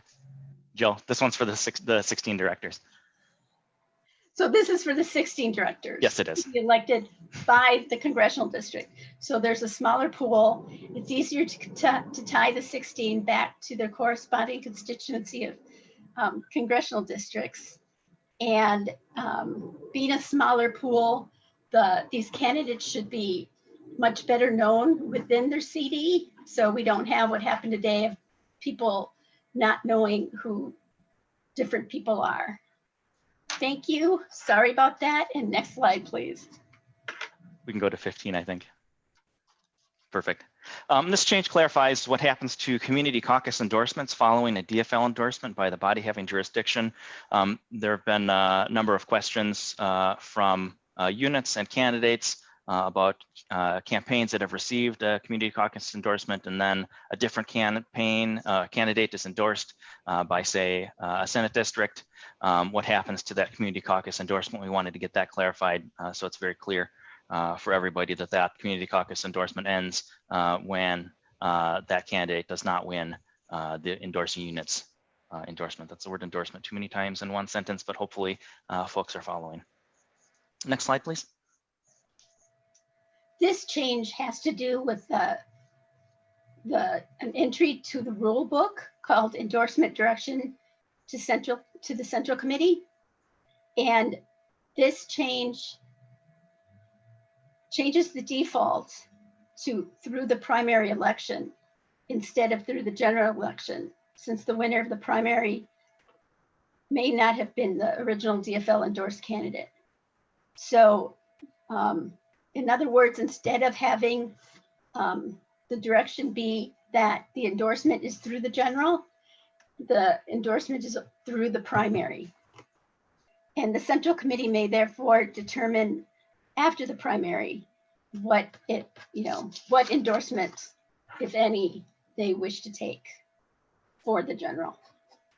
Next slide, please. Change number 17 seeks to resolve a perceived insider politics abuse of the pre-convention committee making an endorsement recommendation to the endorsing units convention. So there are some units, I think it's not a majority of units that have an endorsements committee. They typically engage with the candidates for endorsement and then make a specific candidate recommendation to the convention of who they believe should be endorsed. This change does not prohibit them from going out and collecting information about the candidates, building surveys, and providing information to the delegates. But the Constitution Committee felt that the decision of which candidate is best should be left to the delegates and not a pre-convention committee. With that, that is the end of the substantive changes. I believe, as I mentioned, that we will then ask for folks to, if they have items they wish to debate. Otherwise, we will adopt the committee report as presented. Thank you very much for your time. Hopefully we were brief enough. I know this meeting is growing rather long. Hopefully we can move through this fairly quickly. Thank you. Thank you very much, Jill and Chris. Amazingly detailed work. And yes, it's always the giving enough information versus people not having, having too much, but appreciate it. Thank you for that and all your hard work. I do have a series of cards here of people who do wish to speak as we move forward on the process for adopting constitutional changes. First one is Ken Martin. We've heard of him, Ken. We'll unmute you and have you be first. Thank you very much, Chair Baroni, and I want to thank in particular Chris Thorpe, Jill Garcia, and the rest of the Constitution Committee for their terrific work on this report. And I would encourage all members to adopt the report that has been presented. However, I do rise today with an amendment to the report that I would like to put on the floor. I will state the amendment first, and then I would like to speak to it after it's seconded.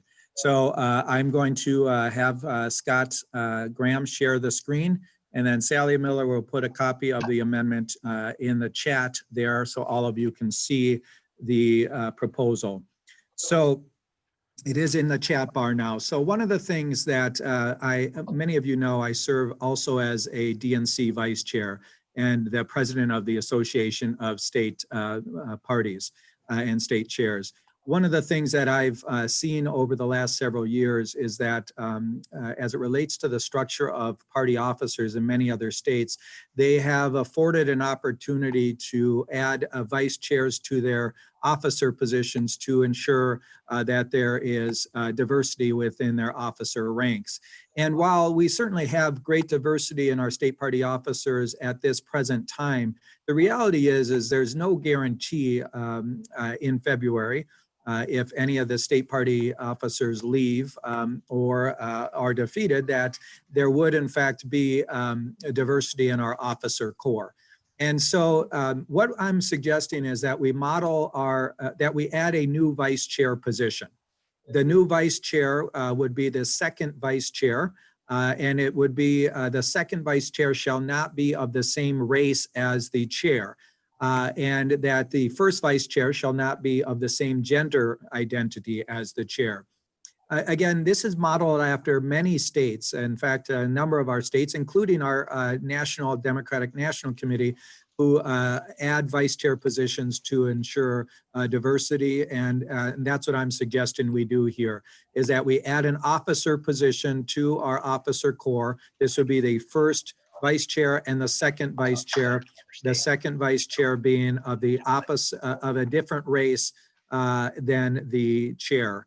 And so the detail is presented to you, and I'm happy to speak a little bit more to this in just a moment. But that is the motion that's been presented at this point as an amendment to the report. That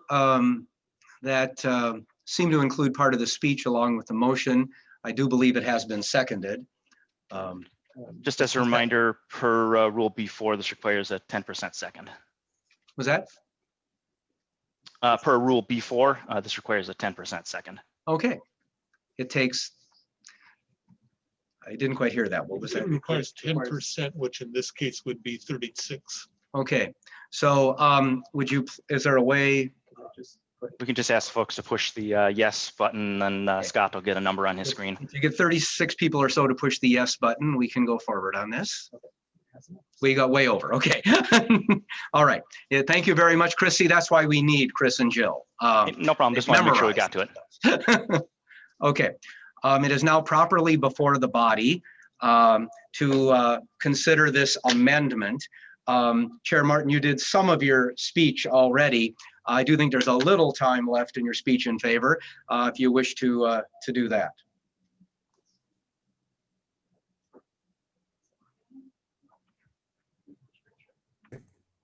Okay, thank you very much, JP, and thank you. I'm going to be very brief here. At this moment in our country where we are having this long overdue discussion about systemic and institutionalized racism, I believe it's very important for our party to live our values. And part of that is codifying where we can into our structure these types of positions to ensure that there is always going to be a reflection of the party we are, our values, and the people that we serve.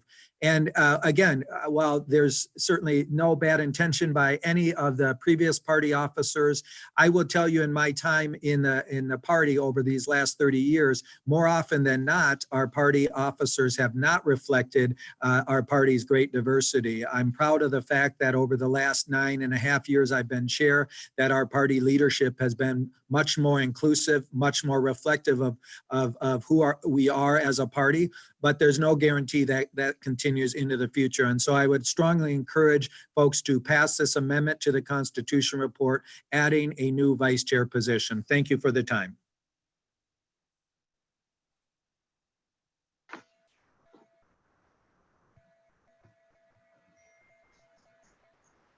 Okay, thank you. We've had one speech in favor. Now I've got to procedurally explain where we're at. We have to consider this amendment first before we go back to the main motion, which is the adoption.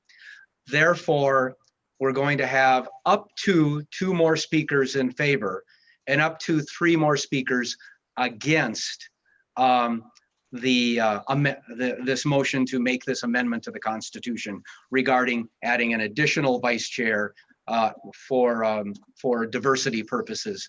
So with that, I do have a number of people lined up, but I'm not sure they want to speak on this or something else.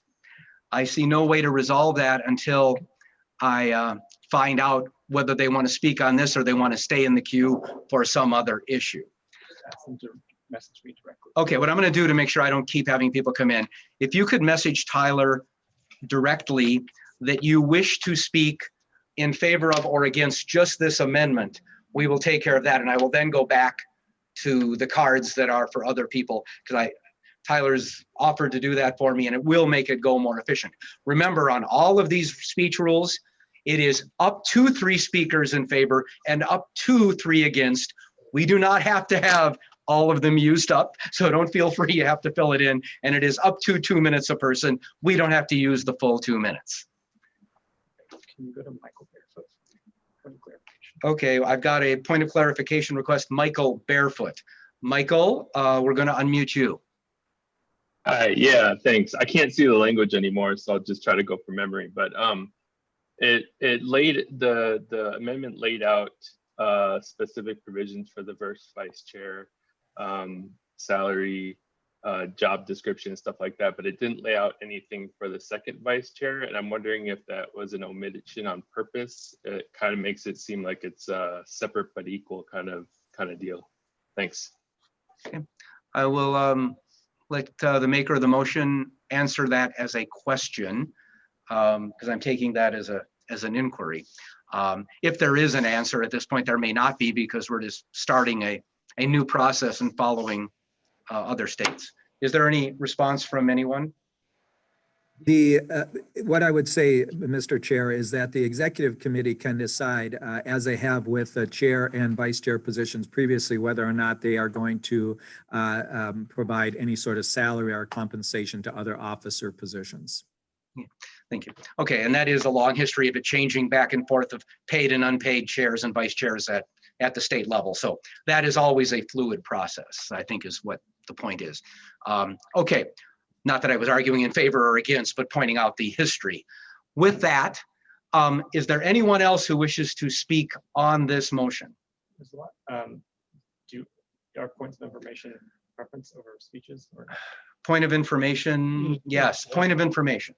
From David DeGraio. Okay, David DeGraio, you have a point of information.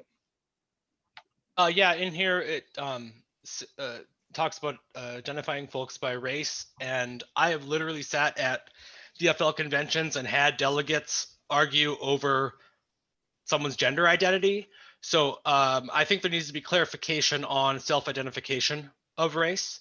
Also, I guess my question is, would someone who has relatives from Italy and is white be a different race from someone who is Jewish?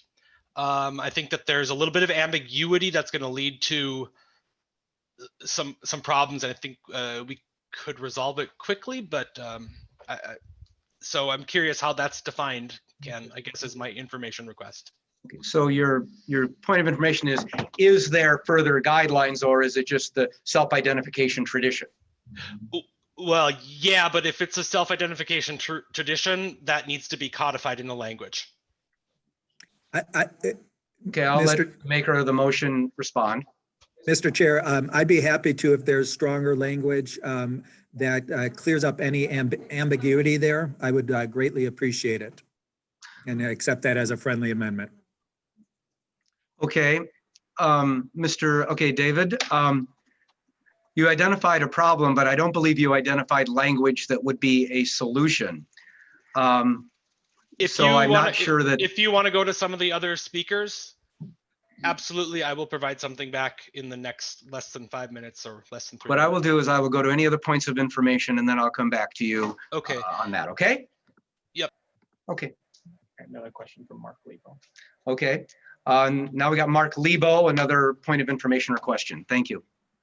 So this is a question for Ken.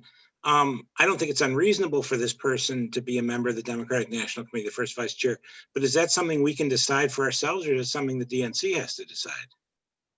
So there does, again, the way, Mr. Chair, if I may.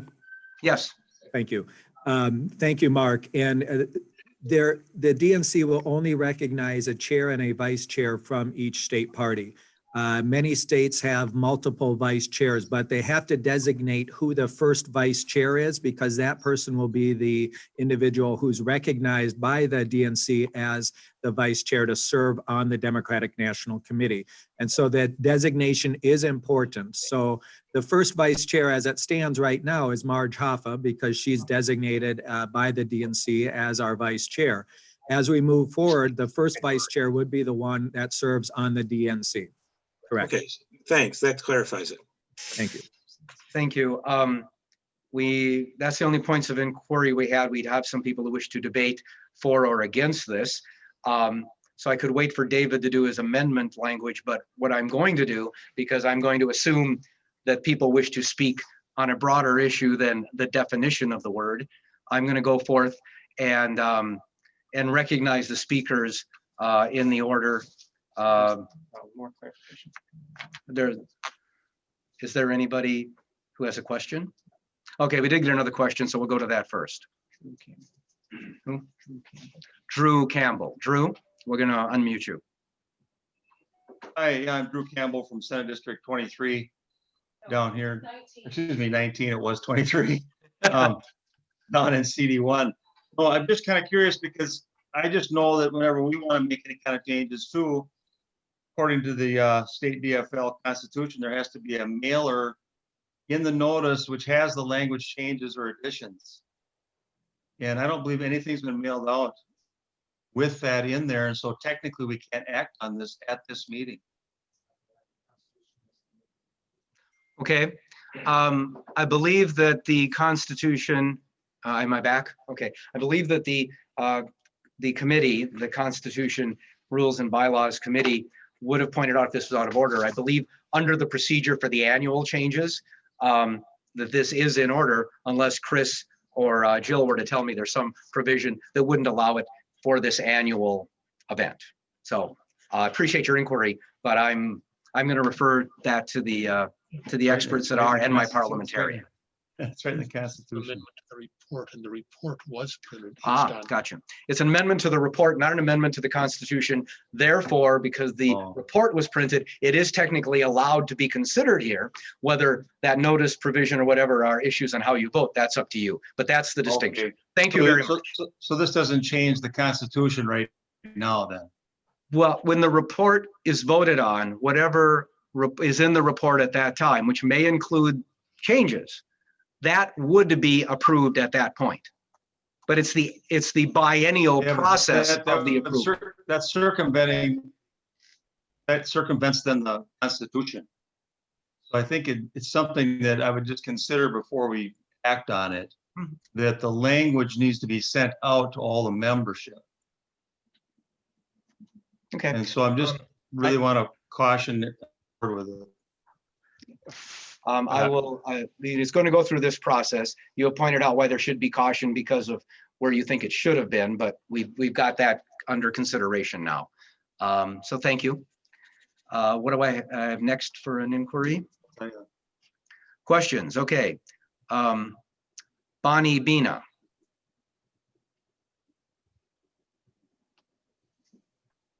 We were just conversing, some of us, and wanted to clarify if the second vice chair is different from the chair or different from the first vice chair, because we've heard both referred to in the presentation of the motion.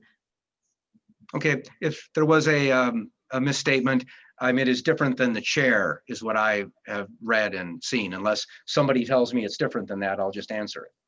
Okay. That's the clarification. Thank you. Clarification we needed. Thank you. Okay, thank you, Bonnie. Michael Barefoot. Michael.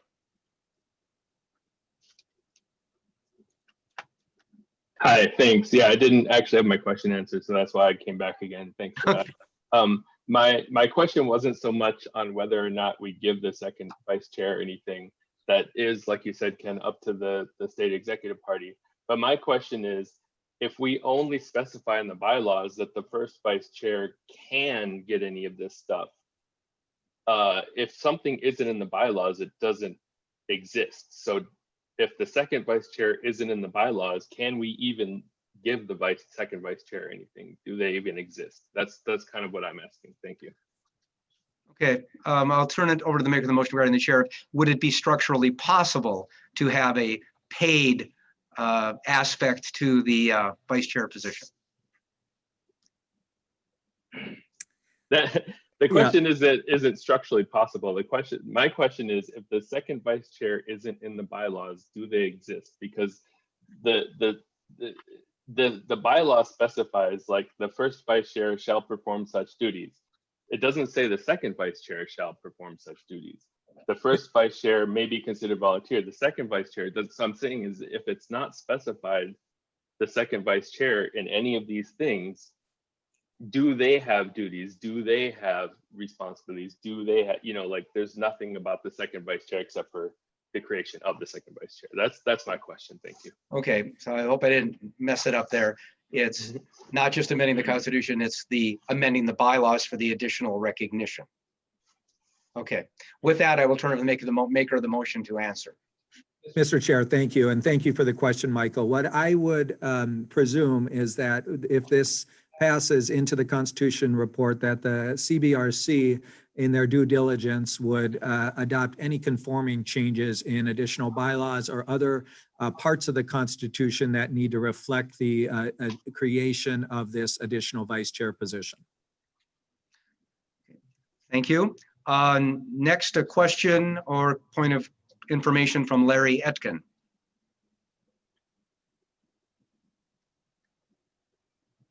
Okay, something which has been bothering me since the last CD5 meeting, and that is I've noticed that we also have another significantly underrepresented group amongst our leadership, and that is people with disabilities. And I don't have one, but I noted that because a candidate for several positions happened to have a disability. Your question? So my question is, can we add something? It would seem to be appropriate within this amendment that you're suggesting that would also incorporate language that would address the underrepresented representation of people with disabilities, because that's a significant population as well. Okay, appreciate it. We'll move on to Lona D'Alessandro. At this point, the Disabilities Caucus has a position on the state executive committee.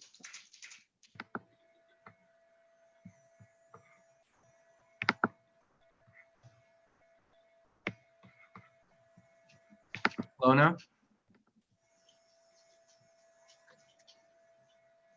Lona, we're not even trying to speak as near as we can tell. Are you there? Yes, I'm here. If you can hear me, I'm here. Okay, good. Speak it. Yeah, speak it up. Very good. Excellent. Thank you very much. Yeah, so this may be being addressed by the pending amendment that we're waiting for verbiage on, but I was hoping for some clarification around the definition of race. I want to be sensitive to the fact that that's a term that is somewhat I don't know, subjective in its definition, and also we may, we want to make sure we're including people of indigenous nature and things like that too. And so I don't know if you're feeling like the clarification that Dave is making is going to address that, but I wanted to be sure that we were very clear on that terminology before we made this this amendment proposal.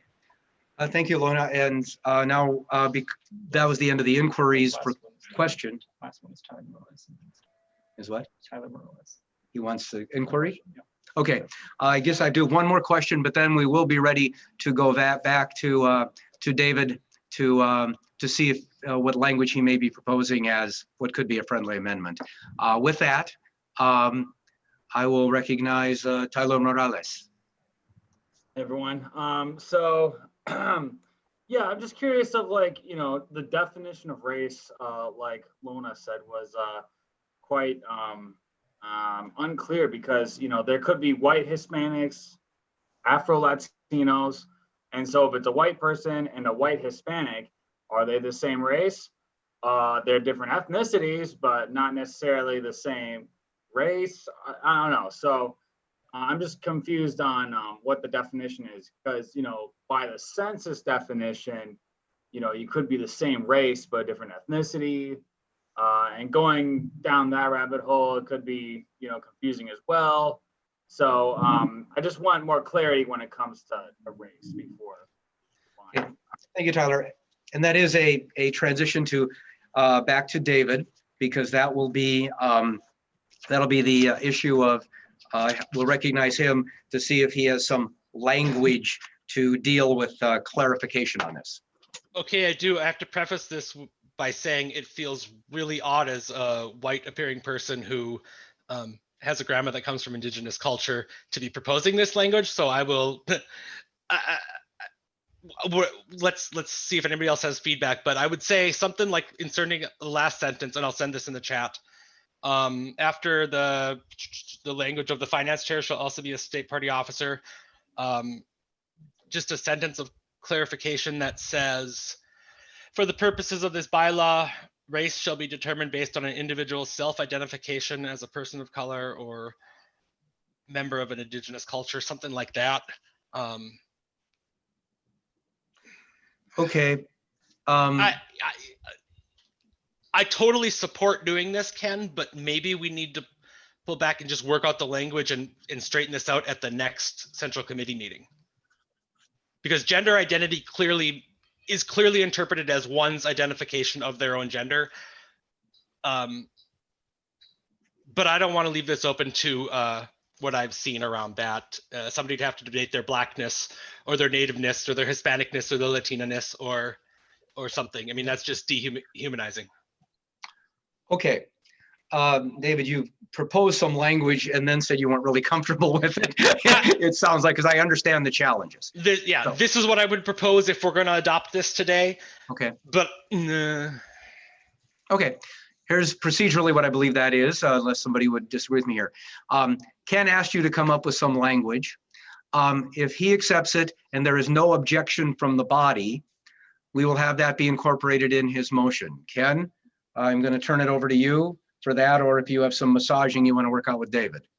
I think it's fine. I would accept it as a friendly amendment, knowing that we will need to bring greater clarity to that, to Tyler's point. But the reason why I don't think we should punt this down the road is this is our one and only opportunity to essentially change this constitution report until the next state convention.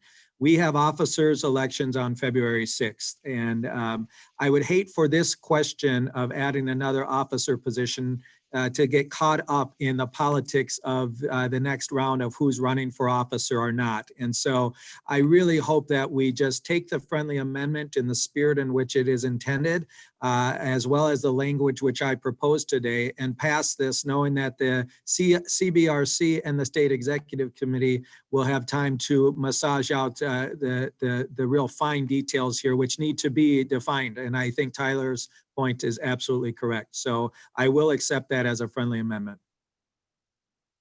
All right. Thank you.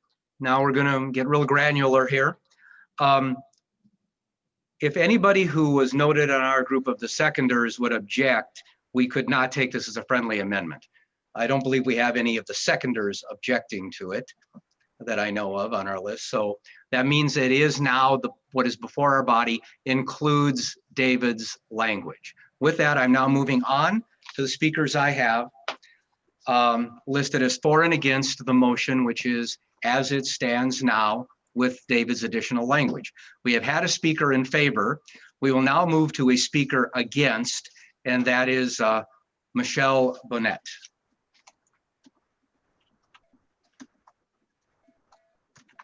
It took me a moment to unmute there. While I agree in substance that this might be something worthwhile looking at, contemplating, I think that there are procedurally better ways of accomplishing this. I think that this is the kind of question that should be part of the auspices of the CRBC. And we, as a larger group with representation from all over the state, with backgrounds in writing of rules and regs and constitutional amendments could get into the nitty gritty and hammer out all of the details and bring it back to the body for a vote. And personally, I'm kind of frustrated that this was kind of a last minute thing that we didn't know anything about and was not presented to the CRBC with such detail and such ramifications. So to me, this is better left. I'm not saying that it's not a good idea to have this person or that we don't need to have better representation. I just think that there's a better way to go about doing it. Okay, thank you. We'll now go to the next speech in favor. That is Marge Hoffa. Marge. Thank you, Mr. Chair. Marge Hoffa, Vice Chair DFL, she, her, hers. I would speak in favor of this for a number of reasons. Ken has already stated at the DNC level, they do acknowledge vice chair, first vice chair, and other states do have multiple vice chairs, and some of them have 4 or 5 actually. I do see this as being an opportunity to do this before elections in February, and I think the uniformity would be quite helpful to go with the DNC. And also, I just feel if we don't do it now, if not now, when? Okay, we'll now move to the next speaker against, Tiffany Stenglein.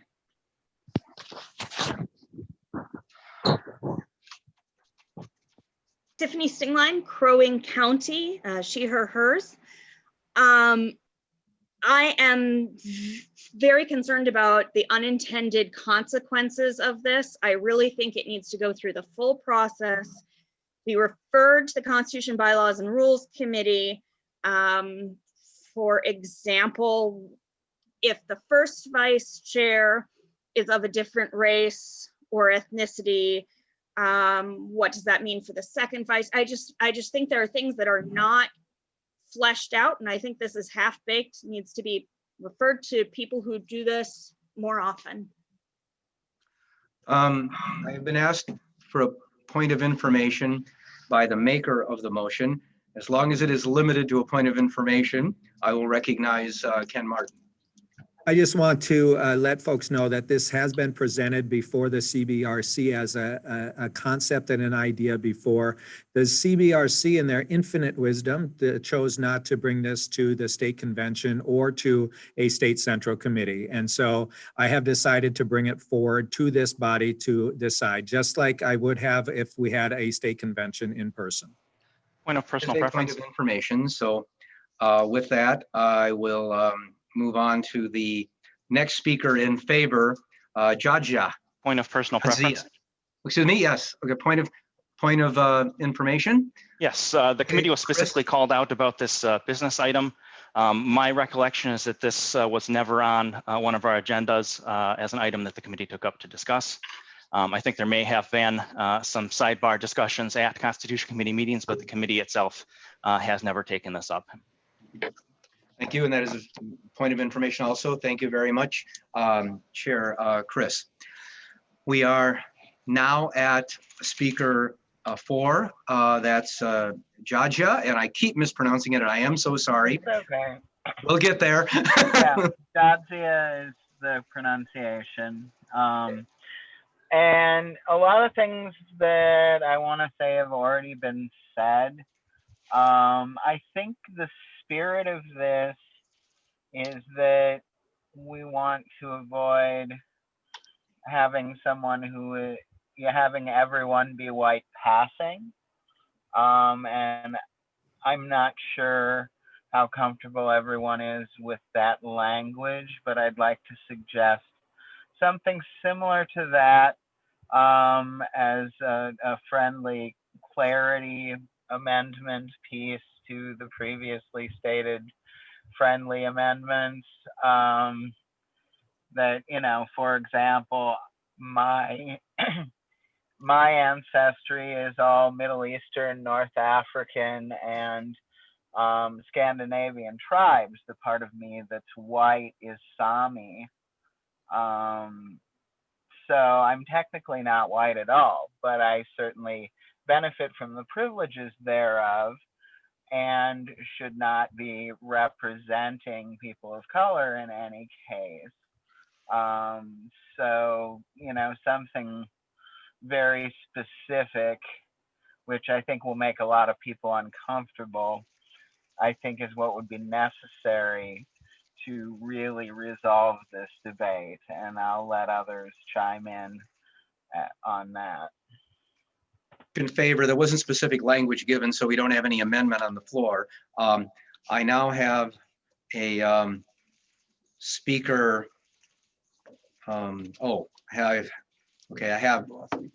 I have someone speaking against, and then I have somebody wishing to make a motion. So the next speech against is Vijayesh Roy.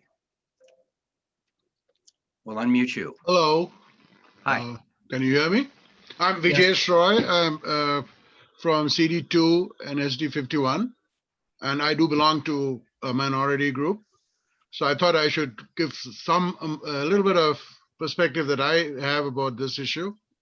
And I think it's a great idea to have people who are underrepresented or from minority groups specifically mentioned, as Ken just said. But I think when you simply add that and say that it's a second vice chair, and then you say it should be different race, we are going to invite much more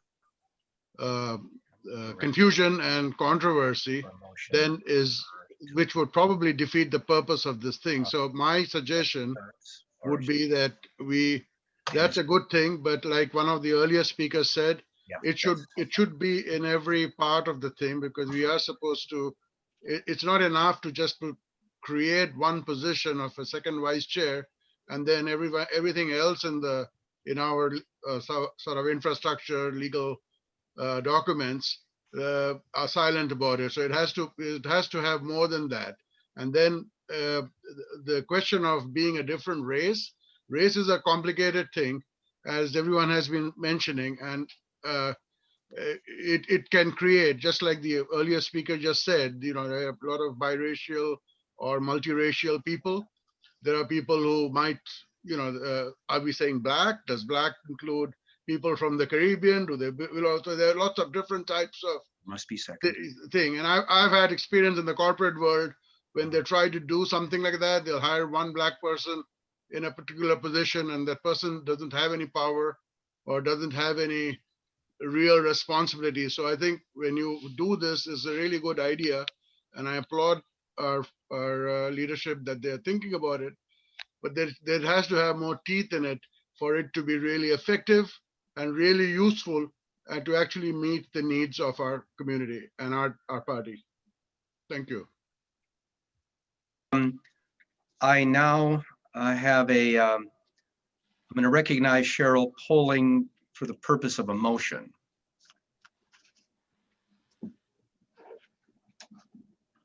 Yes, I'd like to make a motion that we refer this back to CBRC to discuss some of these issues and come back with more clarified definition of what's being discussed. I will only need one seconder. Is there a seconder? Yes. We have a motion. Got a point of information that if that happened, then we'd have no idea when it comes back, right? It would come back when the committee was ready or at the next meeting. I'm not sure what that would mean. I think the question is that at this meeting, we are empowered to amend the Constitution. You will not be empowered to do it at any future meeting unless we give ourselves that power. Okay. So the point of information from my little group here is that unless this is done at this meeting, it couldn't be done until we can have the power to amend the Constitution again. So it would not just be something that could be dealt with at a regular state Central Committee meeting that wasn't existing under the special provisions of power of the convention that were delegated to this meeting. That is my understanding of that. Hopefully that is correct, just so people know the implications of it. With that, it is technically debatable for 3 speakers in favor and against whether we refer it. I will see if anybody wishes to get in the line to speak on that issue. All right, we have one person who's in line to speak against referring it. So I'll go with that first and we'll take more. The first one in line is to speak. Well, hold it. Did you have anything more you wanted to say, Cheryl, to speak in favor of it? I think you did your speech. Hang on, we're going to take Cheryl off mute. I wanted to make sure that as the maker, she would have the chance to speak first. I just don't think we're ready to make a decision when we're throwing out possible changes in wording and throwing up questions and saying, does this cover this? Does this cover that? I really would like to see something a little bit more clarified. Okay, thank you. Now we've had a speech in favor. Now, first person to speak against is Ken Martin. I recognize Ken. Let's unmute him.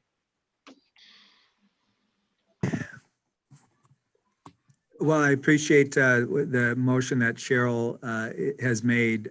I just have to strongly and vehemently disagree with this motion, because essentially what this is doing is it's going to send it to its slow and painful death.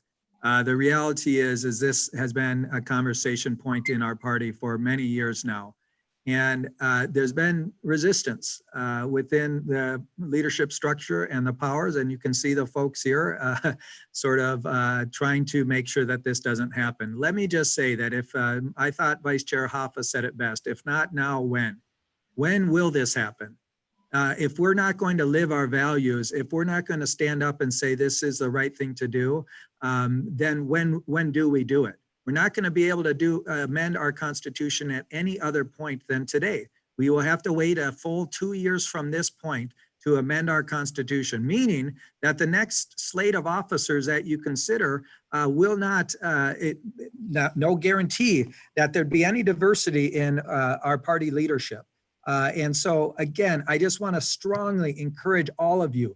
Each and every one of you on this call today are leaders within our party. And right now, show leadership, stand up, do the right thing, live our values as a party. And I get it. I know the Constitution Committee feels like they should be part of every decision that comes down with the Constitution, and I respect the work that they do immensely. But you are the leadership of this party. You're the one that have to live with the decisions that are made by this body today. And if you pass on this, what message does it send to people who want to make sure that their voices are represented in our DFL party? I urge you to vote down Cheryl's amendment or motion here, and I urge you to adopt the amendment that I presented here that would strengthen the diversity of our party moving forward. We have a point of information that may now be moot because it may have come up before. So I will see Michael Barefoot. Do you still have something that is regarding the referral to the Constitution Committee point of information, or has it been? I do. Okay. I just have a question, a clarification question. I am curious what the elimination of the finance chair from the executive committee has to do with this new vice chair position being created. So if you could speak on the elimination of the finance chair from the executive committee. Thank you. That is not germane to the motion to refer the issue of the first or a new vice chair to the Constitution Committee. I had my point of information before she submitted that motion. Very good. Then when we are done with this motion, I will keep it here and we will have that question answered when we're back in that mode. Okay? Thank you much. Okay. With that, I have for and against. So now for the referral, I will recognize John Brillhart. Okay, I have to apologize here. I'm actually against the referral. So if you want to put somebody for the referral before me, so we stay in sequence. I'll figure out where you were in line, but I will go to the next person who's against, and I'll take you off this. And I'll find out if you were next or away or after when I'm out of the three. Okay, John? But I will now go to a speaker against the motion to refer, the Honorable Commissioner, Dr. Victoria Reinhardt. Victoria? Okay, and I hope that everyone knows that JP is my husband. Not everyone has to call me that, but he does. Anyhow, I am speaking against the motion to refer. As a Ramsey County Commissioner and seeing all of the turmoil and the 401 years of waiting for discrimination and social justice, we need to do something now. There is always an opportunity, as we have seen today, there is always the opportunity to change and to work on language when we get around to 2 years from now. And I think that's significant. This is not just referring and then coming back to it later this year. This is basically 2 years and then it goes into effect. So please vote in favor of making this happen today, which is speaking against referral, because it is truly putting it off for over 2 years and people have waited long enough. Thank you. Thank you. And now we have the speaker in favor of referral, Dan Thomas Cummins. So we will now unmute Dan. Thank you, Mr. Chair. Dan Thomas Cummins, SD 51, he, him, his. I want to speak in favor of referral, both as a member of CBRC, but also as a member of State Central Committee, who I appreciate the call to leadership that Chairman Martin has given us. I think that this whole moment that we are in society is certainly calling on us to go above and beyond with addressing meaningfully addressing racial disparities in our society. But the reason that I'm supporting a referral today is because there have been a lot of questions about what specifically these words mean in application. If somebody wants to run for this, how do they know that they are qualified for it? How does this rule apply in an actual meeting? There's a lot of unknowns here that we simply don't have fleshed out at this time. And this is constitutional language that we're trying to adopt here, as opposed to bylaws language that can be changed and amended later in order to clarify these things. It's a lot more difficult, obviously, to amend that. And there are a lot of smart people in these rooms, in CBRC, in O&I committee, who would certainly, I assume, want to have a voice on this collectively and have a strong discussion about this. I think we ought to have faith in the leaders that are elected to these bodies in our party to make these decisions, to make recommendations to this body and to the state convention to come up with this sort of language. I don't think it's fair to characterize CBRC as being some sort of cemetery for proposals.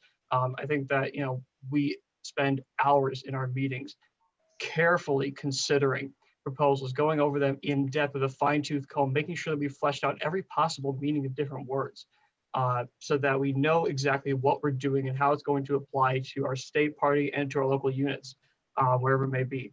I would say that having words in a document does not guarantee necessarily that you have diversity. You can guarantee diversity in different ways by appointing diverse nominations committees, by electing diverse bodies and electorates of these positions, and ensuring that you have people that are organized to step into these roles when they become available, who are organized to step up and run for vice chair. Putting the words on a page is not the best way to accomplish that. Organizing and going into these communities, making them feel a place in our party is the way to do that. So I would support referral for those reasons. Thank you very much.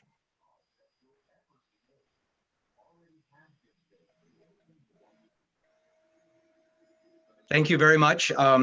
Haven't enforced some time things because it's difficult here, but I think it's evened out on the for and against.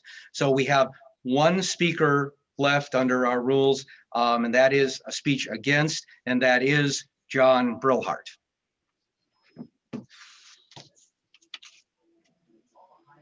Unmute John. All right, there we go.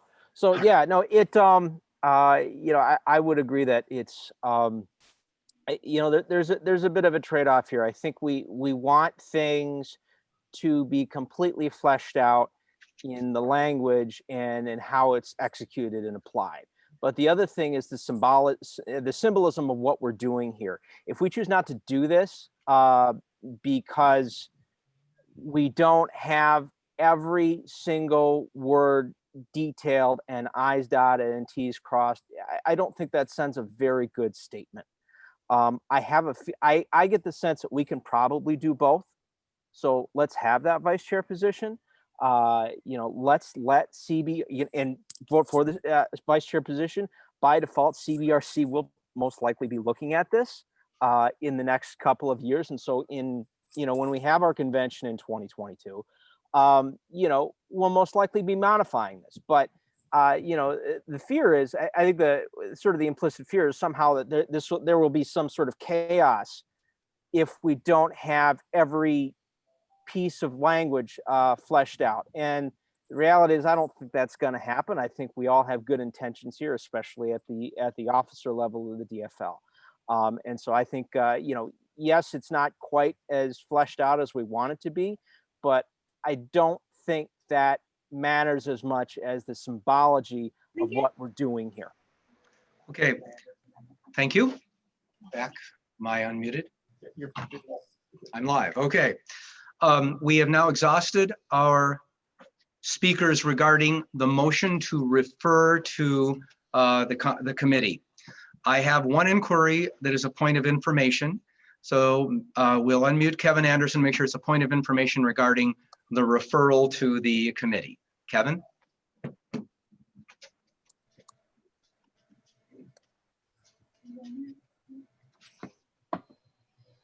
Kevin, are you there? Oh, Kevin Anderson. Yeah, Kevin Anderson. We may have gotten the wrong Kevin unmuted here. We'll make it work. Okay, got it unmuted. Are you there? Am I here? You are there, Kevin. We can hear you. Thank you. Wonderful. Point of information, just wondering if the passing this resolution, or sorry, not passing this would preclude the CBRC from modifying this. I think it was mentioned in the other, in the previous comments. Just want to clarify that by passing this or not passing the motion to delay, that we wouldn't be stopping the CBRC from modifying this in the future. Okay, I'm going to try to answer that, and people can correct me if I'm wrong. If this is referred to them, the committee will have to deal with it. Nothing, I believe, prevents the committee from considering any idea that is brought to them at any time. And also, after something is passed, the committee has the duty to do conforming language to make things fit together within the spirit of what was passed. Is anybody going to correct me that I'm wrong on that? Specifically, Chris or Jill? Just the DFL meeting. Nope. Okay. Nobody's chiming in, so that hopefully answered that. I have another point of information. Dale Watt. Dale. John Brillhart's not muted. Hi, this is Dale Watt. I'm from CD8, the vice chair at SD7 up here. Do we have the power to grant ourselves the ability to amend the Constitution at a future meeting? I know we've heard several people say that if we don't take action on this today, we won't be able to for a further 2 years. And I understand that that's a very long time frame, but if we have the ability to say that we could take this up and amend the Constitution if we prefer, say, in February, then I think that would allow a reasonable time for discussion to maybe answer some of these questions. So do we have the power to grant ourselves the ability to amend the Constitution at a later meeting before 2 years from now? Thank you. I am going to answer, and again, unless it's corrected, is the Constitution can only be amended by the convention every 2 years. And under the special provisions that were passed due to the pandemic to deal with the 2020 state convention, certain matters that were only allowed to be done by the convention were moved for this one time only to this special marathon meeting of the state central committee. Again, Jill or Chris, am I wrong on that? Yes, that's my understanding. Okay, fair. Thank you very much. Good point. All right, I have another point of information. Judith Nord. We will unmute Judith.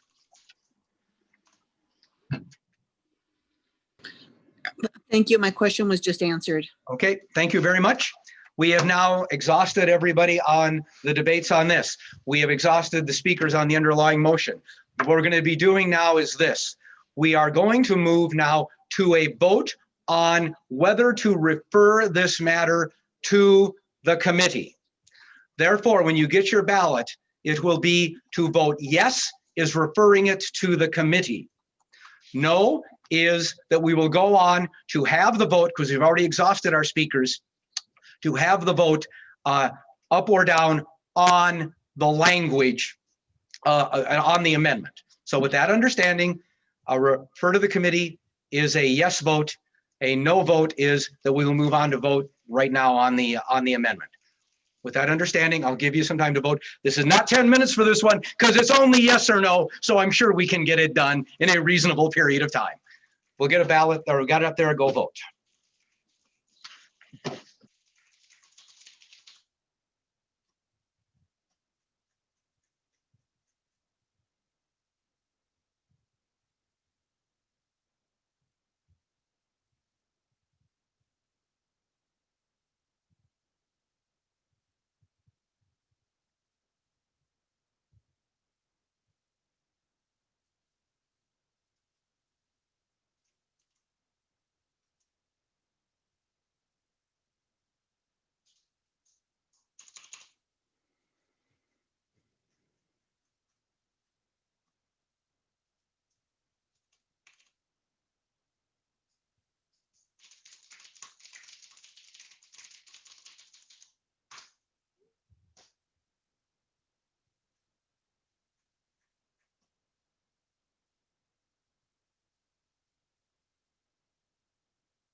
Okay, hello folks, I'm giving you the 20 seconds till we'll close the balloting on this.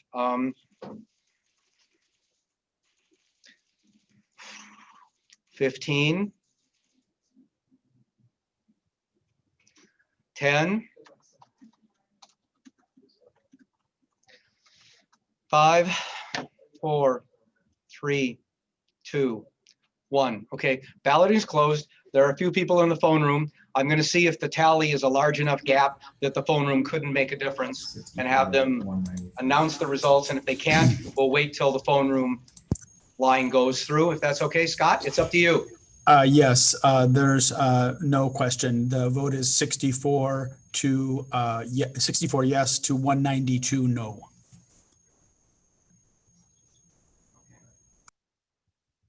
We have now defeated the motion to refer to the committee. We can go on to the underlying main issue, which is where are all my Michael Barefoot cards? Okay, well, Michael Barefoot had a point of information that I believe related yes. To this. How many Michael Barefoot cards do you have? No. I've got a few here. So I believe it had to do with the language that is now before us to vote. You had a point of information where it was not only creating another vice chair, but it was eliminating the finance chair. Yeah, I was just curious why the finance chair is being taken out of the executive committee as part of creating this position. Okay. Separately. I'll refer that over to the maker of the motion, Mr. Ken Martin, to explain that piece of it, of that position. Michael, that's a drafting error on my part. That was not intended. And so the only intention here is to add in language and not remove any positions. So adding in the language around the second vice chair. And so I apologize if that was removed. Okay. All right. Thank you for the, okay, we'll come back to me now. Okay. Thank you for the clarification. What that means is what has been posted on the board has inadvertently struck out, I believe, a finance position. And that piece of the line should not be struck out because we still want to stick somebody with that job of raising money, which thank you for making sure we still have that. With that, now we know what we're voting on. So at this point, we're going to move on to the vote. So, Point of information. okay, so now I'm going to do an overview of where we are at, because many people took this circuitous route, and we're going to make sure we're all on the same page. What we have before us, and I think I'm going to ask them to put the language up again, is an amendment that was made by, a motion made by Ken Martin to make a change to the Constitution Committee report, so that the report that will be before us when we get eventually to putting the report will include this language instead of what was there before. The language up here, with one exception regarding Finance Committee, Finance chair. Finance Chair, is what you're voting on, which is, are you going to be voting in favor of, basically, if you look at this, changing from one vice chair to have two vice chairs? And then it will state the first vice chair shall not be the same gender identity as the chair. The second vice chair shall not be of the same race as the chair. And where is the one technical thing about finance? Under membership, he needs to change it. Where is that? Under membership. Under membership, in that end of the first line being second, where they inadvertently struck off the finance chair, that is not a strike off, so that will not be changed if you vote in favor of this. With that, we're now going to go on to the vote. So what this is going to mean is you're going to have a yes or no vote. Voting yes will mean you are adopting this proposed language into the report that we're going to be considering later. And a vote no will mean that this will not be the new language in the report. And when we vote in the report, it will be the original language that did not create a new position. Hopefully I have clarified rather than confused, but that's it. So you'll now be getting your ballot for a yes or no vote. Yes to create the second vice chair position, no to not create the position, in very brief summary. Thank you much. That would be an amendment to this.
Now.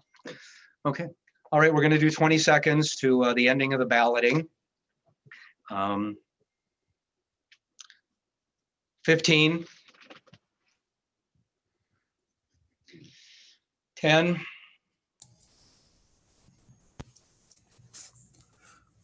5, 4, 3, 2, 1. Balloting is closed. Those in the phone room are still in the phone room. I'm going to turn it over to Scott to determine if we can report the results where the phone room wouldn't make a difference or not. We, excuse me, we did not do a phone room, JP. Thank you. We did not do a phone room. The vote is 224 in favor, 44 for no. This passes. Okay, thank you much. It has passed, so that is now included within the report. I was handed a note that Megan Thomas wanted to make a motion to close debate. Since we were done with debate, we didn't close it. So Megan, I'm not ignoring you. It just wound up being moot by the time I had it. With that being said, I am now going to recognize next in line is Jules Goldstein. Jules.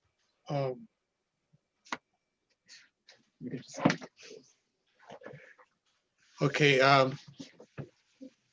Given I've got two microphones, I'm not sure which one's picking me up, but I tried to get this in before we voted because it would be an amendment to what we did, and that's establishing an effective date to the thing. Our next meeting is going to be in December, but if we elected to fill this, we could not fill that position today because it was not in the notice. If we filled it in December, it would be for a term that would end 3 months later, and the person elected might not be eligible depending on who we actually elected to chair at the business conference. So this would be an amendment to establish that this position would take effect at the business conference of 2021, which I don't know if the date's been set, but I'm presuming it's in March. February. February? Okay, I think February, but okay. All right, I was handed some language, and in effect, what I've got, Jules has made a motion to add language at the end of that first paragraph there that simply says, the position of the second vice chair shall be first elected at the 2021 business conference for the reasons he stated. We'd be elect somebody for 2 months before we got anything organized on this. So to make it when all the elections take place, which I believe was the intent of the original motion anyway, this clarifies it so we don't have an obligation to create an additional somewhat meaningless election. I don't imagine there's any debate on that. Seeing none, nobody coming in, we're going to go on to vote on a yes or no on the language of the position of second vice chair shall be first elected at the 2021 business conference. Yes or no? Yes means it will first be effective at whether there's a February or March meeting. I have it in my calendar. When we're electing chair, vice chair, secretary, treasurer outreach officer, and now a second vice chair. So it's all done at one time rather than a special election in December. Yes means adding the language to have this all happen at one time in February. No means we have to have a short-term election in December. Go ahead and vote.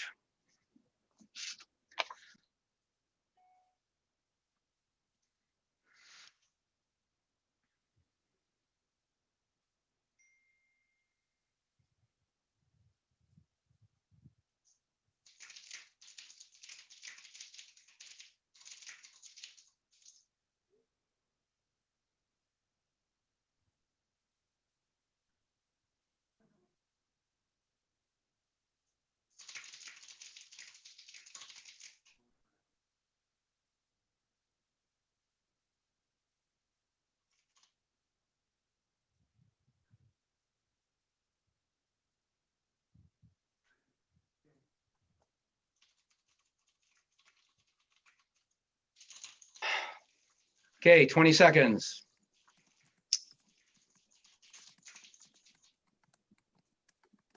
$15,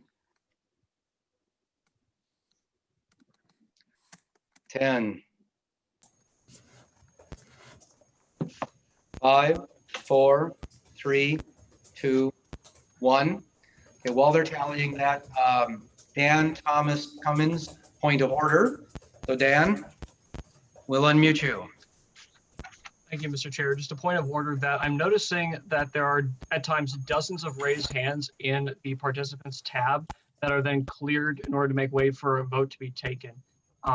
This is mildly concerning as this appears to be people seeking recognition to state concerns or raise points of order or points of information about the subjects of discussion. And there it goes again. That should be addressed as a priority. Interesting. This is a complicated motion. Sorry, there's some feedback. There is, I'm sorry, there's also noise, Scott. Sorry. Okay. Thank you, Dan. My understanding. So the point is that there's a long. Hey, let me jump in here, JP. That's me that's been doing that clearing. And I'll be honest, I thought I was clearing the yes, no votes after each time we utilized them. I had no idea that cleared the raised hands. So apologies to anybody who I was dismissing. And while I have the moment, I will report the results from that last ballot, which were 240 in favor, 5 opposed. Okay, Okay, so Mr. Chair, if I may, just to resume my point of order, which is that, and I see Town is writing me back that they have them all, writing them on cards. I appreciate that. that they I'll should add be one thing. addressed. I was just told that the raised hands are being recorded on paper as they go up in order. So even if I'm clearing them, we haven't dismissed anybody's opportunity to speak. So, Mr. Chair, once Apologies again, for I jumping insist in. upon my point of order, and which is that these raised hands may be there. These are issues of priority. These is complicated ways of doing business right now. These are complicated motions and complicated procedures that we have plenty of newcomers here who are not super familiar with it. If we need to slow down to address these points, then we should do that before taking action such as votes when people have critical questions on these different things. I think that that needs to be taken care of as a priority before we move ahead with action. So if everybody there in the chair box is able to coordinate that in order to ensure those points are addressed, I would appreciate it. Thank you. Thank you, Dan. Again, I appreciate, my understanding is that they are writing them down in the order till over here, that they did get cleared from the other room, but he already had them written down. I have been getting the cards in the order till we have run out of stuff. If somebody further wanted to do and hadn't meant to take their hand down and we've cut someone off, I do apologize. Now that you have pointed that out, if we won't be having any clearing going there, it'll only be the team here that is taking it down in paper form and handing it to me. So if we had an issue there, we'll deal with it. And thank you very much for noting all this complicated technology as well as the rules. Next, we had the report now of the result of that vote. So it passed. So we now have completed that issue. So I now have a whole series of people who want to talk, and we are now back on the consideration and approval of the Constitution report. And the Constitution report now includes the new language we just adopted regarding the second chair. With that, I'm now going to go right through the list and see if you still have something you want to deal with on this, or if it's all been dealt with as we've gone on. David DeGraio. I thought I was next. Hmm? I was next. Oh, I'm sorry. You're right. I'm sorry. Jules Goldstein. I'm sorry. He had that. I had that card here. I took it down when I did the other one. Yes, I've proposed change to change number 1. Change number 1 has an unfortunate use of the word representing. Representing is a word that can have more than one meaning. And as written, it could mean that the only people who could vote on petitions were people who were elected by organizing units, because only they are representing organizing units. The people elected at large are not representing units and therefore would not meet the qualifications. Therefore, I'm proposing that for the changes listed under change 1, we replace the word representing with the term residing in, which makes it clear that it's where they people live, not who elected them, that gives them that fulfills the requirement for distribution. Okay, I'm going to ask Chris or Jill if this is since as Jules said, it's a matter of how you interpret it rather than what it is, if that is something that could be viewed as a clarification that is in the jurisdiction of the Constitution, Bylaws, et cetera committee. Chris? Yeah, so the procedure we're doing is to take the committee report and ask for items to be set aside for other debate and amendment. So we'll take that as an item that we'll set aside, change number 1. Okay, all right. So we will discuss that as number 1, which is Jules. And we will discuss that. Okay, thank you, appreciate it. So now for the process here of going on, David DeGraio. I'm not sure which thing this is I submitted that's addressing, but I move to adjourn.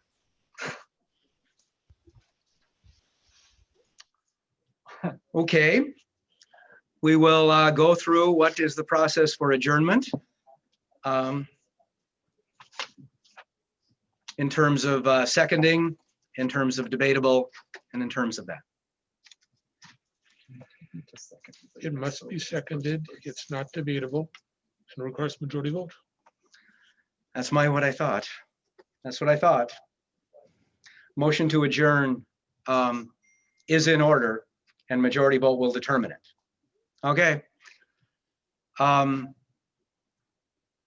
right, put me back. We have a point of information from Michael Barefoot. Okay, step back. Here is checking with the parliamentarians and that the motion.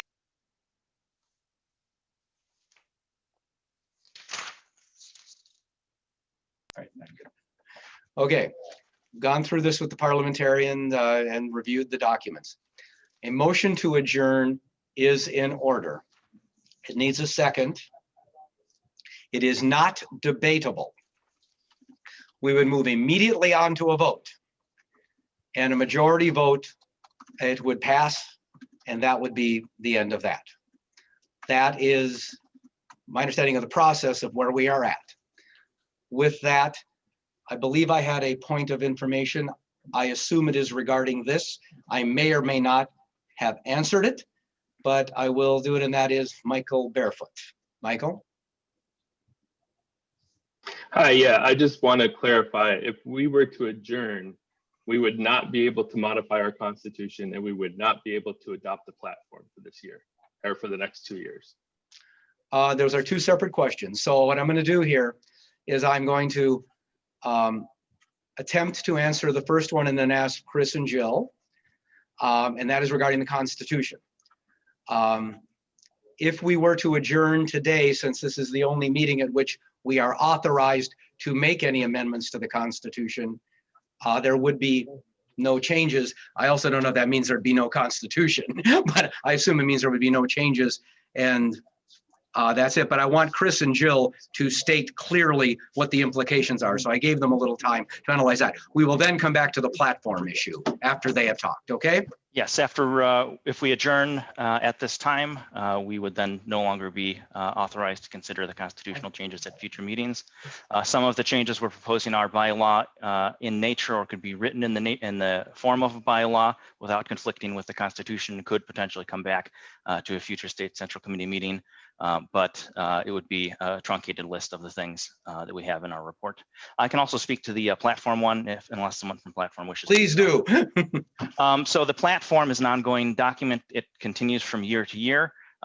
If this is adjourned, only the state convention can consider changes that amend the Constitution that continues on an ongoing basis. So we would have the platform that we have from 2018.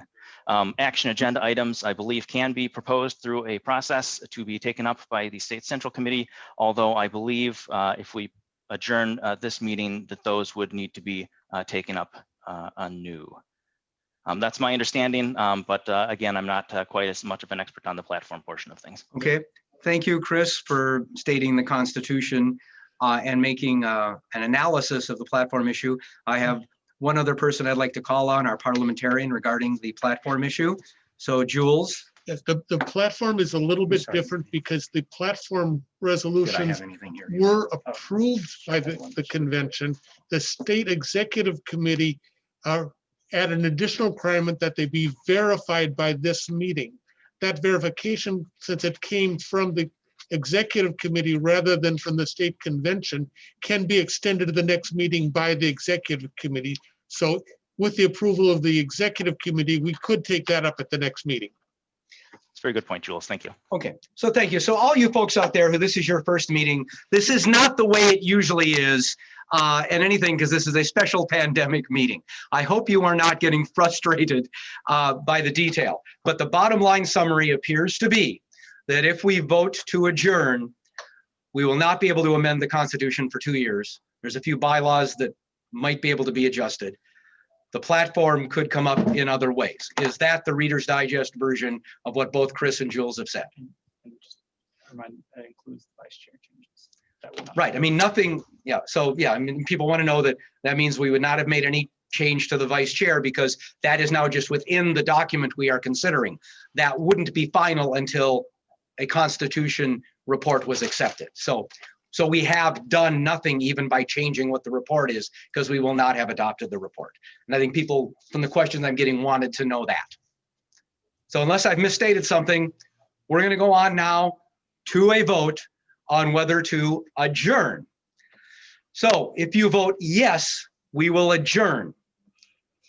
If you vote no, we will pick up right where we were with moving forward on the Constitution report, leading to the result on that, and then the next agenda item of the platform. So yes means we end it with all the ramifications. No means we go on to finish up our agenda.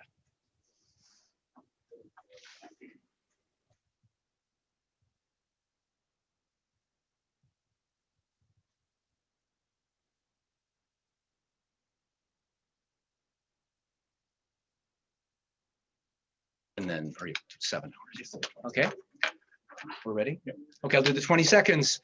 Okay, we 20-second warning for finishing your votes. 15. 10. 5, 4, 3, 2, 1. Votes are closed except if they do any phone room. I'm going to ask if they have the results of whether we are adjourning. Oh, thank you. Yes, the votes are 25 to adjourn, 225 to not. I will say that one of those no votes was mistakenly cast by me in an attempt to figure out how to clear the votes without lowering the hands. I do not believe there is an option to clear the votes without lowering the hands. So once I get the word from the people who are recording whose hands are raised, I'm going to clear, but not until. So we will not be able to conduct another yes/no poll until that time occurs. Thank you for all the technological work you are doing. I assume I'm on here, right? Thank you for everybody dealing with all this challenging technology. We are on the consideration and approval of the Constitution report. You have the report in front of you. There has been one change made to it. One item has been set aside for debate, which is Jules' changing of one word. I am now going to go through my cards to see what, if anything else, we're going to be pulling aside or what else we're going to be doing. Larry Etkin. Thank you. A point of procedure. We never formally, the minutes will never formally reflect that we deleted from Ken's original amendment that erroneous, taking out of the financial chairperson from the executive committee. So we do need a motion to formally eliminate that deletion. Otherwise, it will not be reflected in minutes, and the text as he submitted is what we actually approved, despite no matter what the chair interpreted in the actual minutes of the meeting. Only resolutions are the outcomes of resolutions and votes are effectively the information in them, and we never formally removed that. So he could accept that into could have back then accepted it into the motion if his second did also, but we got past that too quickly. So we do need a motion to delete that deletion so the record shows it appropriately. My ruling, and unless the parliamentarian disagrees with me, is that because that error was captured before any vote was taken on the main motion, and it was repeatedly informed the body that there was that deletion, that what was voted on was the language without that. So thank you, but unless I get a different ruling. The maker of the motion and his seconds never officially accepted that change. He indicated that it was an error, but there's nothing in the formal record that says that he accepted that change. It'd be a simple process, just having a quick vote to delete that from that deletion from the report. I think to be on the safe side, we should just do it. That's all I'm going to say. It wouldn't take more than about 3 minutes. I'm going to refer with the parliamentarian on whether we need to have that, and remember, it could open it up again.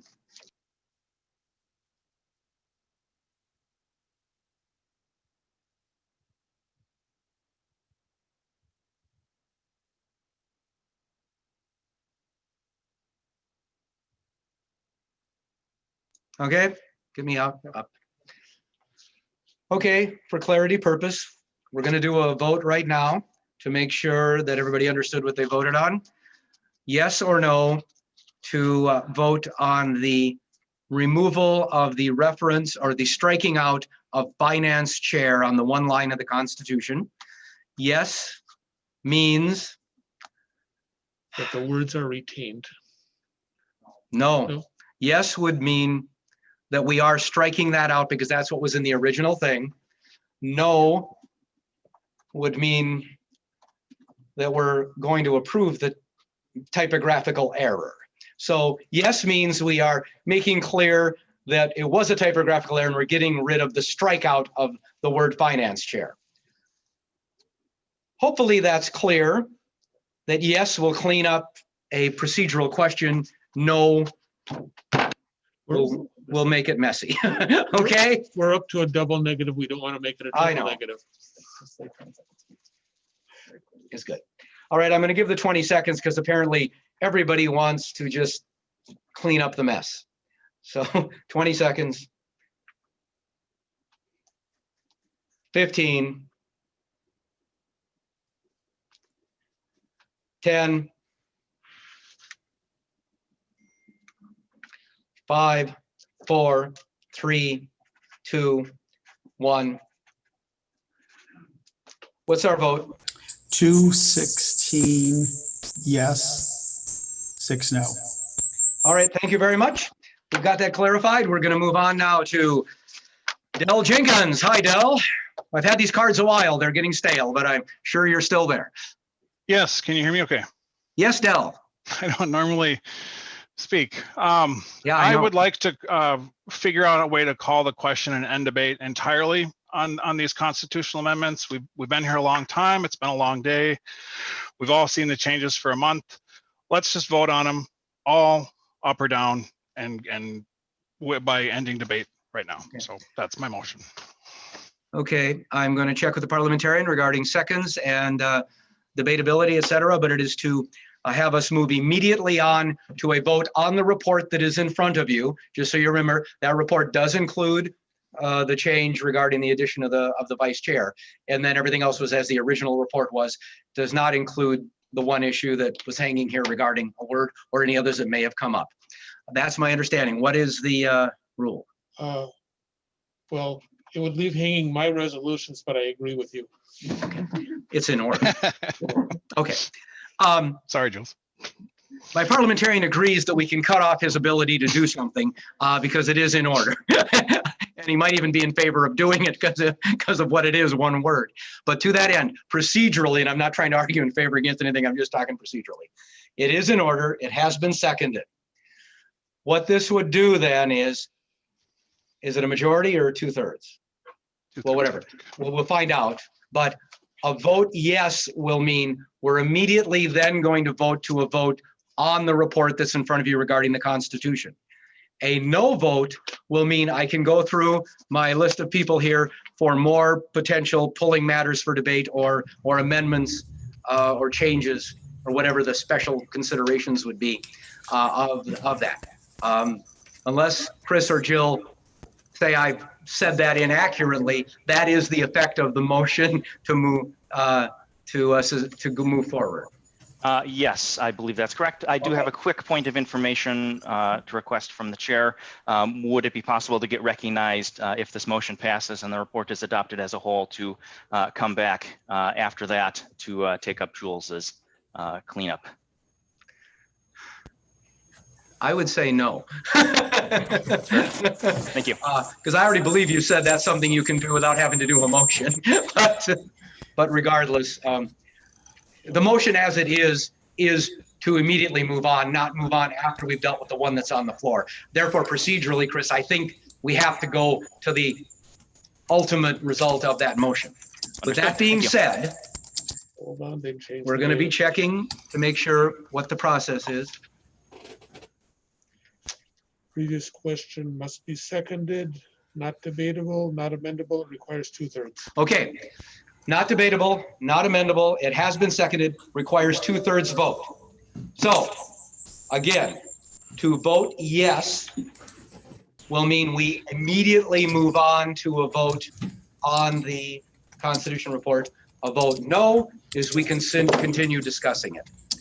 Go ahead and vote.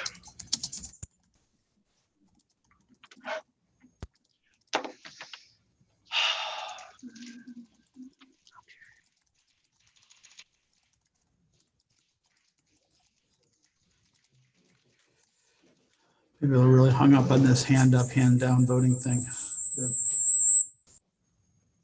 Oh,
Okay, 20 seconds.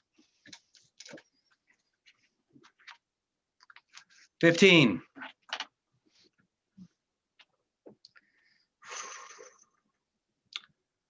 10. 5, 4, 3, 2, 1. All right, we are done voting. We'll let them do the tabulations. Scott? there's really no tabulations. I read numbers off a screen.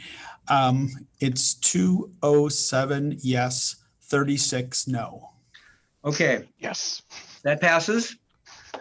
We are now going to immediately move on to a vote on the Constitution report. Again, I'm going to restate this because we've taken a circuitous road. You received a Constitution report a while ago. There has been one change made to it, which we voted on, which is the creation of the second vice chair position. That is the report in front of you, the original language with the change of creation of the second vice chair. And the effective date. And the effective date of the election of that second vice chair, thank you, being at the business conference when everything else is elected. With that, that is what is in front of you. We are now immediately moving on to a vote because I think we've exhausted every other procedural process. So all of the, oh, and then did I have a point of? Okay, Michael Barefoot had a point of order. Michael? You still have it? It was a point of personal privilege. Is that something I could do here? Okay, yeah, point of personal privilege. Okay. I just want to say that I joined this party. I signed up to do the work in this party, to do the work in this party. And I don't know why everybody wants to leave early. The vote passed. This is what we're doing. I can't talk on that, but I just want to say that deliberation is important. Getting to a thing that affects so many communities is important. So that's all I want to say is we need to do the work. We need to not just go home because we're done being here. Thank you. Okay, thank you, Michael. We are now moving on to our vote. So again, voting yes is to vote in favor of the Constitution report with the change on the vice chair and effective date. Voting no is to reject it.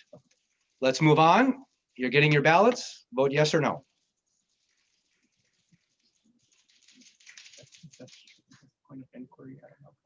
What was this? Oh. Well, we're gonna do the vote and then I'll take it here. Jeff, Oh, yeah. This is after the vote, so we're good. it's after the vote.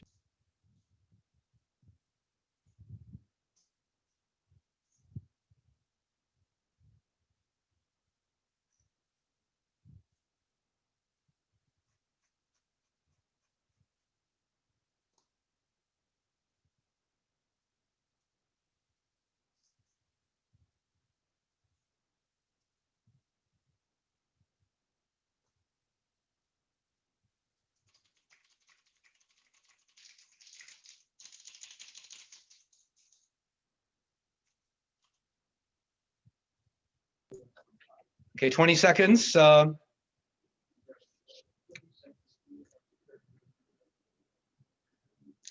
15.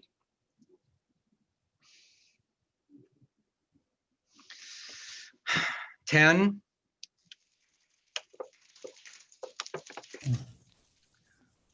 5, 4, 3, 2, 1. Okay. In favor? Are in.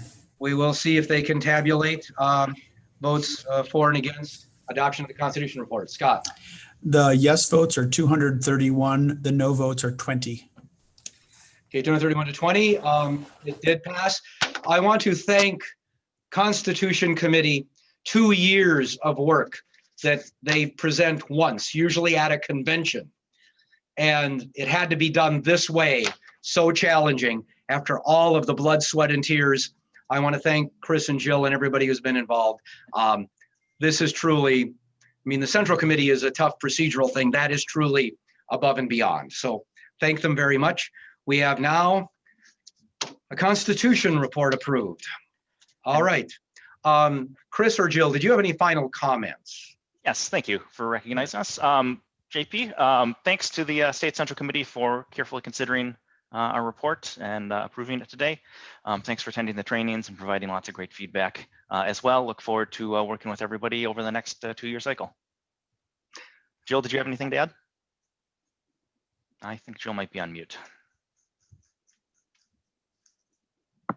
Thank you. We'll unmute Jill, yes. I also want to take this opportunity to issue a tremendous thank you and appreciation to Chris and Jason, who have done a lot of heavy lifting around COVID, around structuring our rules and around COVID ever since this pandemic began with the first SEC meeting. They have been tremendous. I've helped where I can, but they have really been stellar, and I just want to really commend them on, as icky as this whole process is, commend them on pulling us through this. Thank you, guys. Thank you. Okay, thank you, everyone. We are now going on to, at 7 hours and 15 minutes into this, we are getting to consideration and approval of the platform report. I will turn it over to Phil. I think Kathy may or may not be with him to make that report. Okay, there were 2 resolutions submitted to the state for consideration to change the ongoing platform, one of which passed.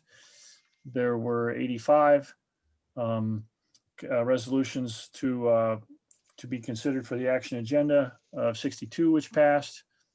I don't have much else to report on that. I mean, pretty much what I said before this earlier in the day.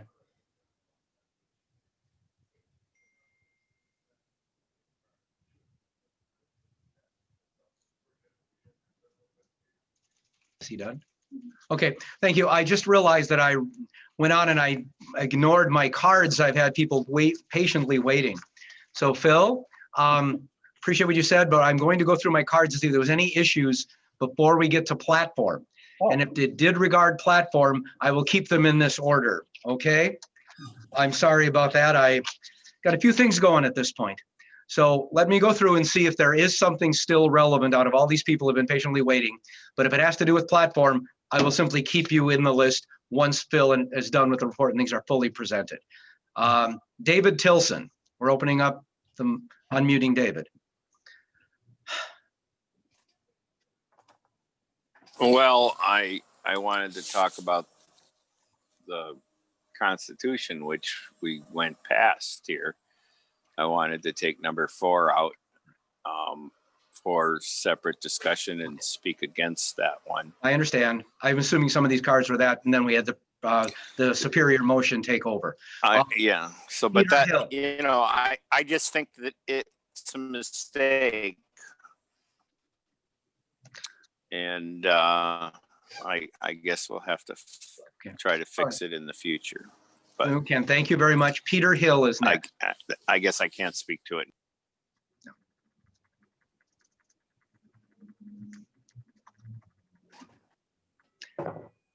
I got it. Hi, Peter. I had to do it twice. I got it. Thank you, Mr. Chair. Peter Hill, Senate District 44. I had what I thought was a rather critical point of information or confirmation with regard to the Constitution Committee report. It's been rendered moot, but I still think it merits an explanation. I would appreciate it if the Constitution chairs would address my question. As I understand the language of change number 13, this has to do with the elections. Where'd it go? This has to do with the elections of so-called at-large delegates to the SCC by the respective congressional districts. It's my understanding, as this thing reads, that we are, subsequent to 2020, we're going to substitute 8 elections of 7 seats each for the 50 current at-large members of the committee, and those 8 elections will be considered at-large elections, which in my reading then means that anyone is welcome to run to be elected by my Senate district. Anyone is welcome to run from wherever in the state, so that those quote at-large delegates will still be genuinely at large. And I would like confirmation of that. And if that is the case, then I would like to know what will be the procedure for the inevitable situation in which an at-large delegate is elected by more than one congressional district.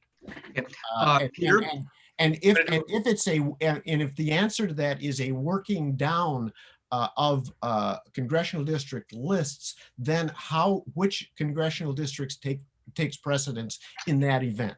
Okay, Peter, I'm going to go through two-step process. One is, due to the fact that we did have the superior motion that passed, that we have adopted it without having gone through this process, that is the document that the committee has to work with. That, first of all, we may have 7 congressional districts, not 8, in all likelihood, after the redistricting. So that mathematics is going to be different anyway.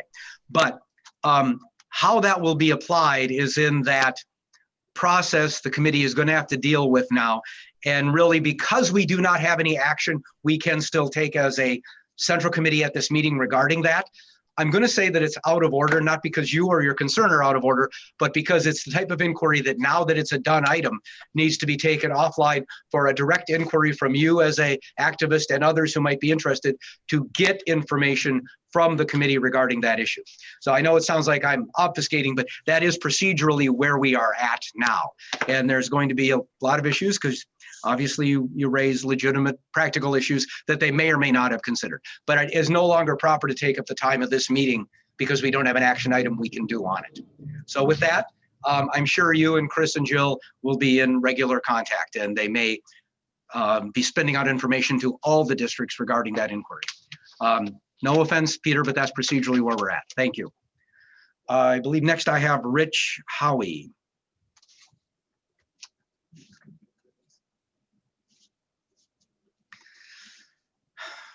Okay, am I unmuted? Yes. This is Rich Howie. I'm SD 64, he, him. I had an amendment to Ken's amendment and another, well, basically to attack or something for the issue that Peter had a suggested amendment to change 13. based on the issue that Peter just, so I guess they're moot now. That's correct. You are correct. Thank you much for that information. Kathy Olson.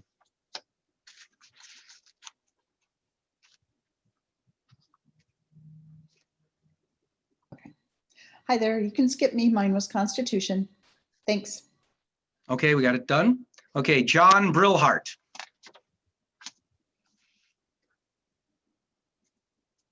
Mine had to do with Constitution. I'm actually writing a letter to Chris right now, so stand by, Chris. Okay. All right. All right. Anita Smithson. Hi, thanks.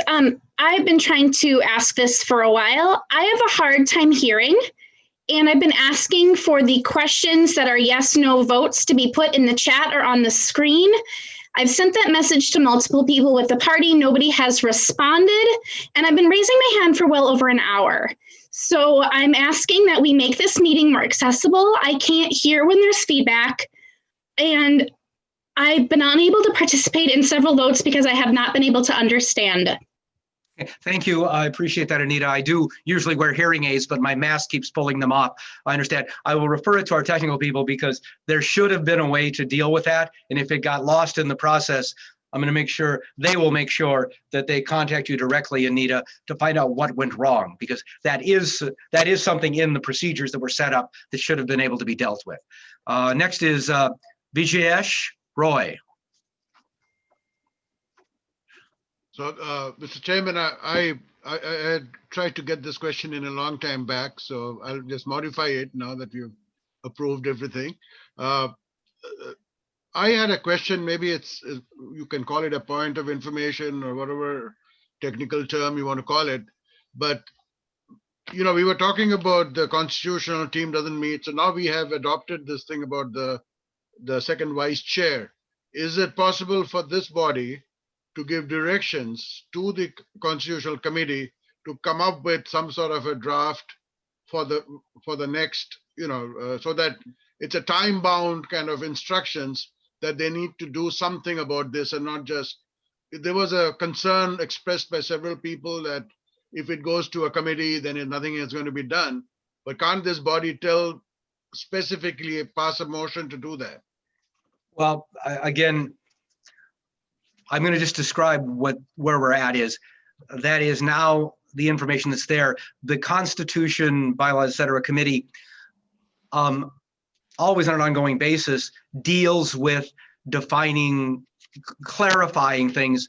And since there is going to be an election coming up at the business conference in February or March, and I should have that date in front of me, I would imagine if there was any clarity that they could do, they would do it by then. That's part of their ongoing job. I understand that, but if we at least gave something like a recommendation or some sort of a instruction, even if it is not a binding thing, it is, we say that this is a priority, please see what all needs to be done so that you can present it to the next one, because it is a fact that a lot of things can go to committee and then just, you know, withered there. So is that something that one can do? And in which case, is it a resolution that you pass or what is it? And I'm sure you and Jewel have done this 100,000 times. So, you know, just that was one point I had. The second point was about the accessibility.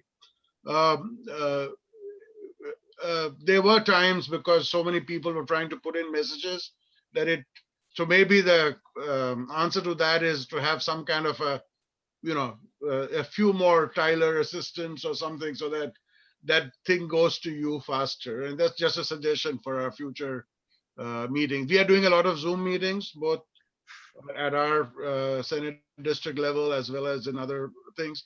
And we are also learning. And one of the things we do is sort of try to make that faster. Of course, we don't have 400 plus people sitting on those meetings. So I think you did an admirable job. Thank you. Thank you, appreciate it. The committee, I'm sure, will be working on it. I will point out, as you said, Jules and I have done thousands of these. The bottom line is I keep doing trainings to train new chairs, and then they don't want to chair anything. So we will be continuing that because we do need to create more people who get into these documents. So yeah, you shouldn't be the same people having to do it over and over. So that's my little pitch for next year when there's some trainings or whatever for people to chair and be parliamentarian. Let's, if you've had a few, Commissioner Bell, become part of the team and go forward. Thank you much. Hey, JP, can I take a quick point Chris, of you can personal talk about privilege that, to respond to that since the Yeah, committee was please called do. out? Yeah, Please do. You just got this definitely. dumped on you. Describe how you figure you'll deal with it. Yeah, definitely. As always, as JP's described, the committee will get to work on revisions to the Constitution. We definitely understand that this is a high priority for the State Central Committee. Whether or not there's a motion today, I think we will take up and work on this with the same dedication that we always would. I think in the interest of time, I would ask that we just proceed with our business, but if the body feels strongly otherwise, certainly we'll continue to work with or without a motion. It would have to come up after the platform. Thank you, Chris. I think we got what, okay, that's been withdrawn. Okay, so I think we know it's going to happen as best as it can. With that, we have now finished all the ones that were in the loop at various times as we made various other motions that happened. We are now back to agenda item D, consideration and approval. I'm sorry, E as in Everett or Everest. Consideration and approval of platform report. Philip had been making his presentation. I'm going to go back to Philip to see where we're at before I so rudely interrupted him.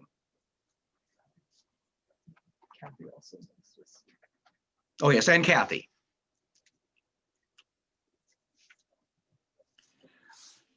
Well, the reason why the executive committee sent it here was for the case if there was going to be any discussion. And otherwise, these have been passed by the state convention with all those votes, and we're just certifying that and giving people a chance to discuss it if they want, in which case this group will vote again. But if we don't have any changes to anything, we will simply make it so that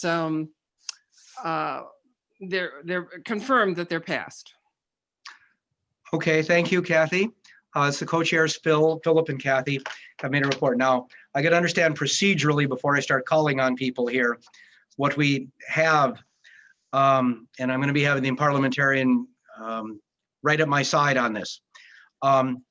This has been provisionally adopted by the state convention ballot that all the delegates had. There is a special consideration period that can be for up to 60 minutes. Total, does not have to be the full 60, but I won't go over that, for the purpose of debating any of the provisionally adopted items. Now, if a majority of delegates agree to special consideration for an item, debate then shall occur. Amendments to platform and action agenda items provisionally adopted are not allowed.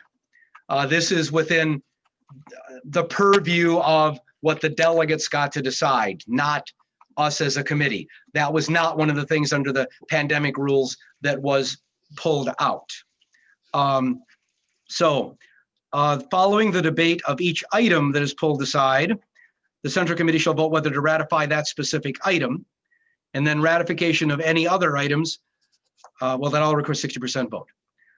Okay, with that, I believe, and I'm going to consult here, I will go through my cards to see if anybody wishes to pull some item for special consideration. Once we have that list, we will then go back in that order and have our debate regarding the special consideration items. And then after any time left for the 60 minutes, would you go back to debate anything else? Nope. Nope, it's just We're the done. special consideration. Then we will move on to the vote. So the special consideration items will be debated once we have the list, and we will then vote on whether to ratify or not that specific provision, 60% vote needed. So as I call you, I'm going to ask if you have an item and give me the number on the report that you wish pulled aside. I will then keep your card to be the first person to speak on it once we have our entire list. With that understanding, Vida Canitz.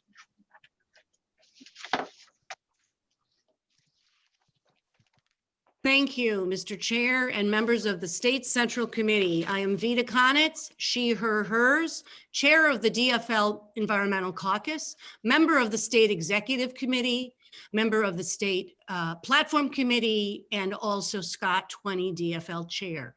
And I rise today to make a motion that we accept the entire slate of 62 items that were already approved by the much larger, more inclusive body of some 1,500 delegates to our state convention.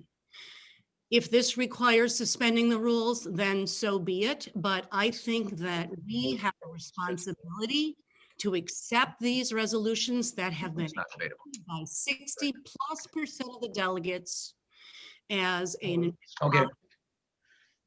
And that Okay, is. Vita? If you're suspending the rules, you can't debate it, so we will have to vote on it. So- Right. So when we do have to suspend the rules. So Vita, I'm taking your motion as a motion to suspend the rules Okay. for the purpose of immediately moving to the ratification vote on the entire report that was passed by the state convention. It'll take a 2/3 vote. It's not debatable. If we have the 2/3 vote to immediately move on to it, we will then take a vote on whether to approve the report, which will take a 60% vote. If your first motion to suspend the rules fails, we will then go through the process I just described. With that understanding, is there a second? Oh, yes. Yes, who? Personal privilege and who? Privilege would take precedence. Pamela. Okay. All right, thank you. I'm just confirmed that we have enough seconds that this is not debatable. I have a point of personal privilege from Pamela, right? Okay, Pamela. As long as it doesn't become a debate on this, feel free. We have enough seconds, there aren't enough minutes. She wants to speak. Everyone. Okay, Hi. Pamela, we can barely hear you. Hi, can you hear me? I can now. Okay, wonderful. Hi, everyone. Pamela Wegman. I am a Democratic National Committee member and Good U21. I'm rising today to rise to a question of privilege. And what I would like to do is read a statement that I have received from Speaker of the House, Melissa Hortman, Susan Kent, who is the Senate Minority Leader, Ryan Winkler, the House Majority Leader, and Nick France, the Assistant Senate. I don't see what the personal privilege is to read a letter from another party. I don't believe procedurally that is allowed. Nothing personal, but I'm going to consult, but to see if that is a point of personal privilege. It's a rise to a question of privilege, yes.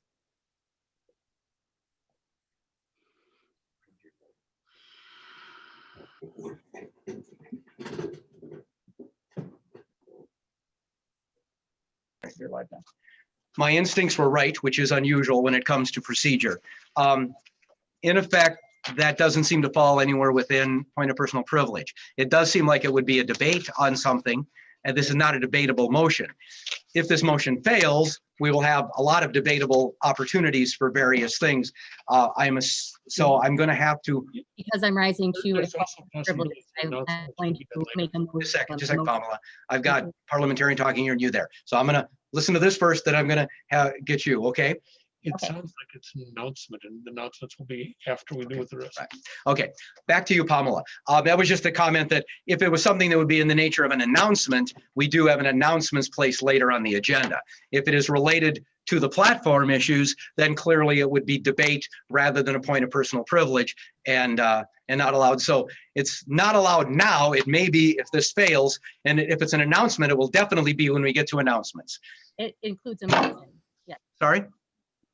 It includes a motion, so it will be in order, A motion. yes. When we have a motion on the floor. A privileged motion, which should take precedence. A privileged motion. State what the motion is. We will determine if it is a privileged motion that will supersede this one, okay? Yes, the motion is to separate number 43 the resolution number 43, the moratorium on copper nickel mining.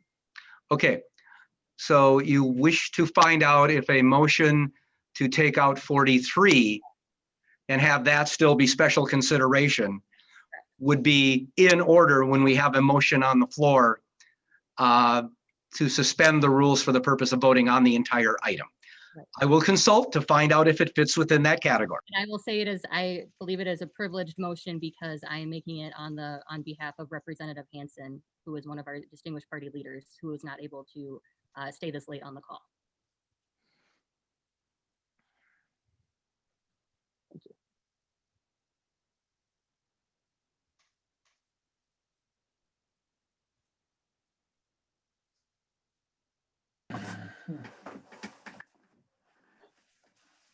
I'm going to take just a moment. I'm going to take just a moment and let people know that we are recording the raised hands. And we know that a lot of people have had their hands raised a very long time, but they are written down on a tablet in the order in which they were raised.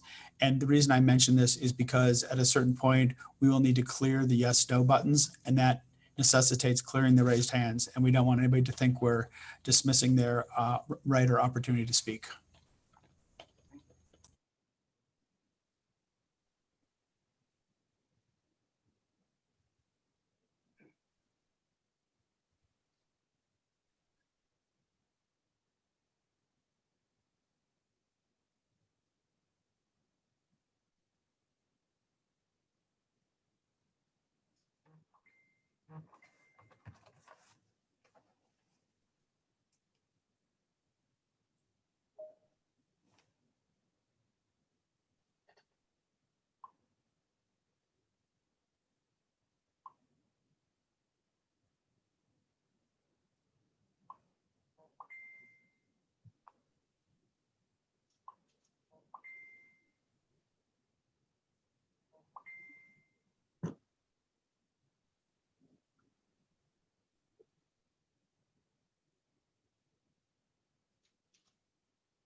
I'm going to take this moment to announce the results from the Budget Committee elections.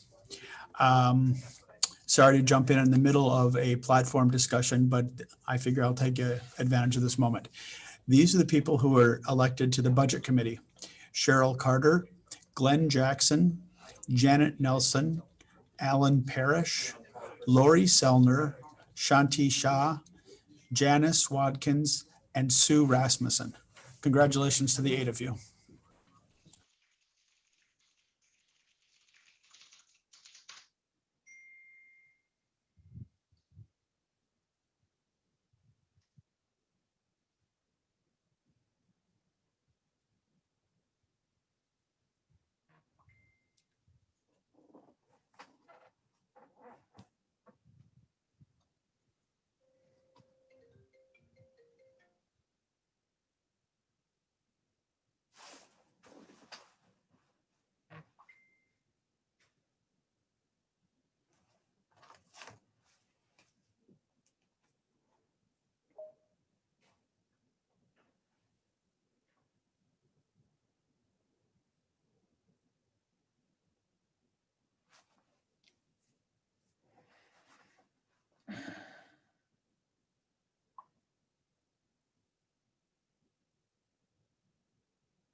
All right, you're live. Okay, I'm back. Well, privilege has nothing to do with who's making the motion or who asked for it. It has to do with the definition of the item. There's nothing with the definition of the item that would appear to be privilege that would be of an emergency nature, that would be time sensitive during the middle of the meeting. It appears to be substantive regarding the issues that we have. So therefore, I have to rule it out of order because it's not a privileged motion. Sorry, Pamela, nothing personal. Again, I just follow what's in the book. So therefore, I have ruled that that is out of order. You may have all kinds of things depending on how the vote comes out on this. So what we are going to move on to now is what was on the floor, which is the motion to suspend the rules for the purpose of immediately moving on to a vote regarding the adoption of the platform.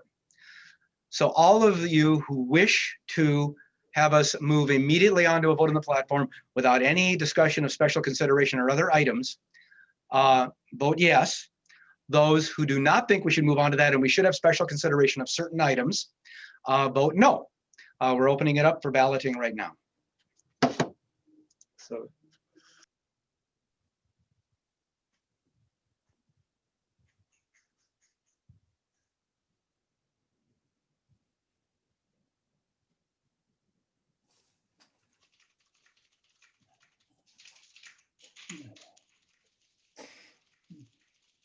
Yeah, 184.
Hey, Kevin.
right, goodbye.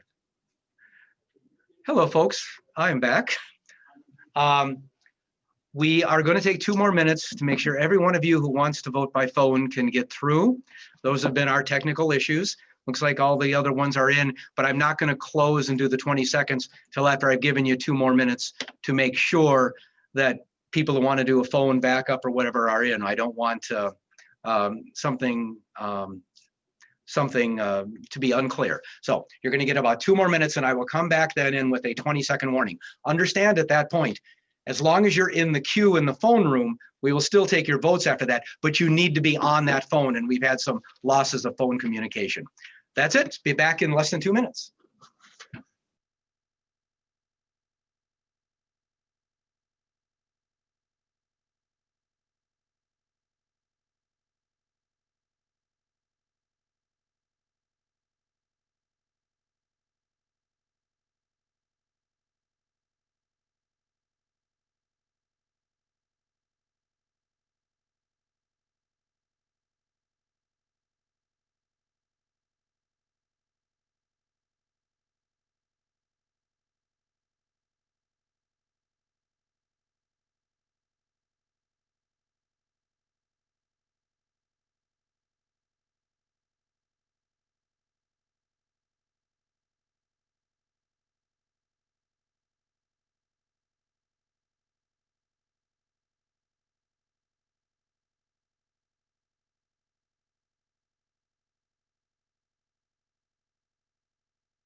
Okay, we're doing 20 seconds now.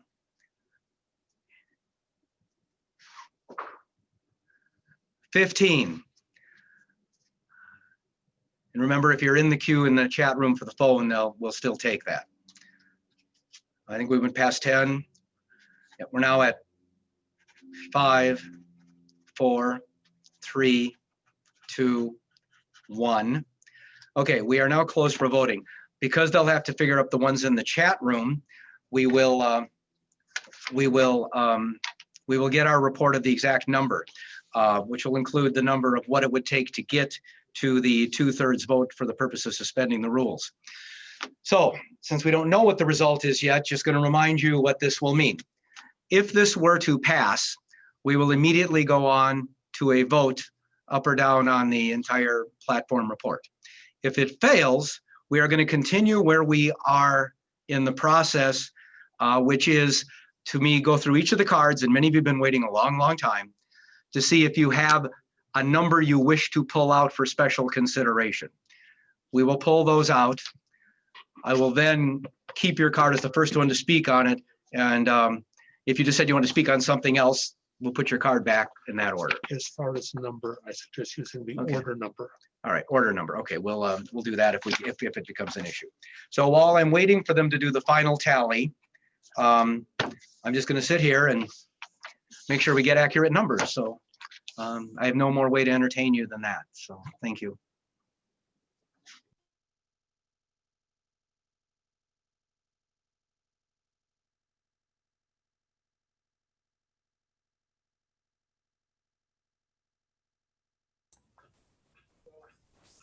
Okay, here we go. Send we ready? Okay, folks.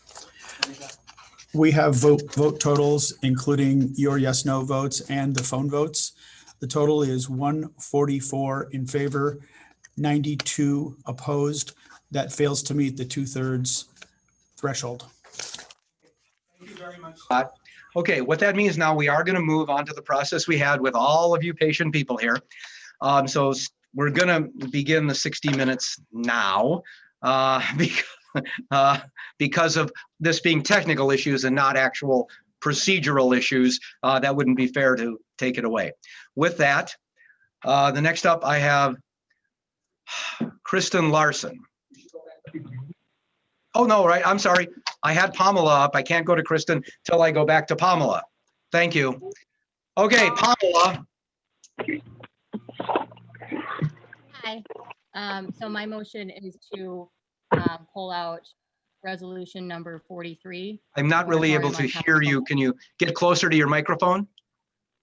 Yes, sorry, it's the Okay, thank Greater you. Minnesota Internet. I know. You said number what? So my 43, moratorium on copper nickel mining. Okay, and the numbers are under what's called order. So it's number 43. So we'll. No, it's order number 59. Oh, hang on. We got to make sure we're doing the right numbers here. Oh, I'm sorry. Resolution title number. Is that what we want? Okay. Okay. So resolution title number. I'm sure this is not something you can see. Is under resolution title. That is what we are using. Well, on the report, they're in order by the order number. So if we're going to find the things quickly, we should use that. Well, but everyone. Okay. I'm gonna tell you everyone knows it. Okay. We are believing that it should be resolution title number, but because resolution title has a title, I'm going to ask everybody to give the number and the title. So Pamela, and I'm going to make sure our folks have these written up in the order they're going to be. So Pamela said 43, and she gave the title, and I believe I'm going to make sure that matches. Moratorium on copper sulfur mining. Okay. 43. Pamela will be the first to speak. Well, now we need, without debate, we need a 50% vote to be able to put it aside for special consideration. Okay, hang on. Oh, that's right. Okay. Now here's the steps. I'm going to drive you crazy. But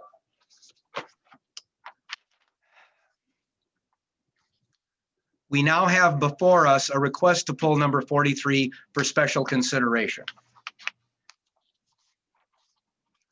The way that works is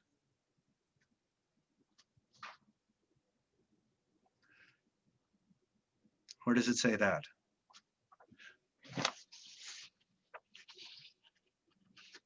No. If a majority of delegates agree to. Okay. All right. So what it says here, the purpose of debating any provisionally adopted items, if a majority of delegates agree to special consideration for any item, the debate shall occur. So the first thing we have to do without any debate or anything is to see if 50% of you wish to pull this for the purpose of special consideration. With that, I'm going to have you all vote again or vote now, yes or no. And this one will be to vote yes or no on whether number 43 is pulled aside for special consideration. Yes means it is pulled aside and there will be special consideration. No will mean it will not be pulled aside. Correct? Okay, I have consulted back. So we're going to open up balloting. Yes or no. Yes is we are pulling 43 out for special consideration and debate. No is we are not.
Okay, folks, I am back.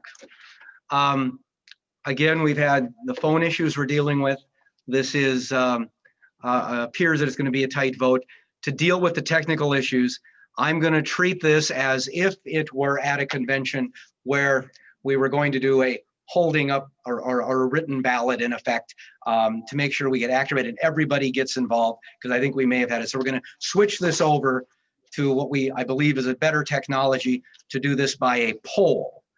So we're going to start over on this vote, but please, I mean, I want you all to vote. I want you to vote your conscience on this. But this way I've been told we'll get a little better determination of the actual numbers. We have a signed ballot. So we will make sure that nobody can question the signed ballot rules and that sort of rules on something that's this tight.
Okay, I am back to explain this process. It isn't so much technical issues because of course I'm afraid of technology, so I always assume that's it. It's simply that this vote is so close that I'm treating this as I would if I were chairing a large convention with voice votes. I would take that this one is so close it needs to be done by paper ballot. So I am deciding that for clarity and also so that we don't have challenges regarding who was allowed to vote or whatever, that we have a record of this vote. To that end, we are switching this over to a poll. Again, I believe it will say yes or no. But this way, we will very methodically be able to go through, delegate by delegate to make sure that that we didn't have any mistakes. Somebody could challenge it later. So that's the process we're using.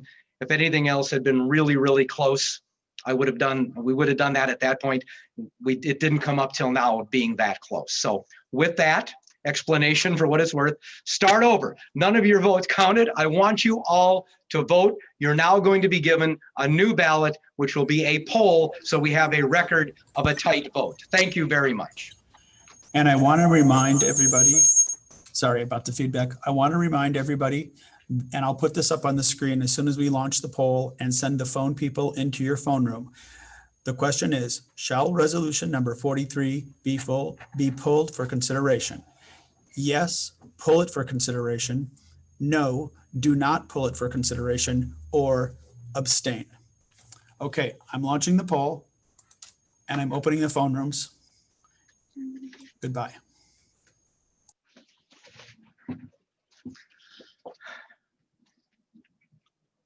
Thank you.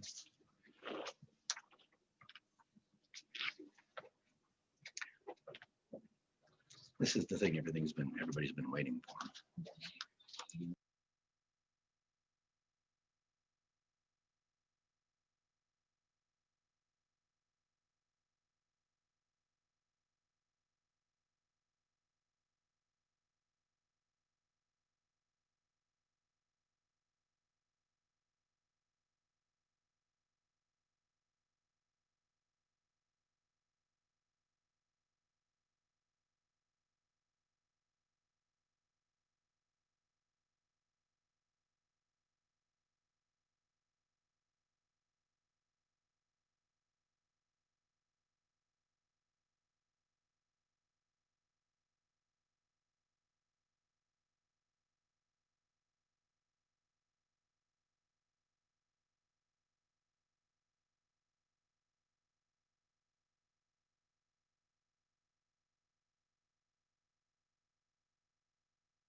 Okay. We have the whole, I'm not going to give you 20 seconds. I'm going to give you 1 minute and I'll explain as I do that. 1 minute warning. We have all the phone votes in. And again, this was the process we were only going to use when something was really close. It is really close. That's why I'm giving you a minute. I'm sure some people have just chosen not to vote on this, but I don't want anybody to say that they didn't have their chance when it's this close. So it's now 45 seconds. So I'm just doing a longer countdown. But this is your final chance to vote. We had this set up all day as the backup. If it got to be a close vote, we finally had to use it. We'll work through it. I believe that's about 30 seconds left to vote.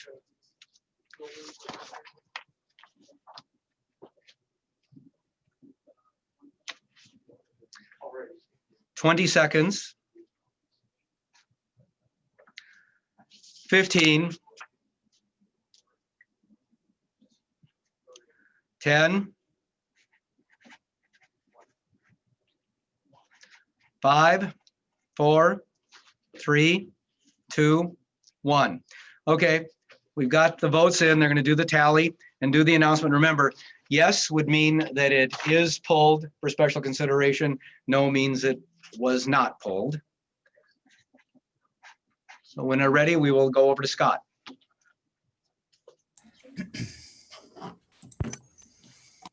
We are ready. Okay. It was very close. We had 122 votes cast for yes and 126 votes cast for no. So this motion, It's not been this pulled for resolution shall special not be pulled for consideration. Okay. So I'm now going to continue through the cards. I'm just going to point out 2 quick things because I have not done personal privilege or points of information. I know it's a long day, but we all knew it was going to be. We would have normally been doing this over 3 days of a convention. And my dad spent 3.5 years in the Army Air Force in World War II, so we could get to have democracy. So we're going to spend a long day and into the evening, maybe in our own homes, in the comfort of air conditioning or heat in many cases, doing democracy. So sorry, but it's what we have to do. With that, I'm going to continue through the cards to see if there's any others that we will vote on whether to do special consideration. But I did get a request for a point of information from Michael Barefoot. Michael.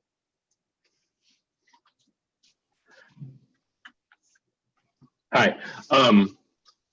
My question is, under the temporary rules, these resolutions to the platform were voted on, accepted by the state convention. Under the temporary rules, do they have to be confirmed at this SCC convention, or are they good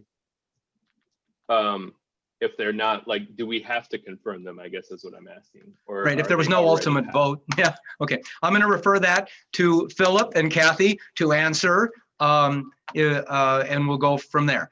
Philip, Kathy, whoever wants to jump in.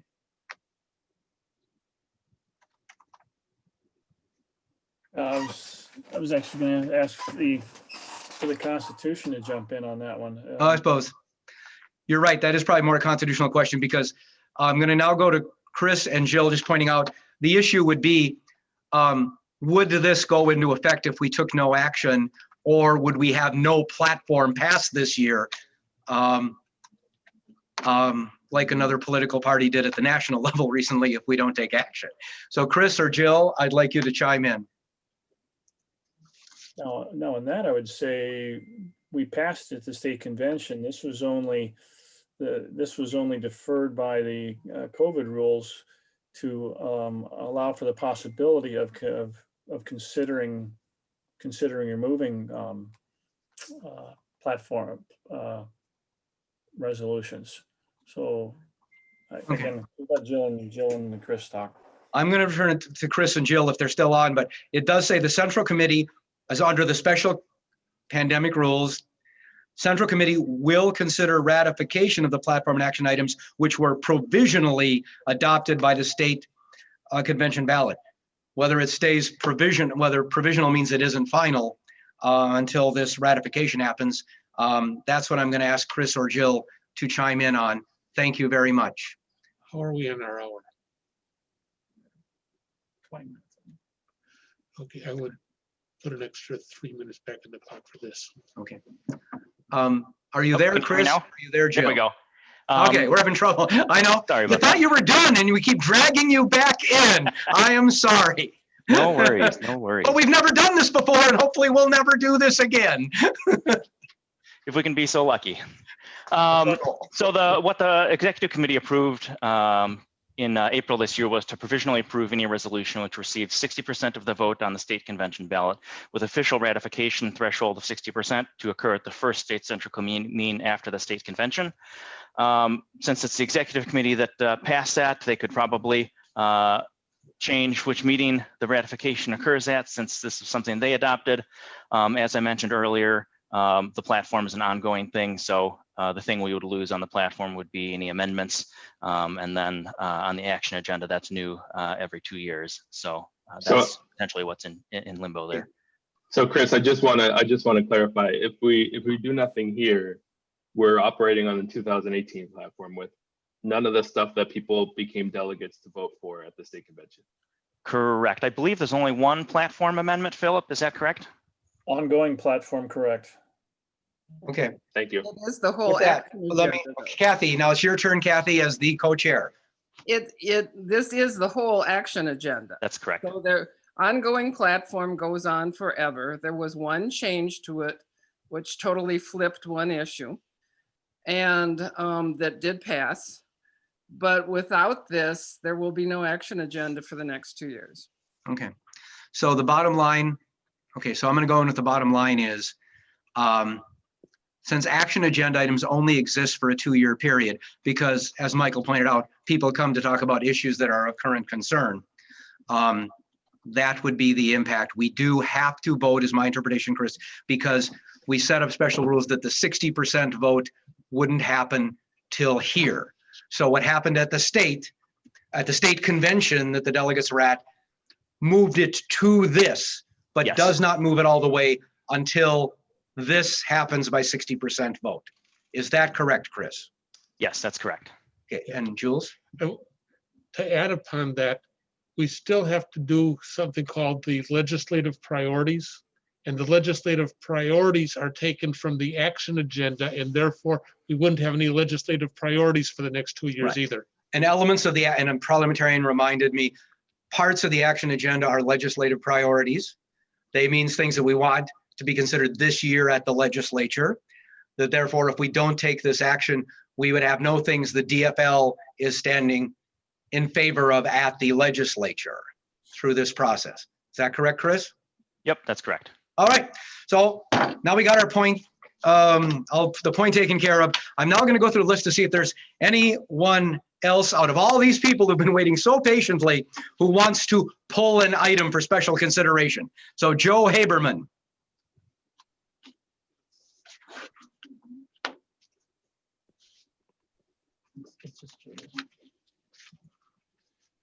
Joe, are you there? I am.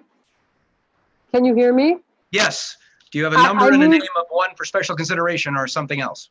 Yeah, I would like to, I don't know what it's called, but I would like to have us move to ratify the platform as it is.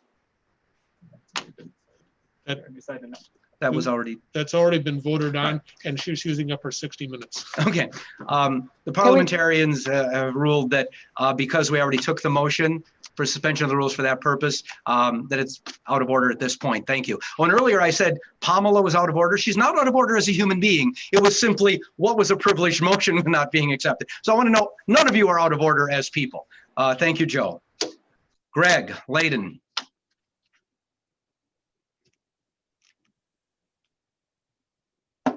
Hi, I don't have an item I would like to pull. I had comments if other items were pulled, but I don't have an item I would like to pull. Okay, thank you. I'm sure a lot of these will be that too, with how long people have been patiently waiting in the queue. So we'll get through to this. Barb Crow.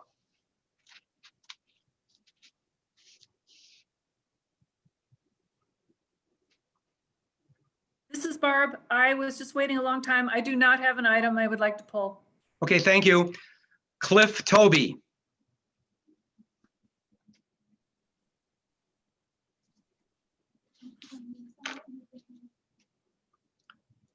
Cliff, are you still there? He's on the phone. It's hard to get those. We've always had problems getting through to Cliff.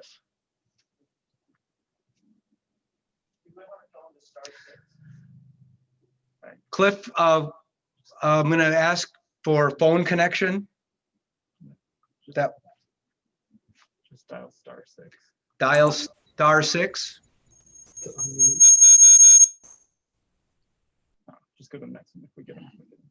Okay, whenever we can get through, we'll get you Cliff Toby, and then I can find out if you're related to the famous actor Ken Toby, who was in all those science fiction movies in the 50s. All right, Diana Tosted Damer. Diana, did you have something for special consideration? I was actually wondering if I can move to adjourn. Move to adjourn. Oh, come on. I believe that that is with a second in order at any time, but I will check with the parliamentarian. It is. The time taken for this should not count against the 16 minutes if it fails. And it's not debatable. It's not debatable. Okay, yes, we can have a vote on that, as long as there's a second. Is there a second? Not seeing any. Okay, we have a second. Non-debatable, whatever. We now will be taking a vote, yes or no, on whether to adjourn. So you will be getting a ballot. Yes is we adjourn. No is we don't adjourn, and we continue where we're at with this item. Give you a minute now. Get your votes in.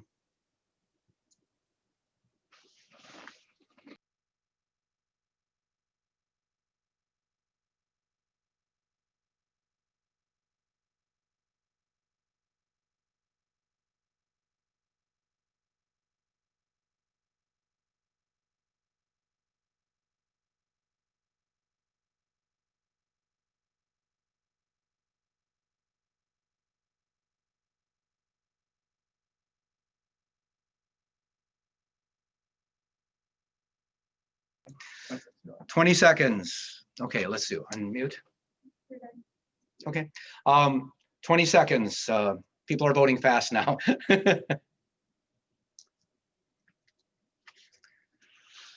15. 10. 5, 4, 3, 2, 1. It's closed. What do we have for a vote on whether to adjourn?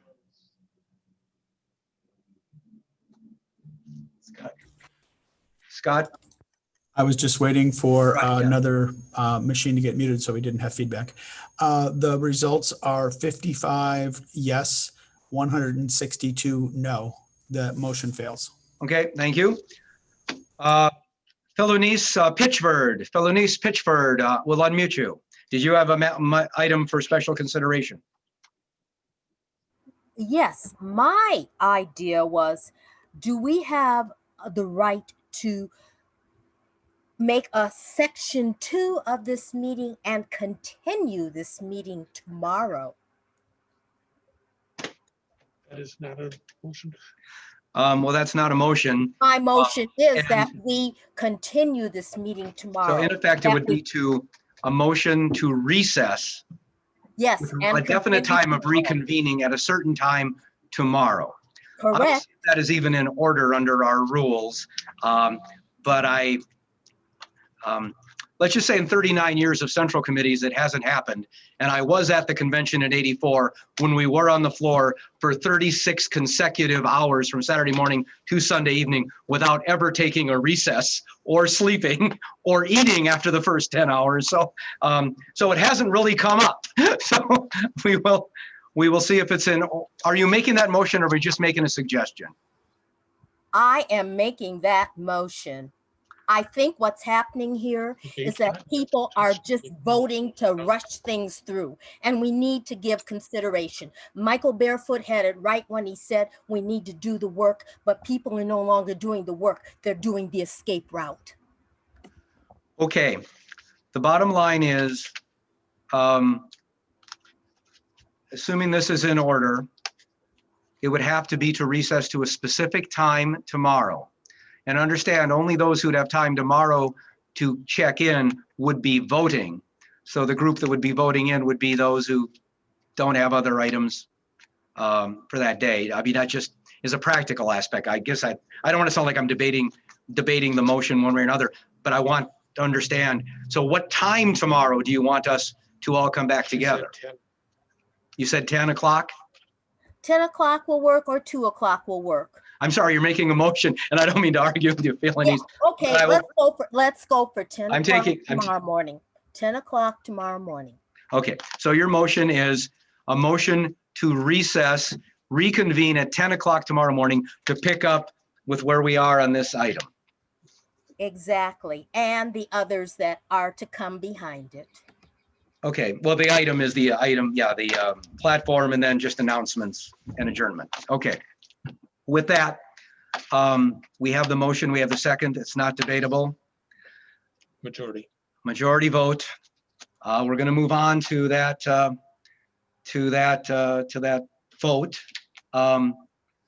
So we're going to put it up there. All those who are in favor of that, vote yes, that we will recess now. We will come back at 10 o'clock tomorrow morning. We'll have to go through a check-in procedure for a couple hours before that, I assume, and go through that again, and then pick up with this agenda item. All in favor of that, vote yes. All want to vote no. That is, we will finish up these last agenda items of platform announcements and adjournment. Go ahead and vote.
Okay, 20 seconds.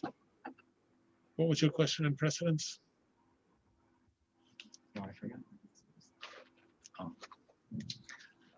I think we went by 15, yeah. Yeah. 10, 9, 8, 7, 6, 5, 4, 3, 2, 1. Lift off. All right, what's the result of the vote? The motion fails, 36 yes, 193 no. 36 to 193, okay. This is the cards I have. So again, let me know if you have something to, you want pulled for special consideration, or if it's or if we keep it for something else. Michael Waldrop, Michael.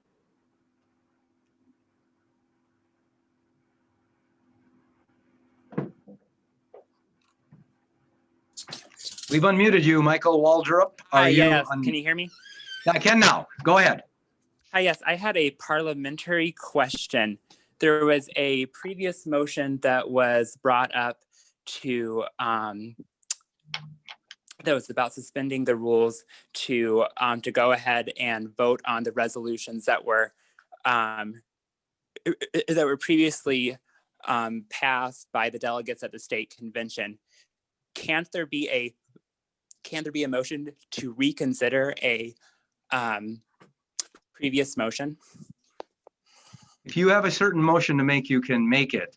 But while they're checking that up, I'm going to go on to other people to figure this out, because a motion to reconsider would have to be made by someone who had voted on the winning side of that motion. A motion to suspend the rules cannot be reconsidered. Oh, and a motion to suspend the rules cannot be reconsidered, so we can't go back because of step one.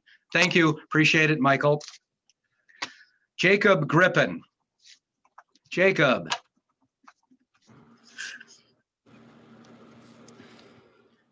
Yes. We got you unmuted. Where are you? Oh, hi, Jacob. Can you repeat what you just said about What was the motion that we can't reconsider is? You the cannot suspension of reconsider the a motion rules. to suspend the rules. But what did we suspend the rules? When, and for what purpose? I'm sorry, my phone was dead for a while. Was whether to eliminate all of the debate and go immediately on ahead to vote on this, on the matters before us, on the platform. And that motion prevailed or It failed. It did not get the 2/3, so we did not have a motion to suspend the rules regarding that issue. So it Would can't it- be reconsidered. Okay? Would the- Anything? Yes, I have. Could the parliamentarian clarify if it would be in order for me to make a motion to adopt the specific ongoing platform change, the one change to the platform that we wouldn't be able to take up at some other time because it's a platform thing and not an action agenda thing? Could the parliamentarian clarify? I need you to clarify. It sounds like you want. We have one item in this report that's a change to the ongoing platform, which if we fail to ratify this report today, goes down in flames, even though this is the second cycle that we've tried to get it through and it's on this report. So I'm wondering if we could adopt or ratify that one ongoing platform change without being out of order. That's my question for Jules. Is to set that aside for separate consideration, and then we can do it right now. Okay, it's not up to us to give you motions to make, Jacob, and I know I'm not, we're friends, I can say that. I can say that. But you were asking for an inquiry of, can that be done? So it would be, in effect, a motion to suspend the rules for the purpose of separating the question. No, it would be just doing what we're now, separate that item out for special consideration. We would vote on that now, and then we're done. Okay, my parliamentarian basically says that if you want to pick out that item, we will put it aside for special consideration.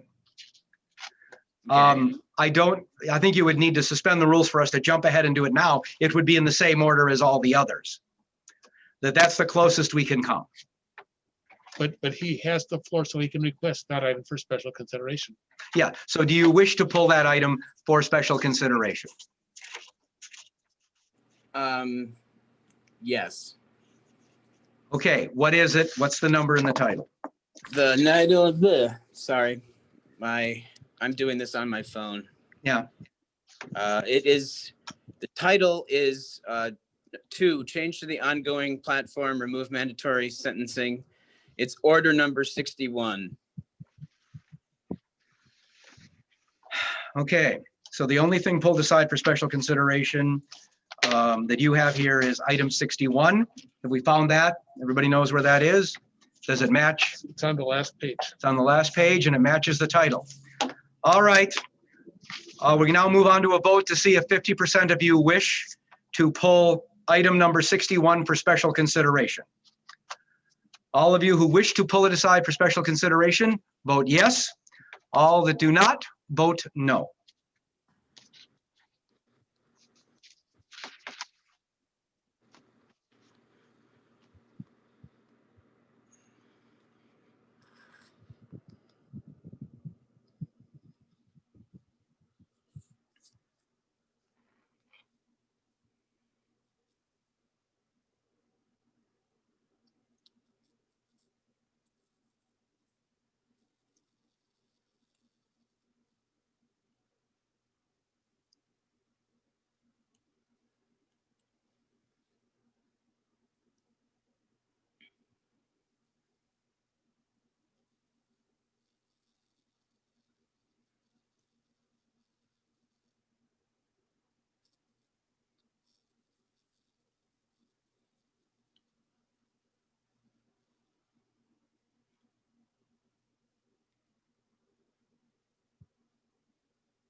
Just remember, I have to take the minutes, so.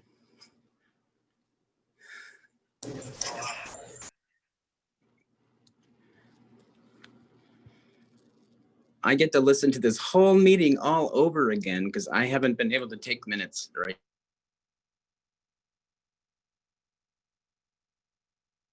All right.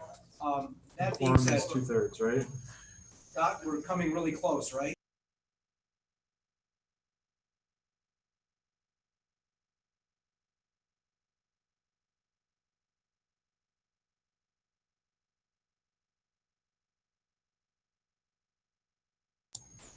You want to queue up Elise? I'll write the poll. Break the tie is chipping. Okay, I'm up. Okay, another close vote. We now have to go to the rules that earlier this morning I had in mind that we didn't have to use till recently, which is throwing out this version of the vote, switching it over to this version of a written ballot. So we're going to do a poll so we get an exact number because again, it's a close vote. We want to make sure if a challenge comes, we have it. So again, you're going to get this. And anybody on the phone, please get into the phone room because it could make a difference. The entire issue is whether you wish to pull item 61 for special consideration. Yes, to pull it out. No, to just leave it in with the rest of the items. Go ahead and vote. Oh, yeah, and again, no, Yeah. Oh. It's order 61, it's. Oh, order 61. Okay, it's ongoing platform, public safety and crime prevention, to change the ongoing platform to remove mandatory sentencing. Okay, thank you.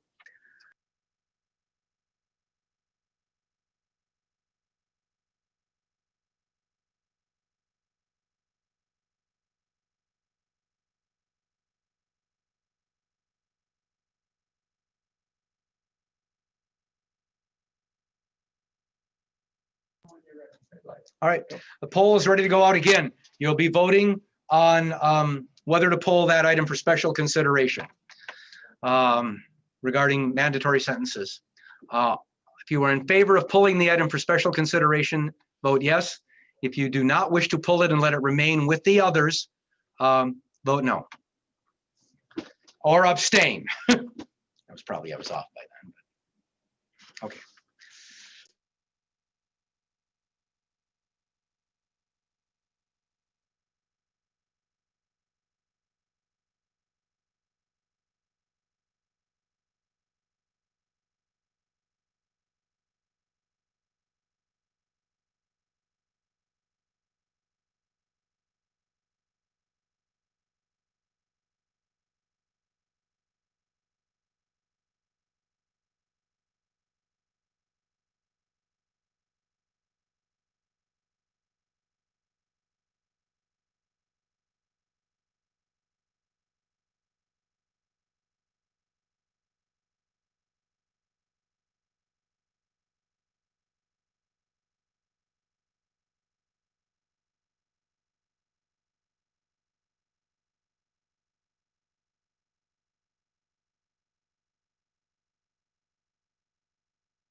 Okay, the poll is got 20 seconds left.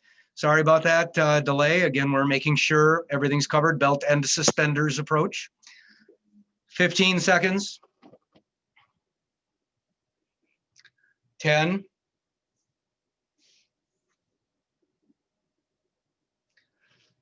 5, 4, 3, 2, 1.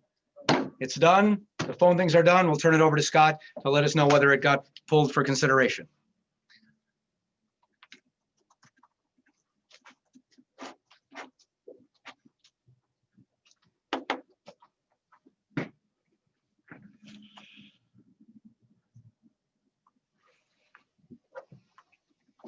Figure that out right now. Okay, sorry about that little bit of arithmetic. There were 92 yes votes and 129 no votes, so this motion fails.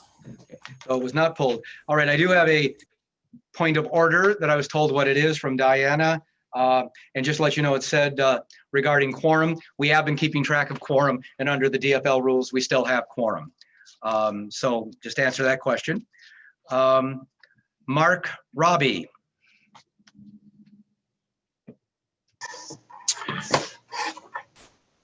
Mark. Yeah, hello. I would like to speak. Just a second, let me get the right document up here.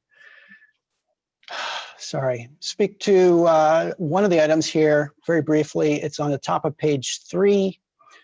It's number 25, free, open, and trustworthy elections. And I don't want to pull it out of the report. I just want to question the platform committee's decision. You can pull it or you don't. So you got to pull it for special consideration.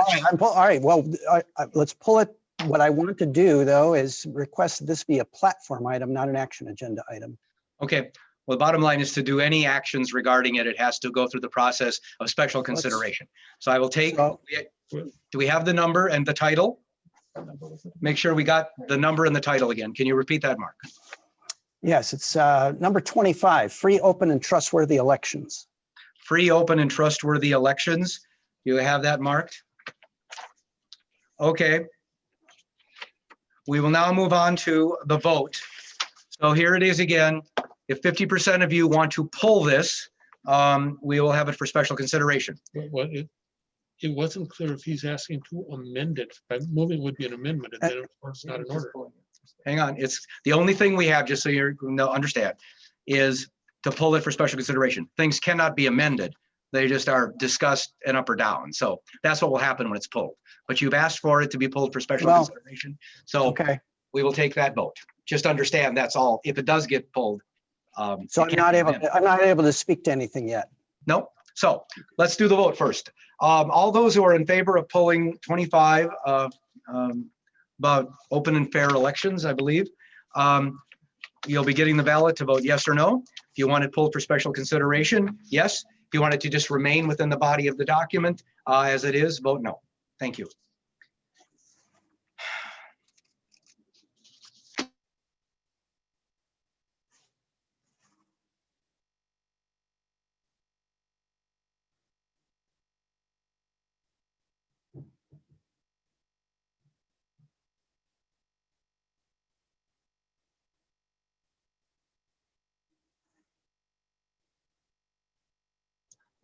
Just go to 20 seconds. Okay, 20 seconds.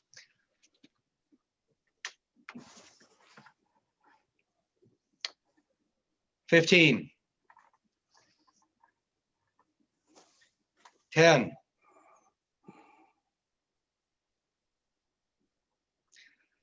5, 4, 3, 2, 1. Okay, as soon as they get the vote, Scott will report the vote on whether this was pulled for special consideration. Okay, the vote was 33 yes, 156 no. Okay, was not pulled for special consideration. I'll continue through the cards to see if anyone else has special consideration or if these are stale from now moot issues. Randall Teague, or Teig, not Teague, I'm sorry, with Baroni. I should know better with all the Barone I get. So is that right, Randall?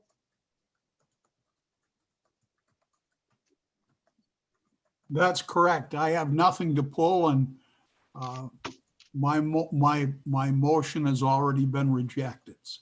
Thank you much, Randall. I understand the feeling. It happens to all of us. Ann Starr. Ann.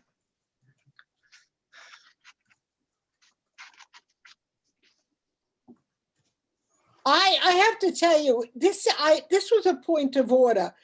I had put my name in 2 hours before the chat. I really felt that, I've been a member here for quite a few years, that I was being discounted. And I just want to share, it kept going down, my hand disappeared. And it doesn't matter what I thought about it, it's gone. But I think we have to look at some methods that people get a chance to speak. Okay.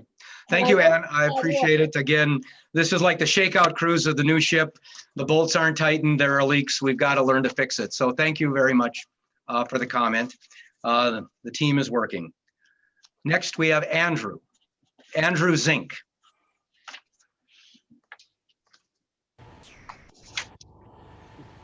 I have nothing at this time.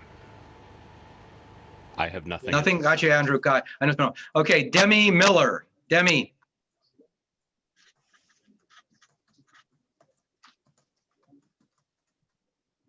I have nothing at this time. It's a pretty old part of the list, so. Yeah, I understand. These cards are aged. Thank you, Demi. Jane Moline.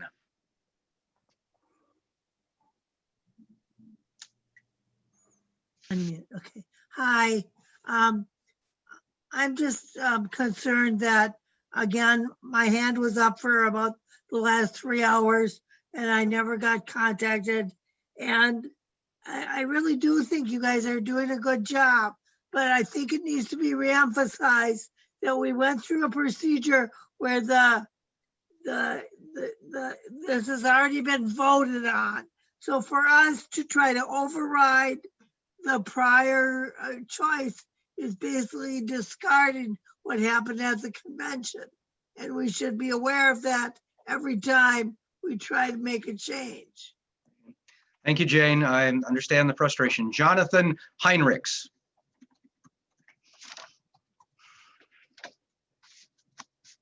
I think that we can vote on the rest of the platform as a point of order because those issues that we were going through have been addressed. I am now convinced that that's not true, so I'm withdrawing my point of order. Thank you very much. Okay, thank you. Kristen Larson. Is this to pull something or is this outdated now? I need to be unmuted. Yeah, I think a way to solve this might be, I move that we approve all motions that have received 61% or more from the convention. No. That's in effect a motion to suspend the rules that would take the 2/3 vote. That's already been done and therefore is moot at this time. So it's an attempt. The only way you could get there is through a process that is no longer available, correct? Okay, sorry, nothing personal. Well, we're gonna get through this. We're almost through with the cards. Right, we're almost through with the cards too. So Lynn Schoen or Shane, I'm not sure which. I don't know how German you are. Can you hear me? Yes. Okay, it is Shane, like Dankeschön. Okay. I'm going to move past because my comments were a long time ago, but I did want to thank you for the job that you are doing. I recognize it's difficult. We've gone online as a local unit and it's difficult. So I just want to appreciate everyone's ability to be flexible and to be patient through this. And you've been wonderful. So thank you. Thank you, but it's the team here. It is an amazing group spread out, distanced here. Thank you much, Lynn. They all appreciate that. Dan Peace, I got some handwriting issue here. It's usually pretty good. Dan Peace or Pierce?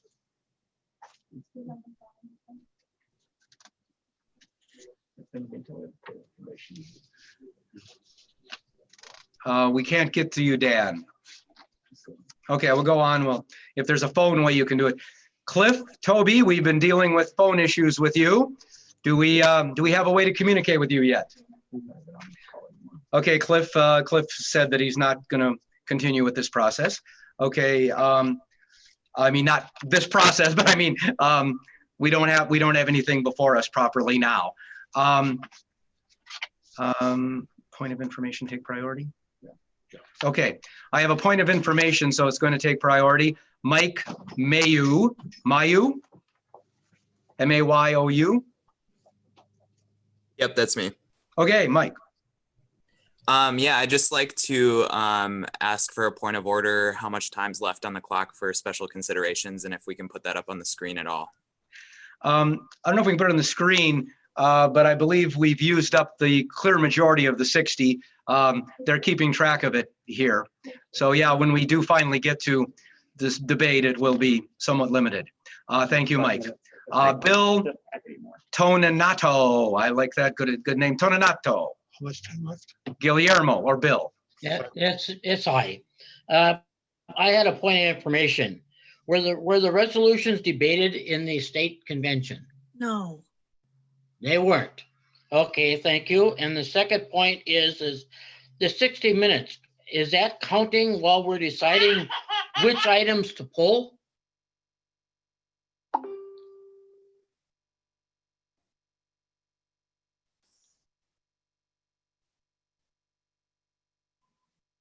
Did you hear the question?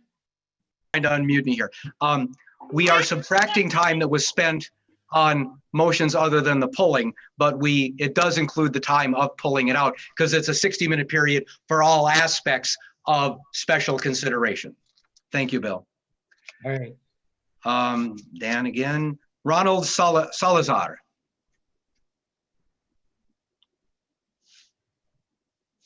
Well, the same thing. I've been waiting for a long time, but one was already done. I appreciate that we start voting in a different way because I was noticed a different, like 90 people that are supposed to be present were not being accounted, but I think that was solved. The only other question I have, how does Michael Barefoot manage to get into talking all the time? Okay. I think you made your point. I don't think there's any action item for me on that. Thank you. Becca Andreasen.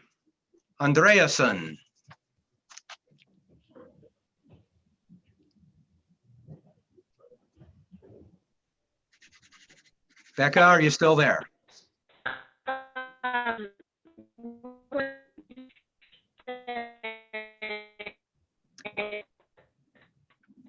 Excuse me, Becca, we're having audio issues. We can't make out anything but blurs here. I'm going to give a minute to see if this is it or if it's, okay, why don't we do this?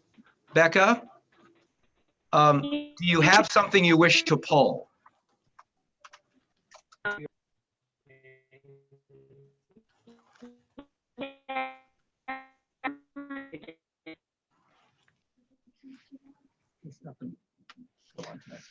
Okay, Becca, we cannot make out anything. It's just frozen. I will come back to you in a minute and see if we can reconnect somehow. Otherwise, maybe you can send a message separately of whether you had something you wish to pull. I'm sorry. Sean McGurr.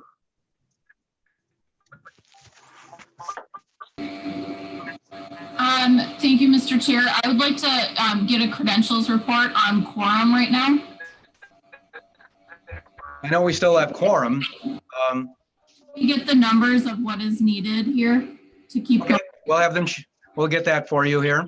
Thank you.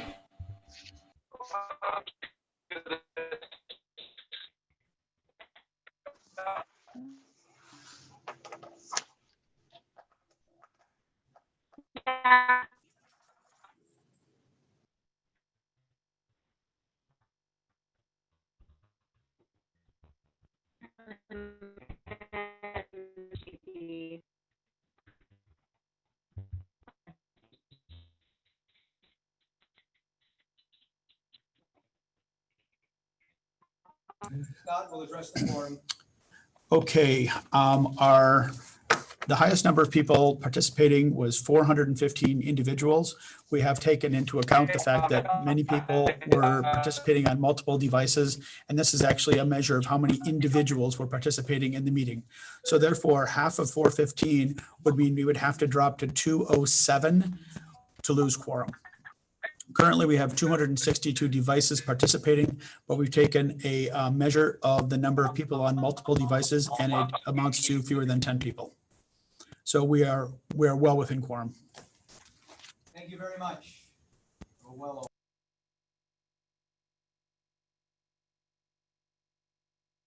Yeah, good. Go good. Say it again. Chris Thorpe, please. Yeah, on the quorum rule, I just wanted to also clarify, it's also 1/3 of organizing units represented as well.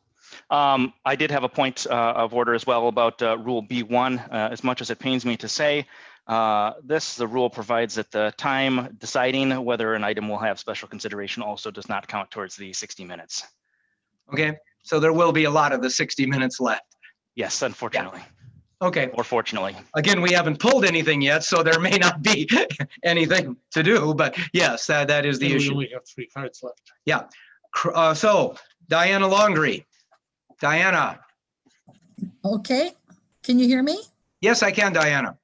Excellent, thank you. This is Diana Longery, CD4, and I would like to pull for consideration number 50 so we can consider support expanding public health care coverage with Medicare for all, which is not means-based. Okay, 50 and the title, I'm gonna have to read off the exact title. Public health care. It says expand public health care. So 50, expand public health care. It's number 21 by order. And by order number, it's number 21. We have 2 different numbers, unfortunately. You can see on the screen the one with the title and the not. So expand public health care. We'll now move on to the vote for whether you wish to pull this for special consideration. Again, a yes vote will be that it will be pulled aside for debate, and no vote means it'll just remain in the document.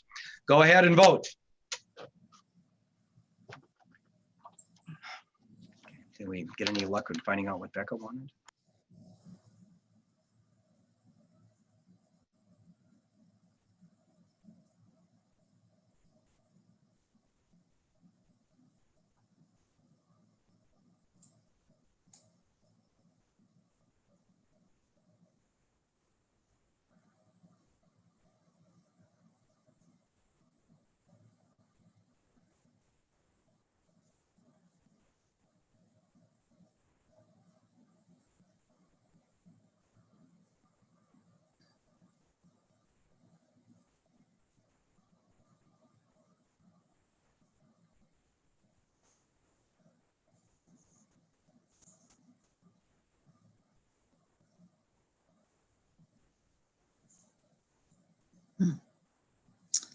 Okay, single payer healthcare is dead.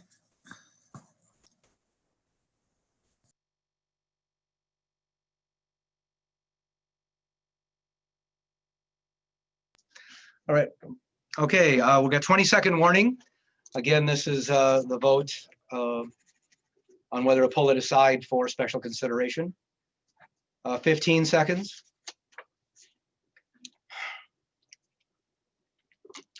10.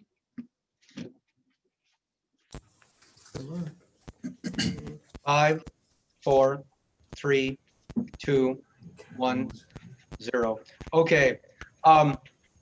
We'll go turn it over to the vote to see whether this got pulled aside. Then I'm going to explain something here. We received 13 yes votes and 166 no votes. This does not get pulled for consideration. Okay, thank you. We're still trying to get a hold of Becca. I have 2 more cards. And to answer a question from earlier, the up to 60 minutes is only for the debate on things pulled aside for special consideration. Since obviously I have everything in front of me now that we have, we're not going to get 0 to 3. It doesn't make any difference how long the total time is because it's a speaker in favor, speakers against, 3 with a maximum of 2 minutes each, I think. So we know we've gotten a lot of questions on what that could practically mean. People are not going to get cut off. We are almost through this. So I did get a point of order, which I think takes precedence. Samuel Doughton. Samuel.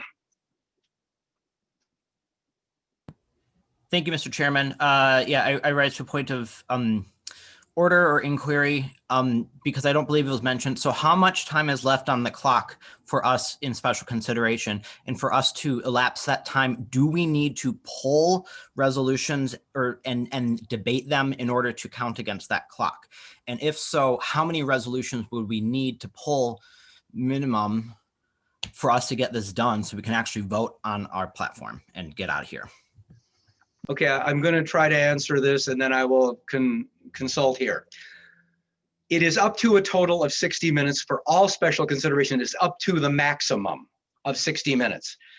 Therefore, with speakers in favor and against, you don't know if they use their full 2 minutes or whatever, but theoretically, you really couldn't get through more than 10, even if people were no more loquacious than usual. So if that answers your question, that's what it would be. But again, we are at the end of the line. Nobody else is in line. I've got everything here.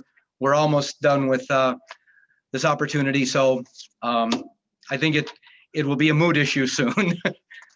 Let me know if you get back to Becca. I now have Reva Chambliss.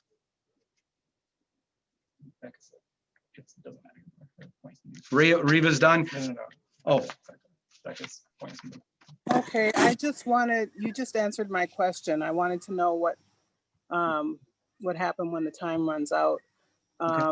Do we vote for the resolutions as they exist when the time runs out? Okay, thank you. I've got 2 more cards.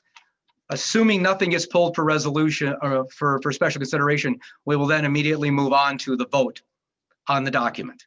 So let's see how we do here. We got Kristen Larson.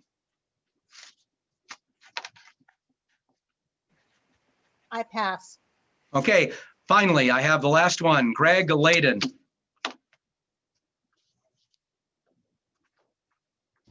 Hi, this might be moot now because of where we're going, but I just want to point out, I think people may not be understanding part of the process, which is that pulling a resolution usually means you want to kill it, not that you like it. Not pulling a resolution means it gets to stay in, and then we pass the package of resolutions. Yeah, thank you much.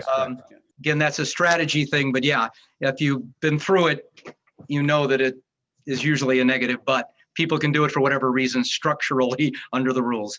I guess there was one more in the queue that I didn't see here. So the final person, Jeff Strand. Thanks, Mr. Chair. My question is, at the end of this lengthy process, does the report still require 60% favorable vote to be adopted? Yes.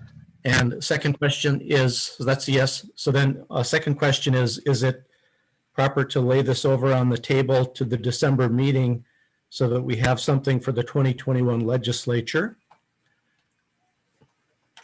Is a motion in order to lay it on the table? I don't think we can have any motions to lay on the table in the DFL, but I'm going to ask the parliamentarian. Lay over to the December meeting. Okay. So it would be, okay, we'll try to figure out whether that is in order some way. I don't see what would be gained by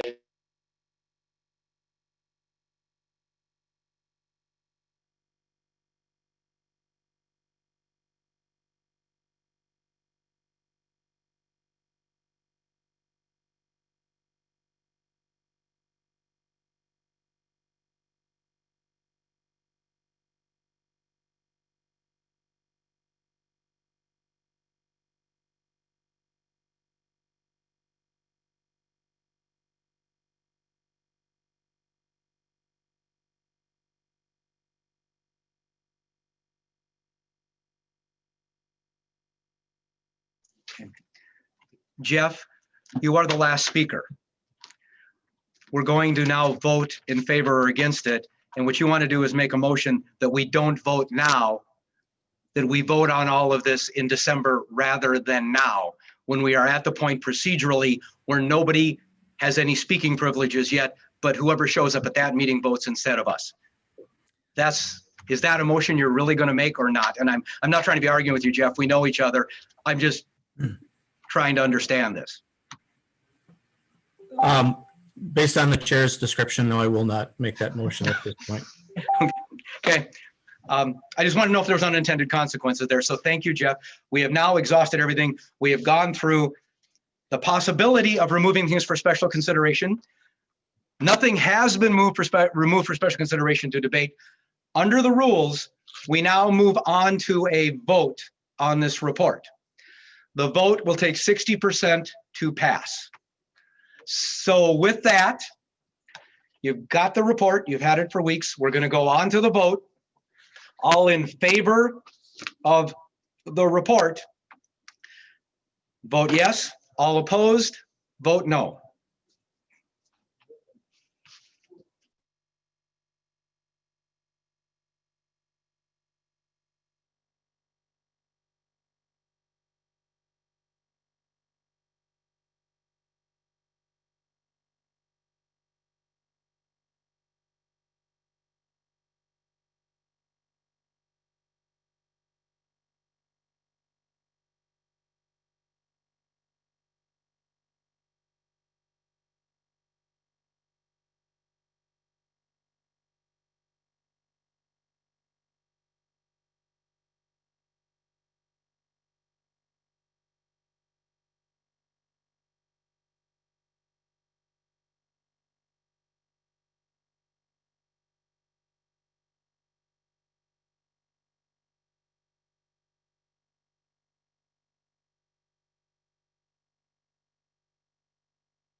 Okay, cool.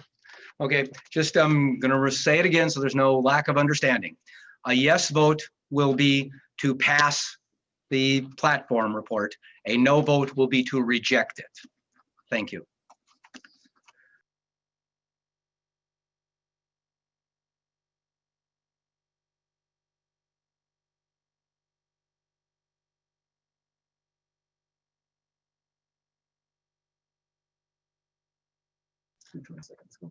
Okay, we have 20 seconds to the end of the vote here.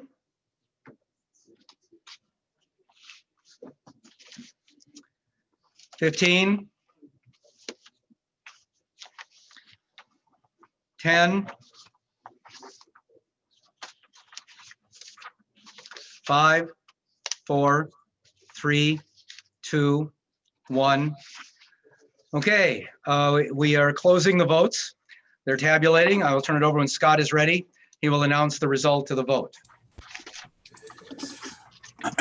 Congratulations. I'll get my video on here. We have 180 votes yes, 21 votes no. The motion passes. Okay, thank you.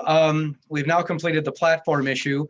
Before I move on to announcements and that, I just want to say thank you all for all of this hard work. At the end of every convention or meeting, you win some, you lose some, but we're all Democrats. And not everybody's gonna like every piece of a platform, but we're all gonna stand on it and avoid the plank or two that isn't our favorite, because we got a lot of other things we can work in our big bundle of sticks here. But also regarding all the other work you've done today and voting repeatedly to do your vote, to do your work and keep at it, truly admirable. So with that, I did have somebody who wishes to speak, and then we're going to go to announcements. So get in the queue for announcements. This may be an announcement or some other matter. Pamela Wegman, we're going to see you here. Pamela, I am pronouncing that right? Pamela? Pamela, yep. Pamela, thank you. Pamela, okay. So at this time, I would like to read this letter that I received from Senate and House leadership regarding the mining resolution. Dear DFL State Central Committee members, all Minnesotans need clean water and clean air, and we are united in our belief that we must preserve our natural environment for ourselves and for future generations. This is especially true for our precious water resources. We also believe that creating jobs and building a strong economy, especially during the worst economic crisis since the Great Depression, are essential to our way of life. As you consider the DFL party platform today, we urge you to take more time to review the statement related to copper nickel mining in northern Minnesota. We believe the platform needs a strong statement related to this new form of mining in water-rich regions, but our party's position will be stronger if we can bring all DFLers together. We cannot afford to be divided in the most important election we may ever experience. Unity must be our goal. We are committed to adopting a mining, We are committed to adopting a mining and water protection plank that unites DFLers, and we will help deliver on that commitment before the next regular legislative session in January. We therefore request that you not ratify the current plank today, but allow some time for further work and consideration. So that's what we are trying to do. Labor stands united with House and Senate leadership and are very disappointed. We've been organizing a walkout, as you notice that the quorum, numbers have been dropping as labor is leaving, because we are extremely disappointed in this resolution and the fact that just by 4 votes, after we already lost so many people attending this meeting, that we did not get to set it aside for special consideration, especially when Speaker Hortman, Leader Kent, Leader Winkler, and Leader Frentz wanted us to do this today. And now our mission to take back the state Senate and keep the state House is ever more challenging, and it's just a very strong disappointment for anyone who believes in labor and collective bargaining, and also a Democrat who wants to unite the party. Thank you.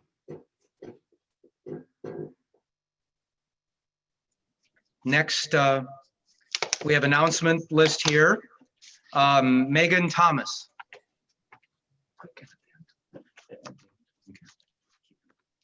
Megan? Hi, can you guys hear me now?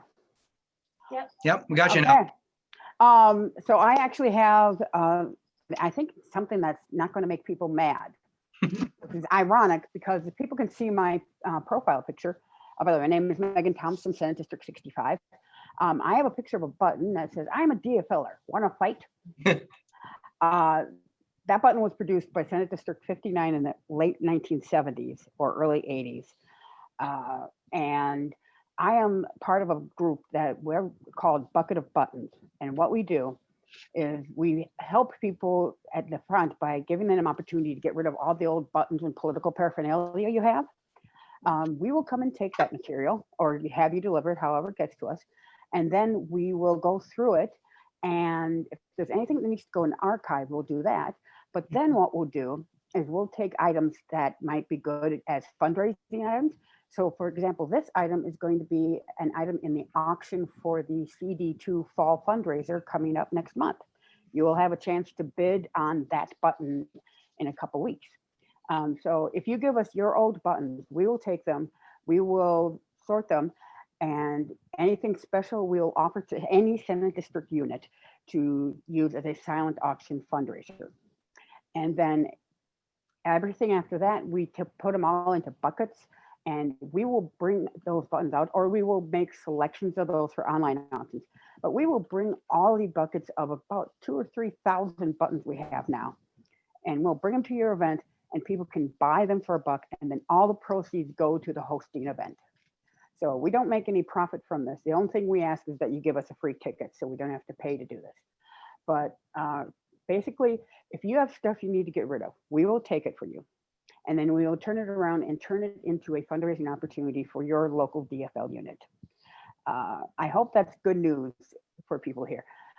If you want to participate in this and get more information, you can call the state DFL office and they have my contact information. It really is a fun opportunity, and we've been able to preserve a lot of history. The project started off with the estate of a man known as Rick Stafford. And I know a lot of people on this call probably don't know who Rick Stafford was, and Rick would really love that fact. But Rick Stafford, after his death, has helped raise about $2,000 more for the DFL through this project. So I hope you will help and participate, and I look forward to hearing from you. Thank you. You guys have a great day. Thank you, Megan. I do appreciate it.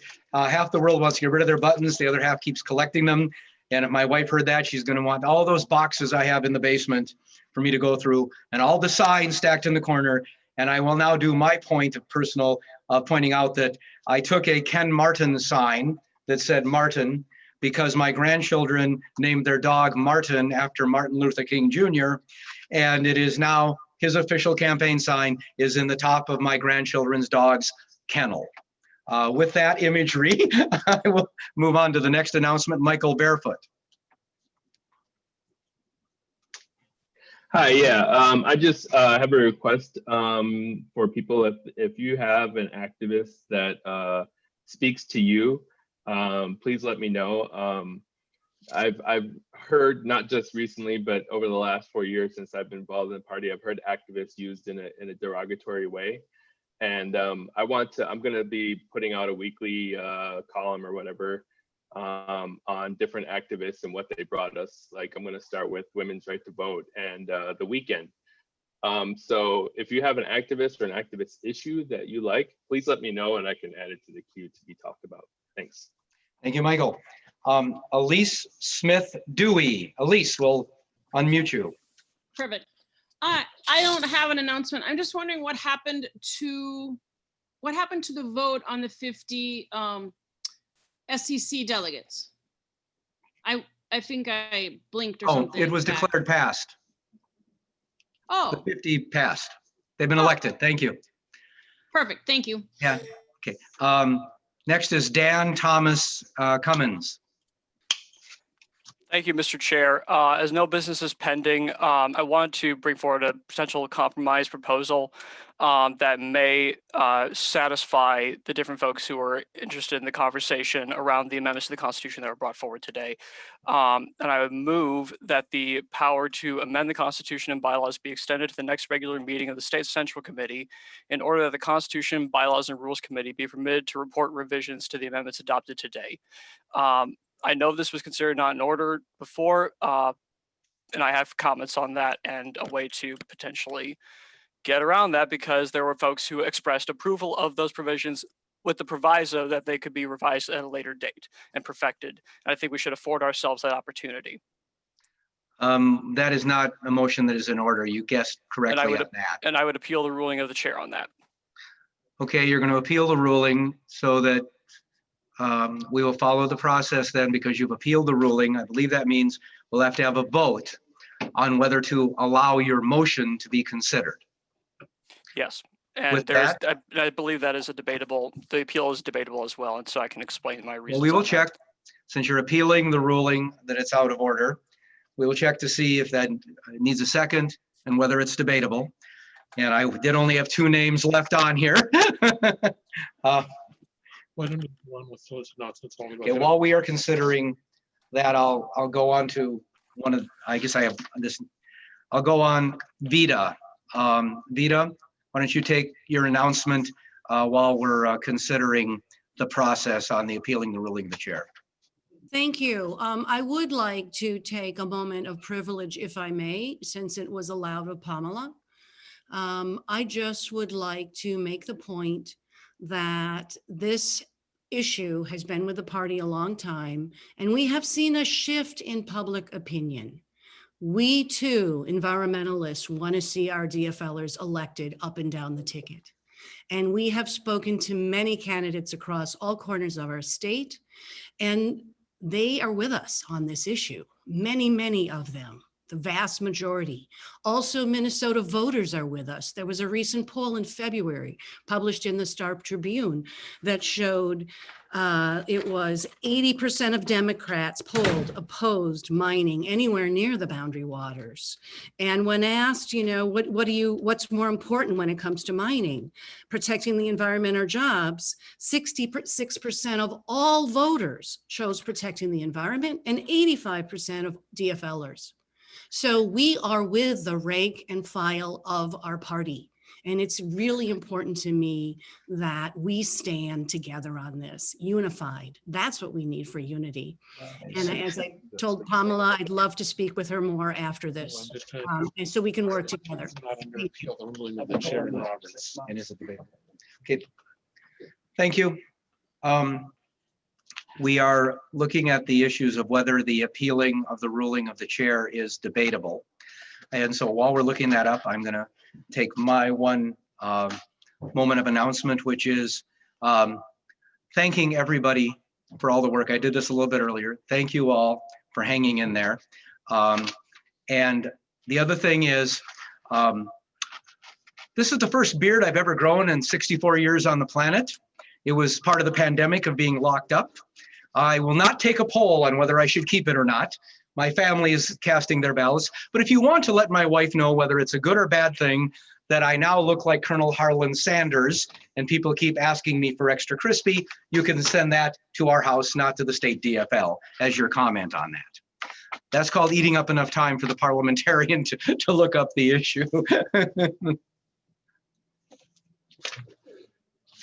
Still looking. Yep. Mhm. These are people of announcements. Oh, I guess I have some more announcements. So good. We're going to go through those. Mark Lebo.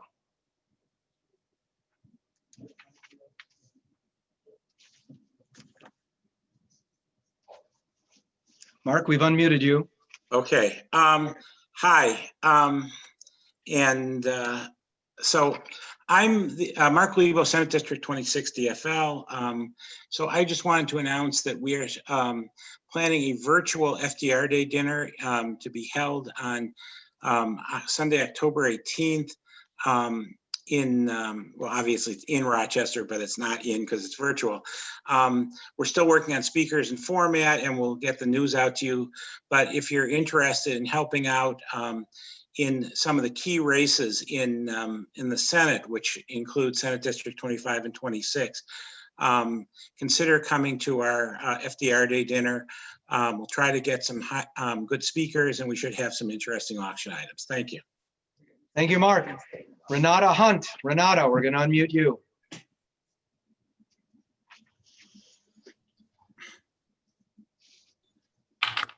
Hello, I just wanted to make an announcement and thank you all very much. Thank you, Mr. Chair. Really quick, I just wanted to mention how the people in the north are needing employment and that we could perhaps have a group of people meeting to discuss ways to help the people find jobs and create jobs that are environmentally friendly.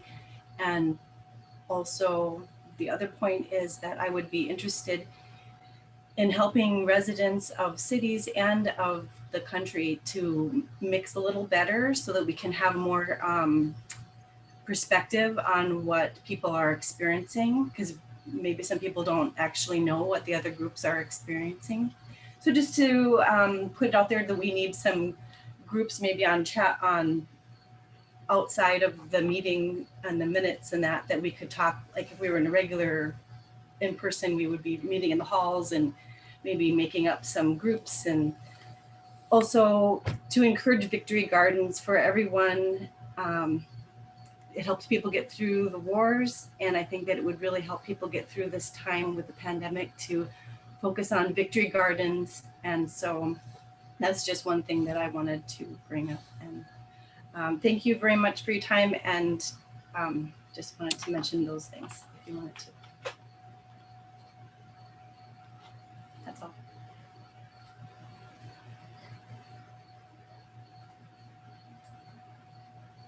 Thank you. Austin Bellhagen. Austin. You guys hear me? Is my mic okay? Okay, sorry, unplugged it from earlier. I was just gonna second Dan's motion earlier, but see, we're waiting on that, so thank you. Okay, thank you. Jacob Griffin.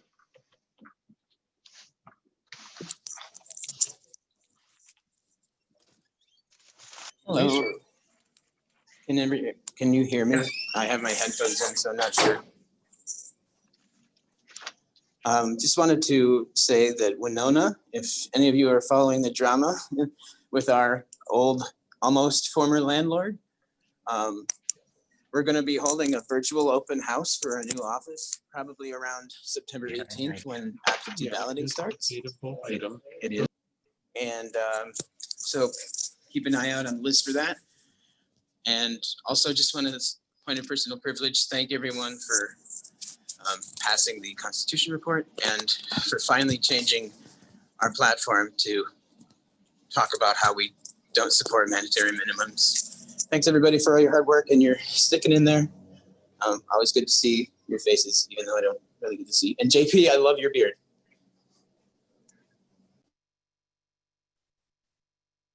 He loved your beard. Oh, thank you. Thank you. All right. Thank you, Jacob. I know you have a beard opinion, so yes. I think you've had one since you were 12, so I know. Chris Thorpe.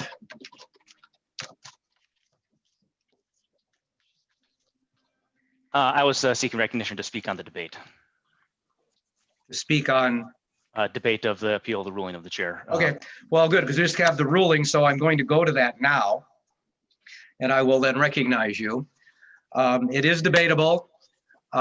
So the appealing of the ruling of the chair, we now should unmute Dan to allow him to make his argument as to why his motion is in order. And then we'll go on to you, Chris, because you're next in line. If anybody wants to debate whether it's in order, they can get in line. Thank you. So let's move to Dan. Let's get back to Dan. Thank you, Mr. Chair.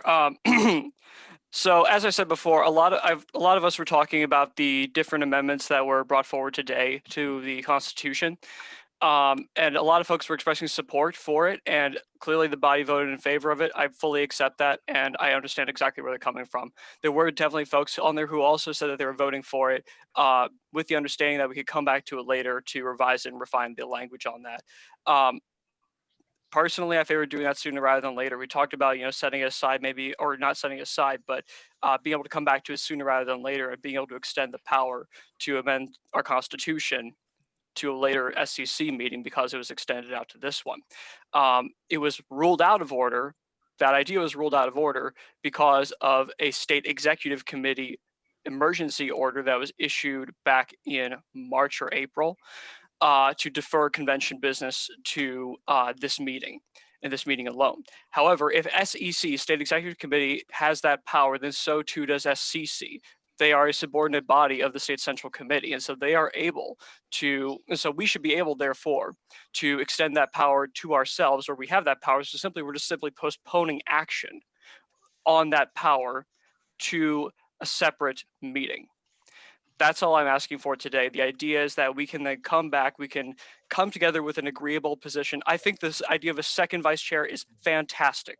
I think the idea of having greater inclusivity in our party and guaranteeing spots for people that, that represent not just the white majority, frankly, and trying to create a radical anti-racist party and ensure that we actually live up to those values is really, really important. And I want to see us do that all together and make sure that we are all consulted on it and that we have all of our voices together in favor of that so that we have a workable officer position when we come to our business conference in February.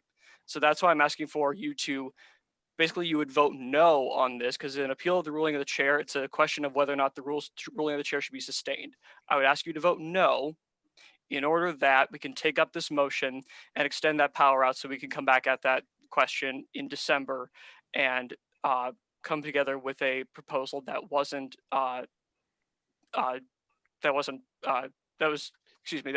had some time to be fully considered and fleshed out. Thank you. Thank you. As a speech in favor, speaker against, I have Ken Martin. Unmute Ken. You get to speak on it as well if I want to. But, I would encourage everyone to vote to sustain the chair's ruling here. This is out of order. This is the announcement section.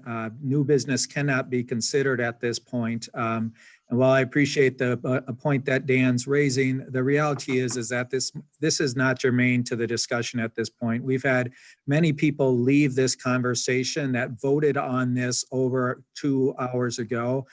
This business has already been decided. This has already been established, and we will work on this through the Constitution Committee. We'll have to work on this through bylaws as well as the Executive Committee and future Central Committee. So work will be done on this, no doubt. But the idea that we're going to revisit this at this point and extend this conversation forward when people have already voted on this is it's an obscene use of parliamentary procedure to revisit a decision that has already been made by this body. And so I would encourage everyone to actually sustain the ruling of the chair. Thank you.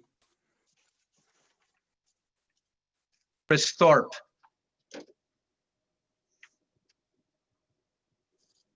Thank you, Mr. Chair. I am speaking today in support of the ruling of the chair.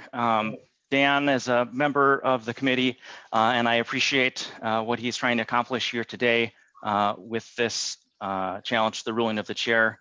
But we need to understand that the business that was undertaken today was voted upon by the State Executive Committee under emergency circumstances, in the belief that this was the least worst thing that we could do for our party. That emergency exigent circumstance has passed. This is a regularly scheduled meeting. We've had the regular body. I think taking emergency action or changing the earlier emergency action to try to send this to some future meeting this cycle to take up constitutional changes would be ill-advised and set a bad precedent. So with that, I would encourage folks to support the ruling of the chair. Thank you, Chris. I had you written on the wrong side of this here. So at this point, we have had one speaker to overturn the ruling of the chair. That was the maker of the motion. We've had two to sustain the ruling of the chair. So I believe on my list for speaking to overrule the chair, do I have a David DeGrio? Do I have you on the right side of this?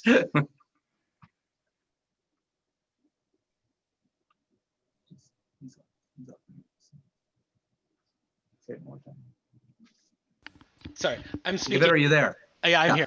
Okay. Are you for overruling the chair or not? I am against the ruling of the chair. Okay, go ahead and speak then. Okay. So 100% I understand that the emergency powers had to be taken, and there was a lot of criticism back in March. I sat with my Senate District Central Committee on the couple days that these decisions were made, and I fully supported the fact that we needed to take some emergency action. But the reality is, we've now met. We have a body, and the state executive We committee. have a body. Excuse me? We have a body of people here, and the state executive committee doesn't get to just decide everything for us. They are subordinate to us. So I would vote to overturn the ruling of the chair. I'll stop there.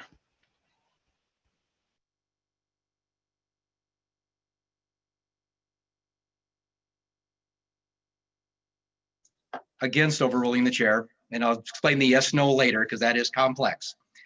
I have two more names. Larry Etkin. Larry, we'll get you, and then which side are you on?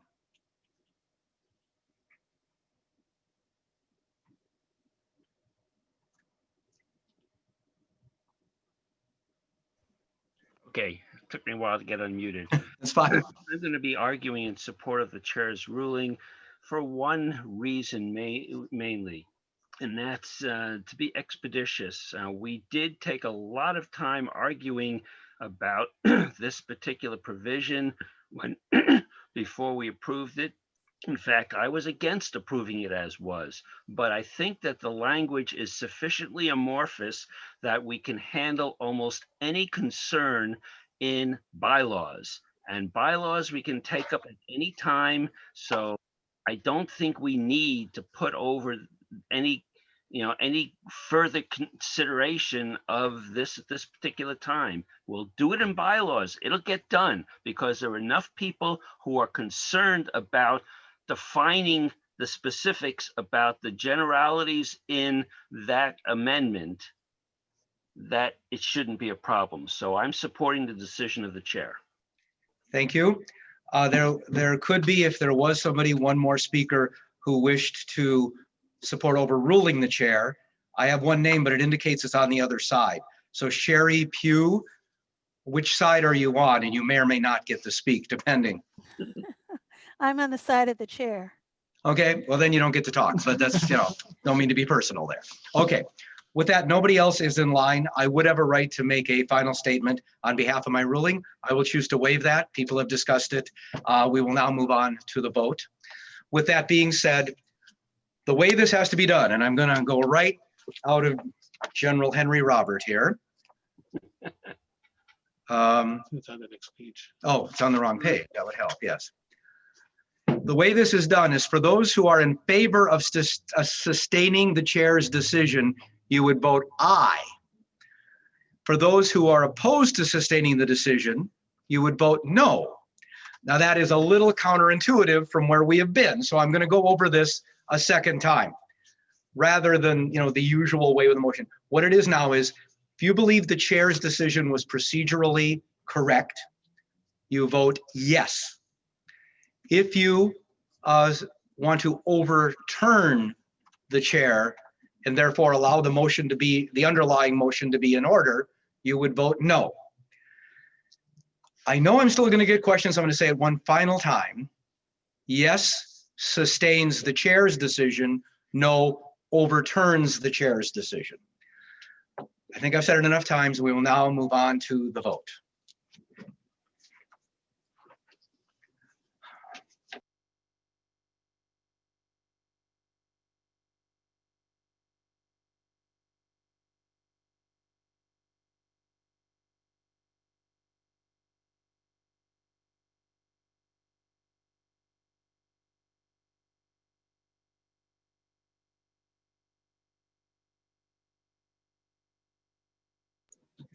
Uh, 20 seconds. The votes are coming in fast now.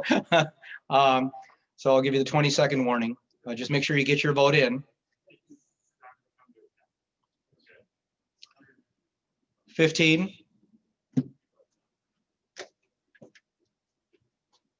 10. 5, 4, 3, 2, 1.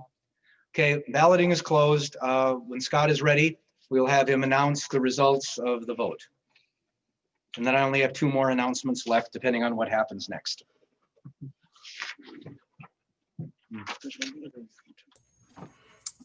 There were 156 votes cast for yes. There were 28 votes cast for no. Okay, thank you. The chair's ruling is sustained. We are into announcements. I have only 2 announcements left. We're at this point. Sue Rasmussen, do you, unless that's become moot now at this point too.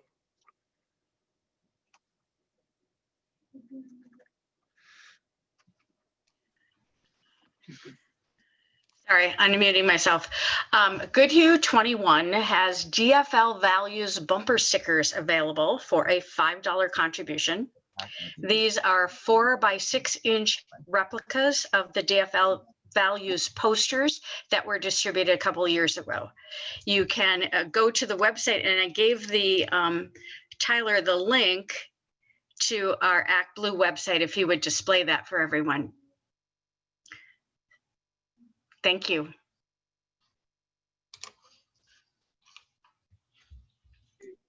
Okay, thank you. One last announcement, and that's Ken Martin. Ken, let's unmute Ken. Well, thank you very much, JP. And I wanted to thank all of you. There's still 240 people who are on today, which shows not only everyone's dedication to the sticking this through, but really I appreciate everyone continuing to lean into this. And let me just say before, I know there were some really tough conversations today, as is often the case at State Central Committee meetings. Democracy is, of course, not a spectator sport, as we've all heard said before. These are hard conversations, but they're important conversations. There's no one easy answer. There's no right answer. But I really appreciate the work that all of you did today. And I also want to accept responsibility as the chair of the party for any of the sort of technical glitches or any of the errors in the process along the way today. As I mentioned a week or so ago to the State Executive Committee, there's bound to be mistakes. Of course, none of us have ever campaigned during a pandemic, and we've never had to run our official business during a pandemic like this. And so we are, in fact, learning as we go. And to that end, I wanted to leave my cell phone number with all of you because I don't think it's fair for you guys to call the staff or frankly, JP or any of the other folks here who helped and complain to them. I want you to call me. The buck stops with me, and I accept all responsibility in how this meeting went. And I want you to call and share your ideas with me, share your complaints with me. It's ultimately my responsibility, and you have my commitment. We're going to work hard to fix these before the meeting in December. My cell phone number is 612-483-1097. My email is kmartin@dfl.org, KMARTIN@dfl.org. I want to give a special thanks to JP Baroni for chairing this, to Jules Goldstein for being our parliamentarian. They don't get paid to deal with this type of stuff. They do it because they love this party. They care deeply about this. And this was also new to them. They've never had to chair a meeting virtually. And so I appreciate your patience with them as they figure this out as well. And I want to thank them for everything they did. And lastly, I want to thank our tremendous staff led by our Party Affairs Director, Scott Graham, who has been stressing out about this meeting literally for months, as well as the rest of our team, Sally Miller, the rest of the staff, everyone. This was a team effort. And while it didn't go to perfection, and it probably didn't go the way we completely wanted, it did happen. We did survive, and onward and upward. I said this morning there were 66 days left. There's now 65 days left until the election. So let's refocus our energies. Let's make sure we come together as a DFL party, and let's get out there and kick some ass. We've got to. And so thank you so much. And with that, Mr. Chair, I move to adjourn. There's a motion to adjourn. Is there a second? Oh, yes, there are seconds. All of those in favor of adjourning after 9 hours and 40 some minutes of making democracy happen, please indicate by, I guess we have to do a vote on this, or at least something, because I don't have people in front of me. So please hit yes if you want to leave, and no if you want to stay here for the evening. Or stay wherever you happen to be. How's it doing? There's very little dissent. Do we have 110 Okay, minutes? we can unmute. Okay. I believe I don't need to call 20 seconds. We have finally found something on which we all agree, which is you are sick of looking at me. So we are adjourned. Thank you very much. Oh my God. That went better than I expected.